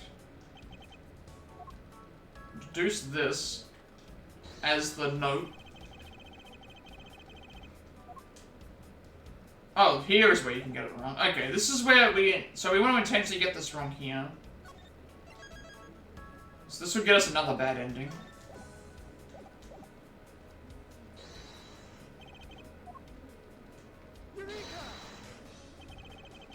This specific. Exactly. Right. Yep. You can mesh through this. Wait, don't tell me. Is it something that Fees can't see? Why don't we say that's it and move on? I was just joking, you know, Mr. Edgeworth. It's just my way of saying that when you make a mistake, you should just admit to it. It appears that she noticed after all. We should carefully re-examine this area for clues. Yeah, that's what we're gonna do, but intentionally tanking our score.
Alright, last time, and then we can progress.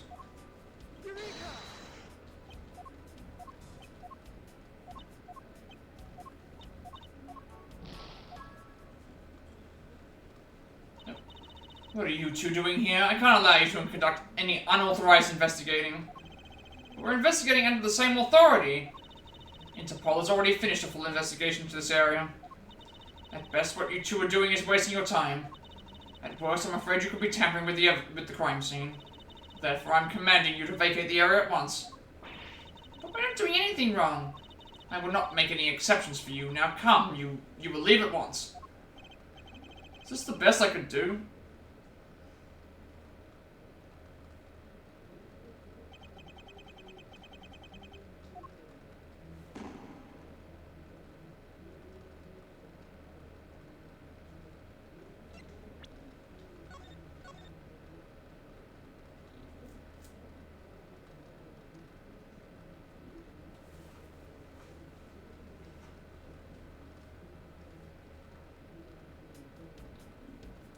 So deduce, add it to the paper that was used for this.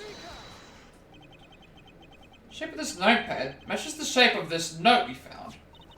Hey, you're right. What is it? It looks like something straight out of Monument Valley. Oh yes, that notepad is a souvenir from somewhere in your country. I've been collecting them for the purpose of studying them, you see. Yes, I do. You do seem to be quite passionate about it. Would you like to see my souvenir collection? I'd love to show it to you. Are you sure they haven't been burnt to a crisp by the fires? Ambassador Polania, I wonder if you might recognize the handwriting on this note. This looks like Manny's handwriting. You see, in that case... Did you figure something out? This note was found in Alabast. Specifically, it was found being firmly grasped by the murdered Damask number 2. Damask 2? Then this note... Yes, it was a request from Mr. Cochin for Damask 2 to steal the Primidux statue. And he tried to steal the Alabast Primidux statue? We would know for sure if we could run a handwriting analysis. Ambassador, do you have any documents that were handwritten by Mr. Cochin? Yes, I can gather a few and give them to you. I'll have to ask Detective Gumshoe later to run the analysis. I can't believe that Manny would even think of doing something like this. Do you have any idea as to why he would have requested the theft of the statue? There is one possibility, but mind you, it's just my personal speculation. Anything you can tell me would be of great help, Ambassador. That's probably just us asking now.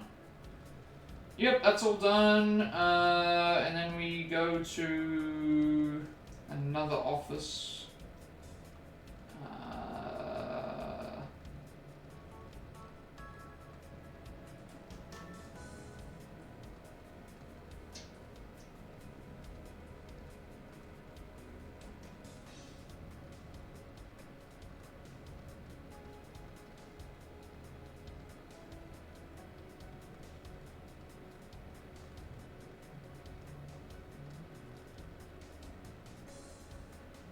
Okay.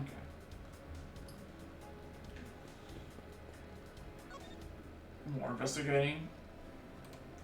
This is going to be very back and forth. Considering we're down to like less than an hour, then I would realistically stream. We're still investigating. Like not everything's being put together yet.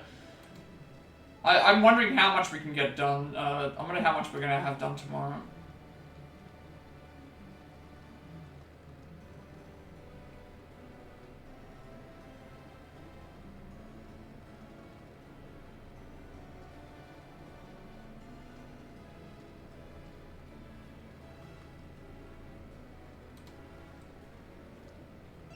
For the mask number 2. I believe that you said you might have an idea as to why Mr. Cochin hired the mask 2. So I fear that it may be my fault. As I was telling you earlier, it was to determine which statue was the real one as a part of today's event. Because of the Edgeworth and the fire here, that got cancelled, didn't it? I'm actually relieved the rest of the event has been cancelled. For you see, Babal's statue, well, it's just a replica. Did Mr. Cochin know about Babal's Primidux statue? Of course he knew. That's why he was the only person I could consult with. We'd have to do something that once our statue was revealed as a replica. As to be expected, I was very nervous today, as this would impact my country's authority. Yes, I understand. Well, when I told Manny my concerns, he said, let me handle it, it'll be alright. I'll find a way to make sure you're the ambassador of the reunited Codopia. At the time, I thought he was just trying to cheer me up. But when I saw the note, I realized he was serious. Mr. Cochin conducted a lot of business behind your back. I assume he did all that to ensure that you are the next Codopian ambassador. Why was he trying so hard, I wonder? He was so much better at getting things done than I ever was or will be. Don't have an answer yet as to why he was trying so hard. But I suspect he had an ulterior motive in mind beyond just simple kindness. Here you are, Mr. Edgeworth. Gumshoe, have you collected the information that I requested? Yep, got it all right here, sir. Here you go, Kate. Feel free to take a look. It's for you, after all. all this, Gummy? It's all the information on the room that I got from the embassy and Interpol people. Now we know exactly how this room was before and after the fire. Good work, Detective. Well, it was nothing, sir. I'm an expert at getting people to talk. Well, you two remind me so much of my father and Uncle Bad. What do you mean? As a prosecutor and detective, your dynamic is just like theirs back in the day. Well, don't you worry. I'm going to find my own wonderful partner someday. And when I do, I'm going to become a good Yadigarasu, just like my father, right? Hold it. Please don't ask me questions to which I have no answers to, okay? However, I can say that it is truly a wonderful thing to find a partner you can trust. You bet. So what now, Mr. Edgeworth? Well, I'd like to ask you for a favor. That gadget, Mr. Thief, is it? That thing you call your secret weapon. You mean Little Thief? Coming to rely on it, aren't you? Hold it. Don't need a crutch like that. I'm only asking because I need it for the investigation. Information Detective Gumshoe gathered in the ambassador's testimony. I'd like you to please recreate this room as it was during the third floor fire. You got it. Alright, here we go. Dark skies of evening, when no other bird takes wing, one alone remains all-seeing. Now witness the true power of real modern-day Robin Hood. I love these recreation scenes. I hope that Kay returns in the second game as our partner, so that way we get these recreations for the entirety of the game. Because we only got it twice, in the third case and the fifth case. I feel like this is the gimmick that we need. They did a similar thing with, like, Emma and stuff in the previous games, but, yeah.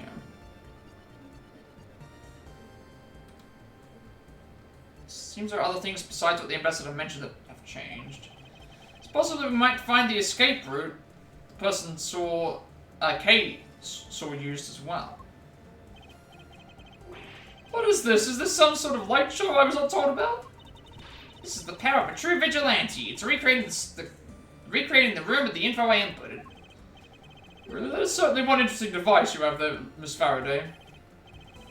I believe it's about time we return to our investigation. Right, so now...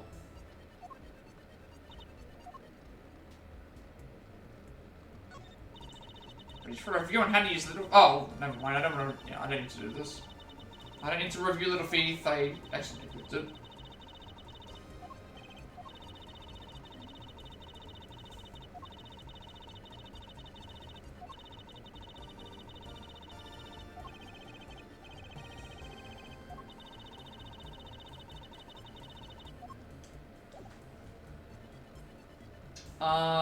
Right. I don't know where we should start. I mean, we have to do the entire room anyway. Maybe we should just start with, we'll leave Manny till last. By this time, the Primidux touches had already been swapped, right? They must have been, as this one is covered in soot. Lousy timing, and just as the two countries were about to become friends again, too. Would have been better if I had stolen it than for it to be caught up in that fire. Okay, I think I understand your sentiment.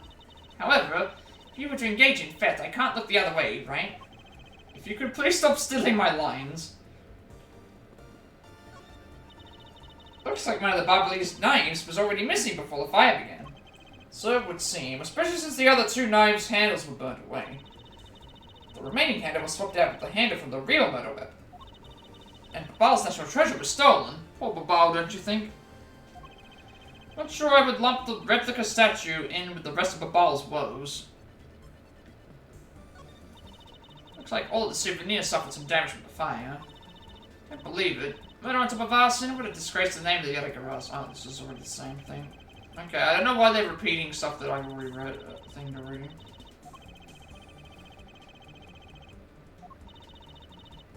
I guess because the recreations happen, it's the exact same thing. I thought they might have added extra lines.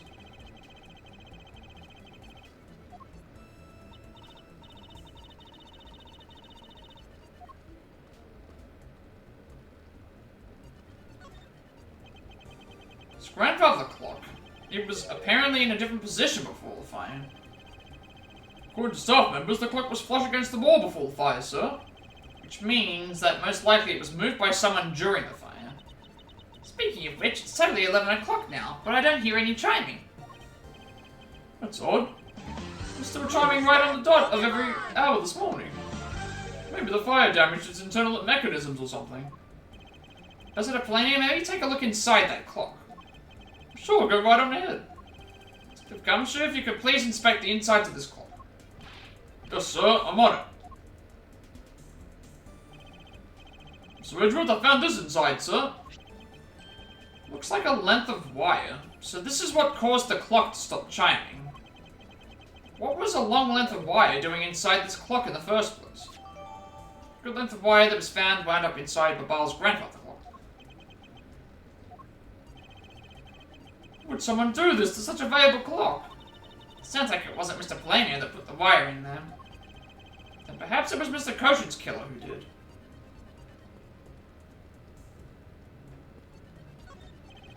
These must have been the large green flames Ambassador Palladium saw.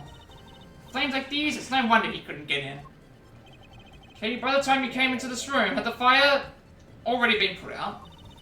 Yeah, the fire had died out for something by that time. Then this fire in here only burned from the time the fire started on the third floor. Till you had a Garage who appeared and caused a stir in Babal, I suppose. Guess Mr. Palladium was just lucky enough to run into the fire as it was burning, huh? Yes, you could put it that way. Since you were the first to discover the body, we can assume that no one else entered the room until that time. No one other than the person you were chasing, of course. I knew it. The person I saw was definitely up to no good. I mean, that person could even be Mr. Kochin's killer. That is very likely to be the case. After all, that person came into this room before you, and must have chosen this room precisely because they knew no one would be in here. Okay, then maybe the green fire was where it was to prevent anyone from coming in. But then, what did the person set on fire to make the green flames? Well, whatever it is that person burned, it made a rather sizable fire. And since the fire is green, well, we've seen something that burns green, right? It's a bit tinier than these flames, but you get what I mean. Yes, and I do believe that what you were thinking is exactly why these flames are green. Which fire-related piece of evidence burns the same color as these green flames? The ink. The ink burns. Yeah, the ink. It's the ink because which fire-related piece of evidence burns the same color as those green flames? The ink does. I mean, this also technically does. Okay, it was supposed to. It was the. Never mind. So it's supposed to be the lantern.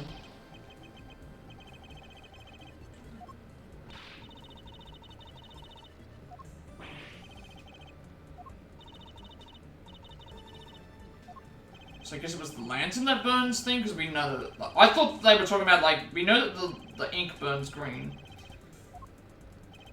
So I'm guessing it has to be the lantern then. This silhouette lantern, its green flame comes from the wit crystal oil it's burning. Yeah, that's the fire I was thinking of too. I love the green it gives off. I think we've now established that the green flames were caused by wit crystal oil. Furthermore, we know that there is only one other thing made from wit crystal oil. You mean that thing Mr. Palladium was mistaken about, right?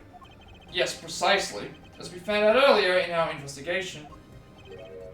What? I don't get it. Can you fill me in, sir? Fine, I suppose. I'll explain it in a way that even you can understand. This is the thing made from wit crystal oil that Ambassador Palladium was mistaken about. The oil. Take that! I believe ink is made from wit crystal oil. Oh, so it should burn the same color as the flames in the lantern, right? Yes, precisely. However, the green flames in this room were not from a bottle of Bubbly's ink. Because we found the ink Mr. Kochin used on his desk, right? Yes, however, we know that Mr. Kochin was smuggling the ink.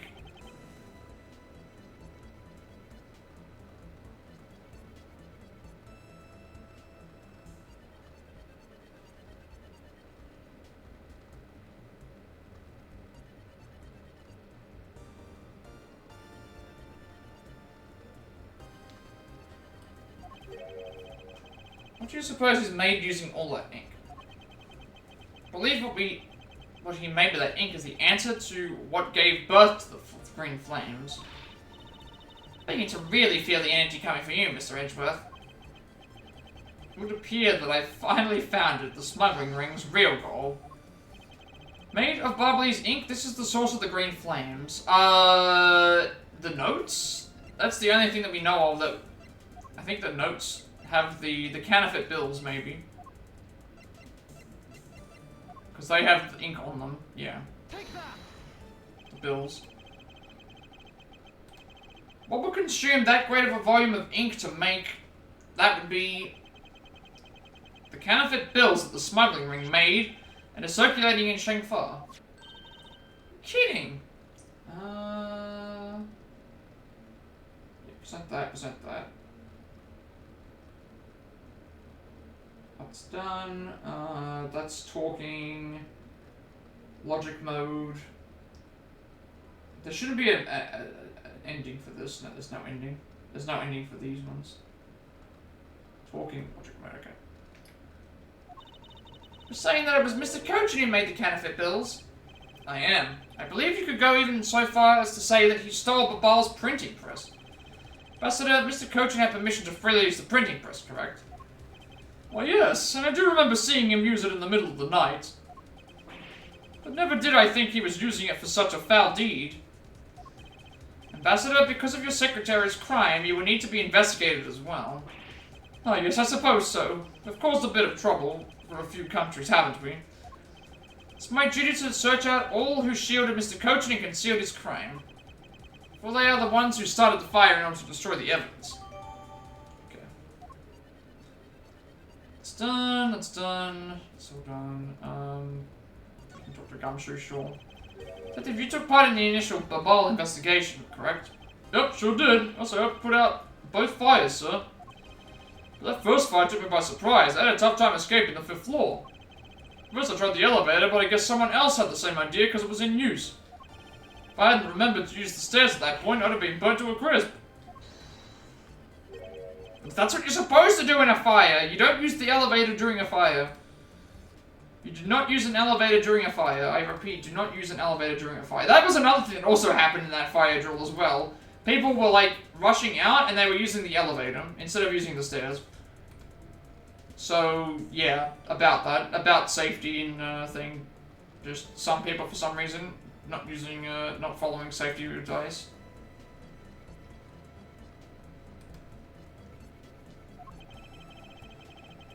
We always warn our staff that in the case of a fire, it's dangerous to use the elevator. Exactly, that's what you're supposed to do.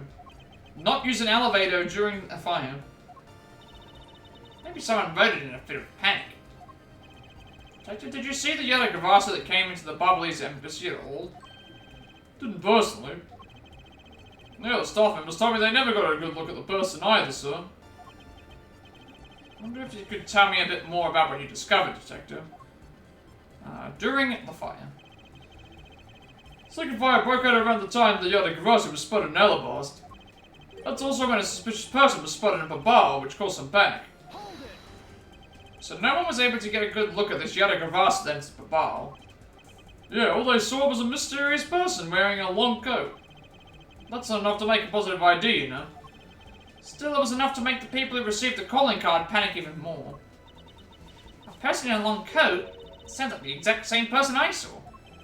Yada Gravasa that appeared in Alabas was proven to be just a fabrication, a shadow. In light of that fact, the Yada Gravasa that appeared in Babal is also suspect. Can't be serious. Not when we're this close to capturing the fake. I mean, Callista, you. So the Yada Gravasa appeared, caused mass confusion, killed Mr. Coach, and then disappeared. What you saw? By the way, Detective, why did you not chase after the Yada Gravasa? I did, but, well, this embassy is huge, sir. Got separated from the other staff members I was with and was lost for a while there. You didn't even memorize the layout of the building you were to guard, Detective? I'll be sure to do that from now on, sir. But, you know, it was thanks to me being lost that I was able to come to K's senses. Is that a fact? Yeah, it was when I was lost and wandering around in the 3rd floor hallway, sir. When I heard a scream, I headed towards it right away. It's probably from when I found Mr. Coach's buddy. You know, I thought it sounded like her, so I got real worried and ran as fast as I could. And it was thanks to Gummy that Miss Sheena wasn't able to take me away. Cover for me until you got here, Mr. Edgeworth. Oh, I see. So he can be useful once in a blue moon. Still, it's too bad that Agent Sheena got here before I did. Wonder where Agent Sheena was before you found her here. Well, just before I got to this room, I saw her coming out of the room next door. She was in the room next to Mr. Cosham's office up until she tried to arrest Kay. Agent Sheena mentioned something about chasing the Yellow Gravassi herself earlier. Well, she apparently helped in putting out the first fire. Then during the second fire, I heard she was busy chasing the Yellow Gravassi. She seems to be a very dedicated agent. You would do well to learn from her. Why are you pointing at me when you say that, sir? Examined everything in this office, but there is one thing that bothers me. Perhaps I should ask Ambassador Palanio about it. Ambassador Palanio, there is something I'd like to ask you about. Yes? About this office, it appears to me to be very similar to Ambassador Alba's office. For example, the location of the fireplace and the position of the grandfather clock. That's right, you've also paid a visit to the Alabasti inside of the embassy. 2 embassies actually used to be 1. Yes, I know, even the pamphlet mentioned that. Which is why the building is bilaterally symmetrical. So no matter which room, the location of the fireplace and the like are exactly the same. Even where the art is located is the same, as my room is currently under renovation.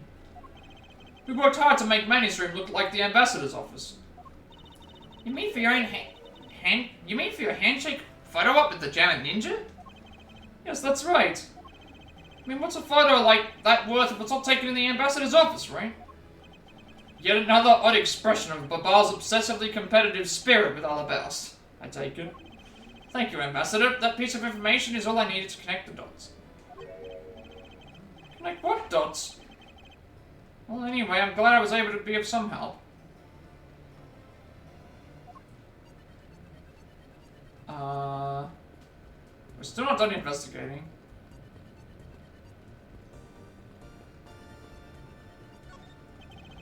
The piece of the disc is largely unchanged from before the fire.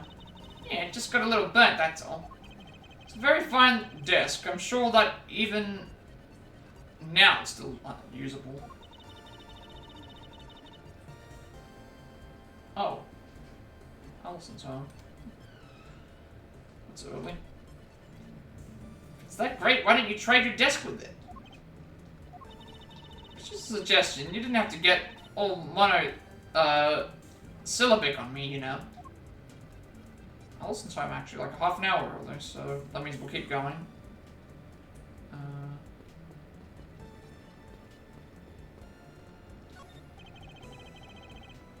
Looks like a very comfortable chair.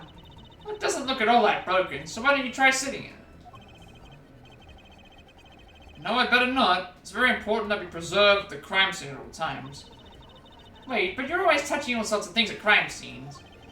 It's because I'm a prosecutor and it's part of my job to examine things. And my job is to be a great thief. Which is exactly why you are not allowed to touch anything.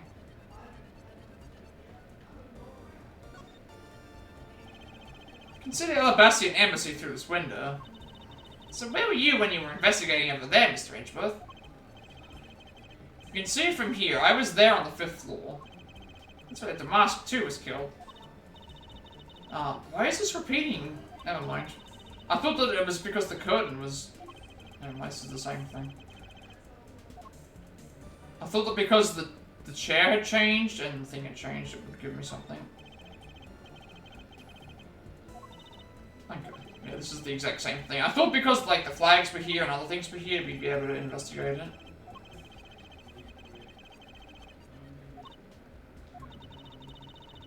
So there's a chance that I won't get this uploaded today. So I'll have to just work on tomorrow, if that's the case. Which is fine.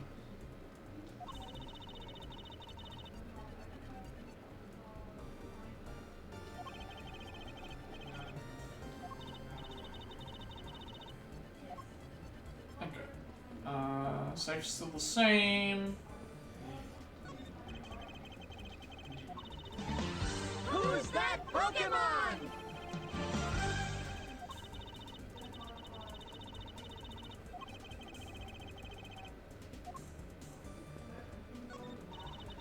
But Ball is really into pushing their tourism industry, huh?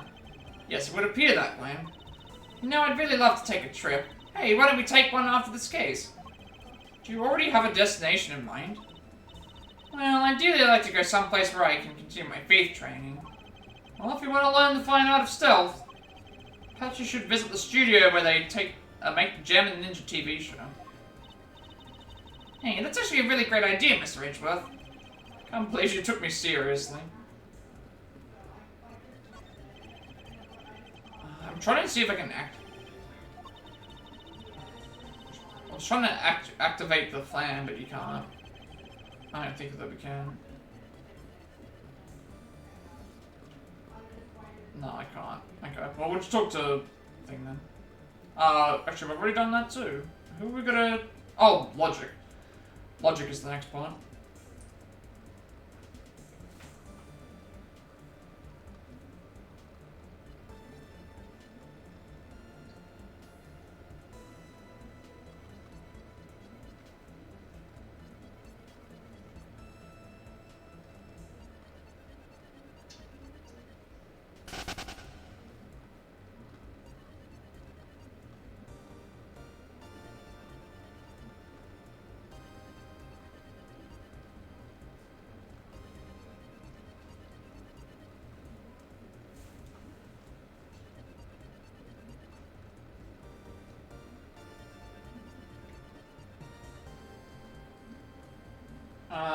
Yeah, Logic. Logic with these two things, and then more deduction stuff.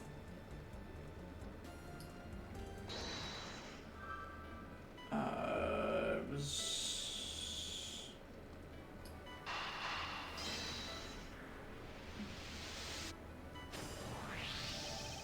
The Bastion and Bubbly sides of the building are symmetrical to each other. We know that to be a fact, and this room's fireplace may also hide a secret passageway. Secret passageway? Alabas, the fireplace turned out to have a revolving back wall. A revolving wall? It sounds like something out of a ninja house. Well, there was a trick like that built into the fireplace, sir? So Pussy holds that kind of secret? There seems to be a lot about this room that you don't know about, Ambassador. Because it's time to pay the bill for letting Manny do so much work for me. Please, I really want to know about the real Manny and what you know about this room. What are you waiting for, Mr. Edgeworth? Let's get to the bottom of this. Agreed, and my first thought is that it's likely the killer used the revolving fireplace. Okay, so now I think we can investigate other stuff. Looks like just another fireplace though, doesn't it? So how do you turn it off? Turn it again? Our boss had to push where the X was on the far wall of the fireplace. So you didn't expect that, sir? Let's see what happens when I push it. Scared me, sir. There is something about this fireplace that lies in contradiction to the facts. We found an X where you thought there'd be one, right? We did, but that's not what I was referring to. Something is missing from the scene. What does this contradiction mean for us? I won't rest until I've inspected. Okay, but again. Obviously, we're supposed to push the X, so I'm trying to avoid doing that at the moment. See if there's any other clues. I also just realized this now. Is this pick? Hang on. I just noticed the pick. This pick has the. I thought for a second that the pick was a clue, and it was referring to this, but it might not be. Well, let's see inside this fireplace is started with. That's odd. Doesn't match up with what Mr. Polano said earlier. What is the meaning of this contradiction? If we push this X mark, the fireplace will return. A revolving fireplace ball. That's neat, sir. We should hurry up and... Wait, detective. There is something we need to examine about this first. Besides which, there is also something I'd like to test. Like what, sir? I'll tell you later, Detective. For now, let's continue with the investigation. I guess now we do the deduction. Do the deduction, then do the testimony. Hello. Oh, Obi. Yeah, we got stuff done. We don't have much tomorrow Yeah. either, but hopefully it'll pick up. Just meant to be manageable. Yeah. Did you hear about this morning? Yeah. Yeah. Right next to me. Yeah. The car right behind me decided, oh, it didn't want to stay behind me. Yeah. It wanted to go to the next lane. And there must have been a car that was like right next to it. Sorry, Yeah. that was going along the other lane, and you know, like it was so quick that they couldn't stop in Yeah. time. So one split second later, and they probably would have hit the car. Yeah. Yeah. Would have hit my car, but yeah, so it was a bit Yeah. Well, at least nothing happened with you. yeah, Yeah. absolutely. I'm glad that didn't happen. Yeah, I just realized now we're at the halfway. We're at the halfway point to this case, and there's still 3 more other parts. Oof, there's a lot.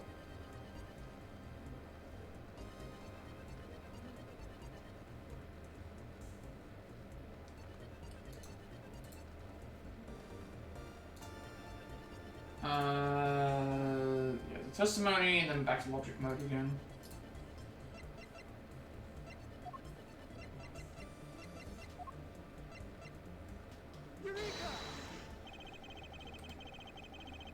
Professor Polania, you said that you burned some old files in that fireplace today, correct? Yes, I burned quite a few files this morning, actually. After you did, you forgot to clean out the ashes from the fireplace, correct? That's right, but why are you asking? And why are you making such a scary face? I'm sorry, I admit I am a bit intimidating when I'm serious. In any case, take a good look at this fireplace and tell me what you find odd about it. Let's see. Where did all the ashes go? The ashes that should still be in the fireplace are missing. Where did they go? What is the meaning of this, Mr. Edgeworth? You really don't think that Ambassador Polania is lying, do you? No, there is no reason for him to lie. And I don't believe his testimony is wrong either. It is the fireplace that is causing the contradiction. Okay, I wonder if you might update the fireplace data for me. You got it. I'll add it in the ashes from the burnt files and... Sounds like we've pretty much figured out everything out now, huh? Well, it was nothing. All I did was follow where our leads lead us. Or led us, sorry. Since it's coming on, you're about to dazzle us again, right? Oh, you mean that? Well, it's what Mr. Edgeworth is known for, you know? There is really no need for you to dance around the name of what I'm about to do. Now we do logic. Logic, and that'll be the last part of this section, I think. Yeah, nothing else that we need to cover for that. So, revolving fireplace with the ashes.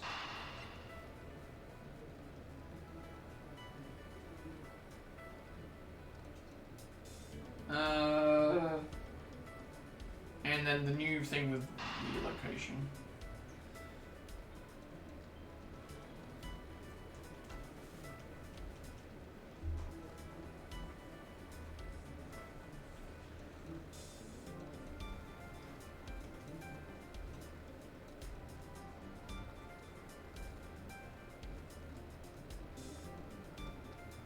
That's done. That's okay there as well. Okay.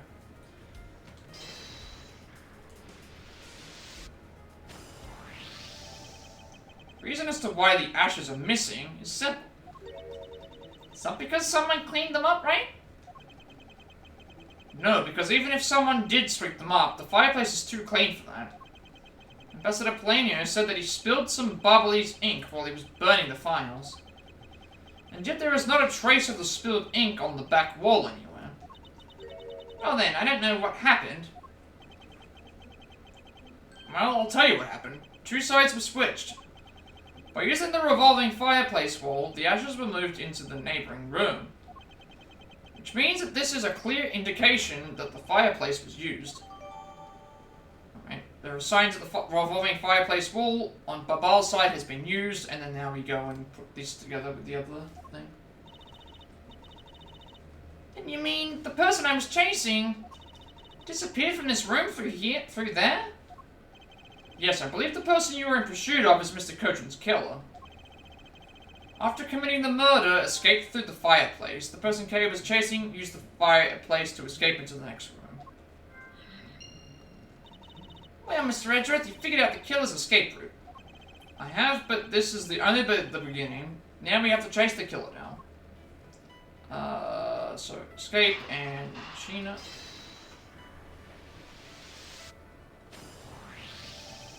The killer used the fireplace in this room to escape into the next. But it's only logical for us to talk with the person who was in the neighboring room.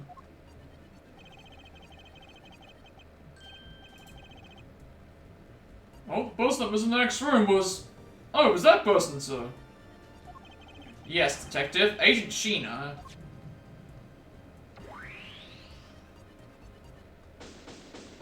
Alright. There we go. Investigation complete. It's looking more and more like Miss Sheena is the killer, isn't it? Let's not jump to conclusions yet. We need to go through what we know so far. She came running straight into this room from the next one and instantly accused you. Furthermore, she claimed that it could only have been you that killed Mr. Cochin. Don't have any proof yet, however I know she is hiding something from us. Okay then, why don't we go ask Miss Sheena herself? Hold it! No, not yet. There's something that needs to be done first. Detective Gumshoe? So, is it my turn to do something, Mr. Edgeworth? Yes, I have a two-part special assignment for you. First, I need you to run a handwriting analysis on Damask 2's note. Okay, I'll get the lab boys on that right away. Second, I want you to see if you can fit through the revolving fireplace wall. What, right now, sir? No, next decade. Of course now! We need to test our hypothesis first, don't we? Go on, Gummy, you can do it. Alright, I'm gonna do this like a real man. Here I go, through the fireplace and back. You shouldn't need to psych yourself up that much for such a simple task, Detective. Well, the wall inside the fireplace really did turn. That's so neat. Now I want to try going through there too. There really is a secret passageway through there. I had no idea. It would appear that the ash really was pushed into the other room. Furthermore, the Barbalese ink you spilled, Ambassador, is there on the back wall. Okay, here I go, sir. Detective, I'd like you to go through there under the same conditions as the killer. There's all that ash and stuff. And your point is, now we're short on time, so if you could please hurry on through. Yes, sir. Okay, so now we pretty much have the whole picture, right? No, not yet. There remains a few more mysteries to solve. Such as the Yadagarasu's whereabouts, the other smuggling ring members, the two weapons that made it across the border, the key Miss Yu stole 7 years ago. In fact, we haven't figured out a thing regarding how Miss Yu is related to these embassies. Mr. Edgeworth, a number of pieces connect in a very complicated way in this case. It's almost enough to make one completely mentally exhausted. What are you saying, Mr. Edgeworth? I thought you were the one who said that it's easy if you follow with the leads. What's that supposed to mean? To be an impression? Was that supposed to be an impression of me, Kay? If it's info gathering you need, Gummy and I can help with that.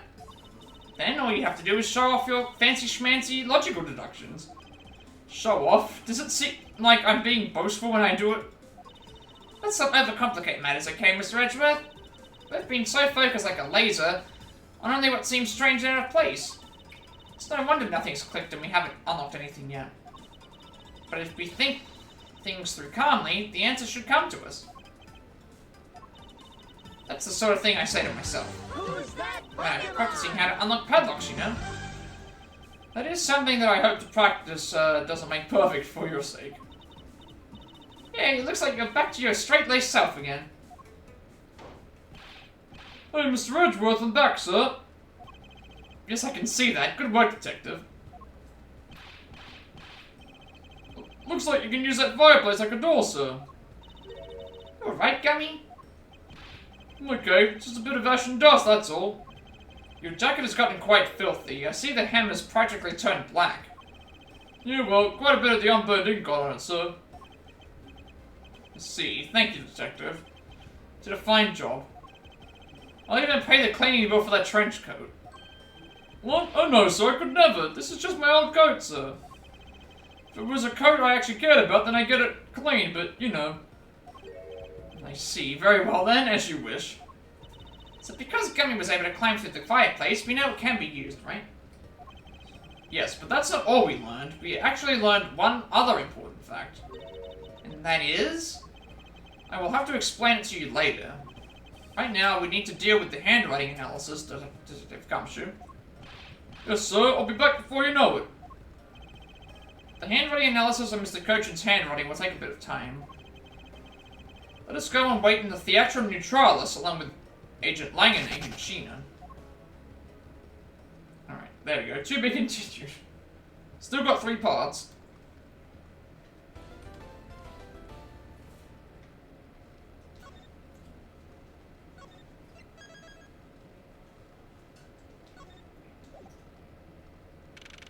Alright, March 14, 11:33 p.m. Theatrum Neutralis lobby. Alright, there's everybody. Agent Lang. Like she says, little cubs never do they know the real fury of the elder wolves. These quotes are definitely becoming increasingly difficult to decipher. And what does that mean? It means that you never really know how angry I can get. Mr. Prosecutor, the counterfeit bills made with Bubbly's ink. They were all of Shangfar denominations. Why does he look like that other Phoenix Wright ripoff? Oh, you mean Tigray? That Tigray? Yeah. That Tigray guy? I don't know. I didn't even mention, like, he looks like he'd be in a Yakuza game. Yeah, that too. With the, I think with the. He's actually Chinese. Oh, okay. Yeah. I think with the fluffy stuff, I think reminds me of for some reason it reminds me of Ryuji. Yeah. Yeah. I was like, yeah. It's like yeah. Before he was stealing pants. Yes. Yes. Because that was his gimmick, stealing pants in the sub-store in Yakuza 0. Oh, was he damn, There was a couple of, like, stories, like, Majima even says at the end, it's like, I hope I don't end up, like, coming across that guy again. Oh. And it's like, yeah, because, that again, Yakuza 0 gets to foreshadow a lot of, I thought you were saying, like, he was, like, damn Professor Panty or something, like, No, in his no. past life. No. There's even, like, a fortune teller with Kiryu, and she's, like, she tells his fortune, and she predicts events that will happen in later Yakuza games. Oh.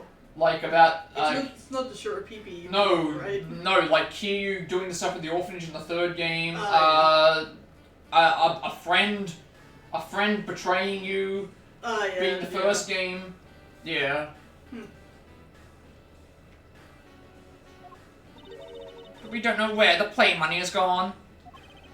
They must not have figured out that it was all burned yet. Ever since these guys showed up in circulation, my country's economy has taken a big hit. Shangfar is in a financial crisis as we speak. Because we can't tell the difference between our bills and the fakes. But it's not just the money. The citizens are also worried. I've staked the honor of the House of Lang on this. I've come to this land to capture the mastermind behind this whole mess. I investigated how the bills were made and how the ink was smuggled into Shangfar. And I pursued the smuggling ring all the way here.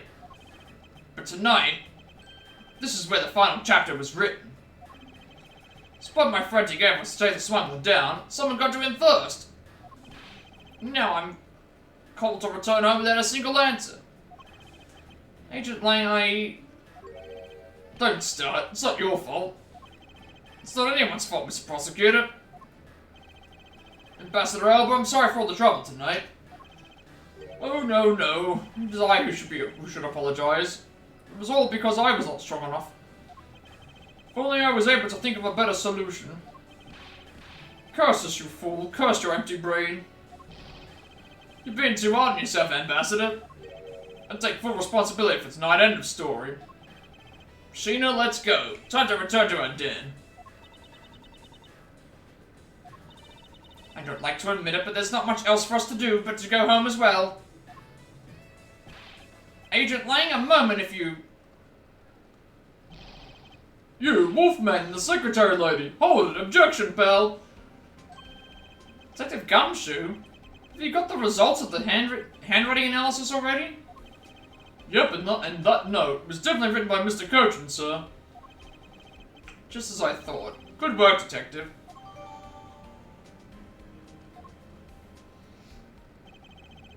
Hey, Mr. Prosecutor. How long do you intend to hold us up for? Sorry to have made you wait, but I believe that now everyone is finally here.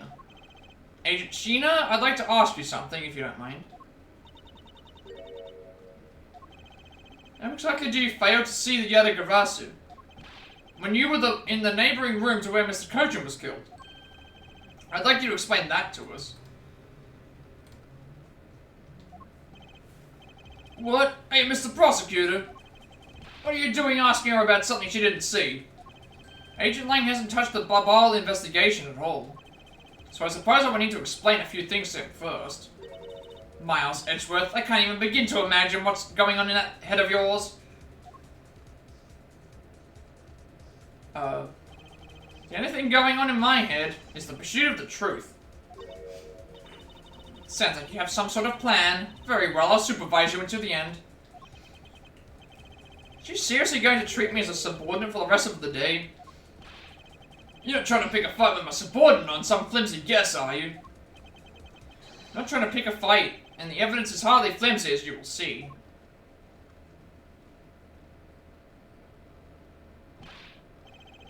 Should have known that you and I are destined to fight it out to the very end. Would appear that way. Well, I'll prove her innocence. Let's see what you've got, Prosecutor Edgeworth. With pleasure. For my opening argument, I'll discuss the Yadagarasu that appeared in Babal, and establish exactly who it was that Kay saw. Agent Lang? Now, assume me being brief on Kay's testimony. You mean the suspicious person in a coat that she saw? That's right, that person is one of the keys to solving this case. The person who pretended to be the Yadagarasu. Pretended? And what do you mean by that? I'll get to that in a second, but first I want to review what Kay's mystery person did. Kay, if you could please explain for us what the person you were chasing did.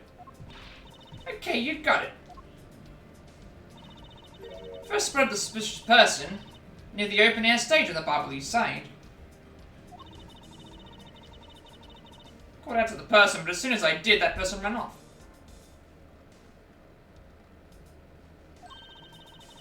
Thought it was rather suspicious, so I immediately gave chase. For the sake of argument, let's call this suspicious person the Yadagarasu.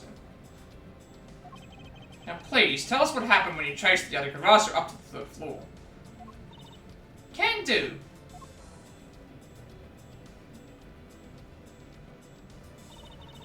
Chased the Yadagarasu all the way up to the 3rd floor of the Barbalese embassy.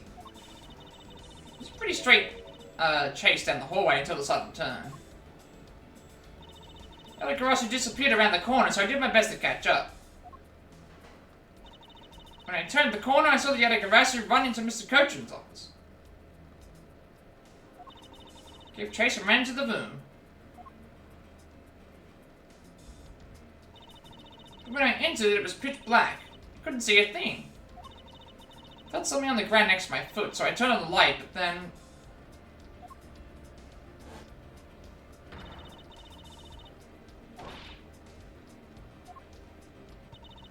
the time I had turned on the lights, the Yadagavasu disappeared. Kay entered the room, the person she was chasing was already gone. Why do you suppose that was, Agent Lang? What do you mean, what do you suppose? Isn't it obvious? The person slipped out through the door behind the girl into the cover of darkness. Sorry, but I know for a fact that the person didn't escape through that door. Oh, and how did you know that with such certainty? That's easy. If the Yadagarasu had left through that door, they would have run right into this person. That should be... Yoshina's profile, and then...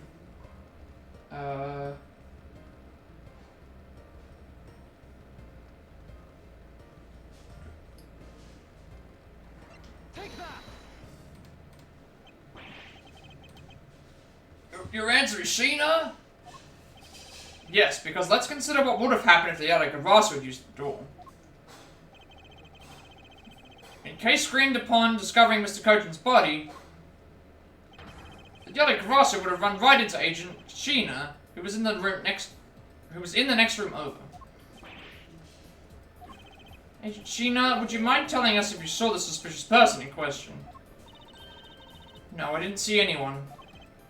See, therefore the Yadagarasu could not have escaped through the door. It just means that the creep slipped out before Sheena made it out into the hallway.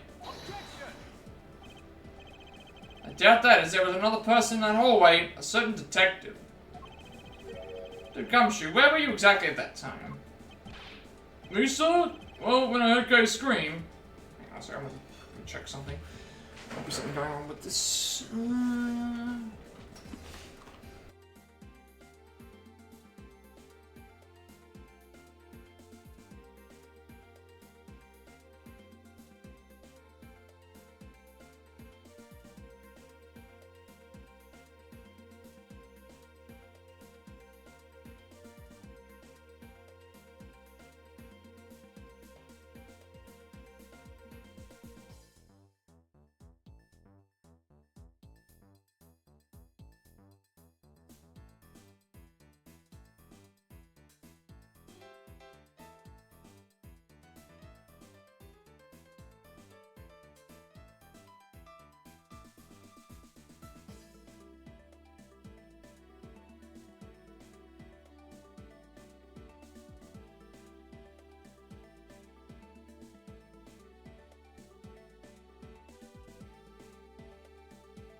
Just realized now, like, this is actually...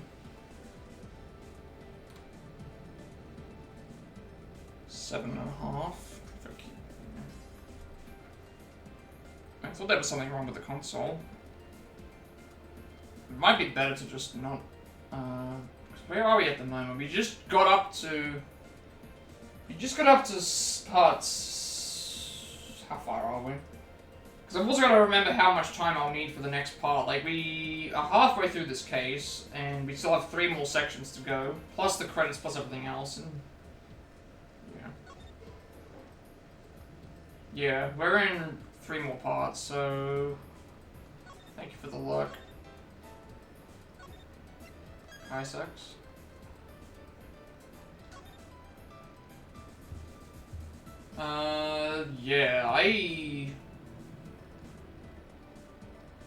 Yeah, we've just reached... So this case has beginning, 3 middle parts, and 3 end parts. We've just reached middle 3, so we've still got middle 3 to complete, end 1, end 2, end 3, end credits, end review, and other stuff to do. So it might be better to... I can't remember where we started today. I think we started on, like, middle 2. And so if I end stream now... That means that we might be able to do end 1, end 2, end 3, end middle, and get that thing finished. So, yeah, that would actually probably be better to do than not, than continue forward and then make a whole bunch of things. So, yeah, that's what we'll probably end up doing. Instead, obviously... This would at least mean that we can potentially get it done tomorrow, or we have the finale section split into 2 parts for this part of the game, at least anyway. Yeah, it's gonna be very complicated. With what's going on with this game.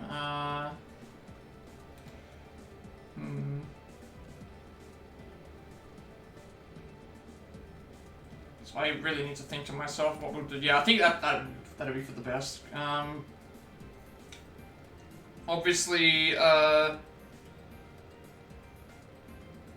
terms of progress through this game, again, nothing new graphically or music-wise, as always. Character-wise, gameplay-wise, still the same thing. We just got reintroduced to the what's his name stuff with thing. In terms of characters, though, today we had. Did we have a reintroduction to anybody?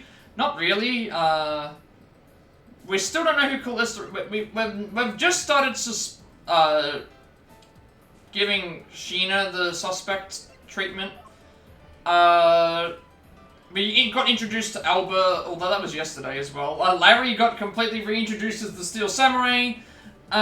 Dress-up guy, Bad is back. We have Master Mask, who was killed, pretending to be them, and then we also had Old Bag dressed up as the Pink Samurai. That's right, the Pink Princess instead of a thing. So yeah, we had a lot of different introductories to. I'm gonna actually check to see where we got today. Let me check where we.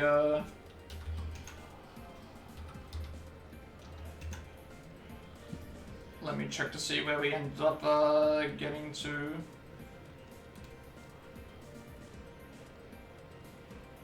Because it is. I just realized it is getting a bit. Thing in the first place. Where did we start? I don't even remember what we last did. Yeah, we started this at. Yeah, we started this stream at. Where did we start? Did we really start that far back? Were we still in the beginning?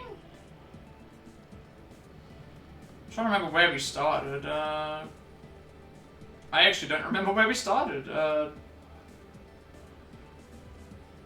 Oh no, we started. Okay, no. We started in the beginning. So we did 1, 2, 3, 4. We did 2 full sections. We're on to the next one, and then we think. So yeah, it took us still 8 hours to get through this part. Yeah, because now I remember. We ended up going. We were in the first investigation area still, so we had to. Because characters and stuff are going to relate to this anyway. We ended up having to,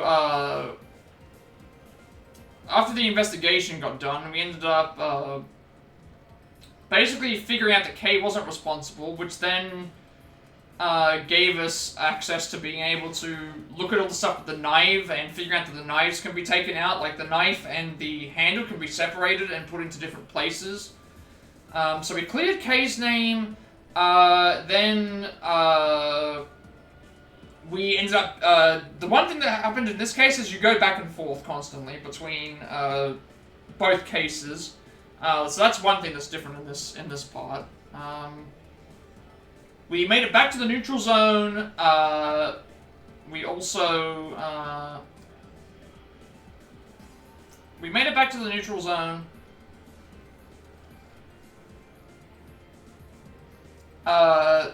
Did all the stuff with Lang. We met the ambassador guy, and then we got permission to be able to investigate the other side. So what happened was, one side we can investigate with Kay and ourselves, the other one we have to investigate with Francisca, because we got jurisdiction for that, and then she's also involved with the smuggling ring and doing everything like that she was doing there. After that, we ended up realizing that the Steel Samurai ended up being Larry, our childhood friend from there. We had to get him off. Master Mask was killed by some things as well. And then a whole bunch of shenanigans there, because Larry's gimmick is that he lies constantly, and he even like makes himself like guilty just for the sake of doing so. Like, and then we investigated a lot of the stuff with the different knives, the spear. what was going on with the spear as well. We investigated stuff with, we found out who the Master Mask guy was. We found some information about the, who's written certain notes. Obviously, we got Larry off eventually. Old Bag as well was the Pink Princess, so we basically exposed that Larry liked the Pink Princess, and the Pink Princess was replaced by Old Bag because of some other situation that happened. And we got the police dog in as well. Missile the police dog came in and found some hot dogs for us and did a few other things as well. And basically once Larry's testimony got thing, we exonerated him from the murder. We still don't know who's committed either murder yet. And we basically just went back. We've gone back and forth between the different. Sort of sections there. And after we got everyone off, we then also figured out that the Primidux statue, which one was the real one, which one's the fake one. We realized one of them was used for something as well. We also did the first stepladder conversation thing as well. We investigated the area with the open stage. We investigated more stuff with the green fire, which we've been doing at the moment. We also ended up figuring out the stuff how they made the Yadagarasu thing appear by placing things in different spots with the pool and the statues. And obviously how that all worked, and then we ended up, Detective Bad came back as well, and he's basically just been investigating the Yadagarasu and leaving the murder investigation for someone else. They got a reference to Lot of Heart as well, which was the thing. We talked a whole lot to Polanio as well. We finally reconfigured the room. Figured out that the embassies are basically exactly the same symmetrical thing, so there's switching thing places as well. That was all very well revealed, I will say. We also ended up going and figuring out what we were going to do with once all light got figured out, we then did the reconfiguration of the scene to figure out what was happening with the flames and what was burning, and then we, did all that. Connected all the logic together through that, and then we figured out that Kay was chasing Sheena, and then Sheena got away because of this reason, and now we've just gotten to the point where we're confronting Sheena about what's happened. So now we've got to convince Lang that Sheena's got something to do with it, or at least is hiding something. And yeah, we've still got a middle section plus 3 end parts, so there's a chance we won't even finish the game tomorrow, if we play it tomorrow. There's a chance that we'll end up getting stuck on some other parts. Who knows? I have no idea. No idea until after we get to No idea until after we get to the end. So that's basically what's happened in terms of the story. Obviously gameplay, the only thing that really changed was we were going back and forth between the different embassies, and we also finally used the other sections. So again, graphic-wise, music-wise, story-wise, gameplay-wise, all that stuff's all the same. We'll just figure out how we're going from there and things. So obviously the rest of this week I will be attempting to play this. We may finish the game tomorrow. If we don't finish the game tomorrow, we'll finish it probably the next stream. It just depends on time. Like, we spent nearly 8 hours playing this game, and it's still, we only got through like 3 sections. So we'll see how it goes there. Obviously, Saturday will be Persona 5 Strikers if we're able to do so. If we're not able to do so, we can't do it on Sunday this week because Allison's got a prior commitment. So instead I might just not stream on Sunday. Monday will be Rivals, and then we'll do the thing. I'm thinking sometime this week we will get started on the second Edgeworth game. We'll just see how that goes. So yeah, I think it's better for me to end now than not end. So with all that being said, be sure to like, comment, and subscribe. Every like, comment, subscription, review on this video gets your monetization. Possible more controversial, as I conduct make more systems to find. I uploaded my past Plat Rex Let's Plays on this bits too. The YouTube channel. You can also find a link down below to the games list for the games you've played in thus far. All the displays, upcoming games, DLCs, which games you can add to the channel mentioned as well. Working on more Plat by passing of games we have the Plat to try for, as well as switching things up some games on the Switch, along with more Triangle shows, spiritual Travel Cadero sprints, and Pokemon by Nelson, looking at those. The live notes, as well as Super Mario RPG remake stuff, and Let's Go Eevee as well. Dragon Quest 11 notes I am working on currently. We're nearly at the end. I've still got to revise the notes, do a few things there, as well as the Final Fantasy Picture Master stuff as well. I uploaded everything to my YouTube channel because I have a 14-day limitation on my videos before they put them deleted, and there to be a separate place for everyone to find my content if you do so. And you'll also get a notification of when I go live from as well. Follow or subscribe to my Twitch at 100 subscribers. I'll be doing a Final Fantasy 2 Picture Master speedrun. You're also going to access some more channel promotion points as well to vote on for the next game. So after we finish this, then we do Princess Peach again. Don't Commercial Returns, Luigi Mansion 2, Persona 4 and Ultimax, God of War Ragnarok. The next 3 games to choose from are Like Triumphant Wealth, Metaphor Fantasia, or Tomb Raider 3 Remastered. You also get sub badges and emotes, as well as ad reviewing. Or just watch the ads, get to it Turbo, or get ad block. I get appreciation support today. For the subs, bits, lurks, chats, raids, shoutouts, as always. I will be doing Rivals on Monday, quick matches, competitive minigames. If you want to do those as well. Follow me on Twitter to be notified for when I go live. Push to admin Discord. I will send you invite to my friends. Discord server closed to 2,000 members. Still going strong. Playing topics and games to discuss that as well. I'm very active there, and you'll also get a notification of when I go live on there as well. And finally, to know who created my stream overlay that is more for going forward. You can find a link down below in the description for that as well. So as always, before we go and head off for tonight, let's see if there's anyone online we can raid. If anyone has any raid requests I'd like to make, I would gladly do so. Otherwise, we'll just see who's currently streaming and give them the raid. Let's see, who is currently streaming, if there's anyone.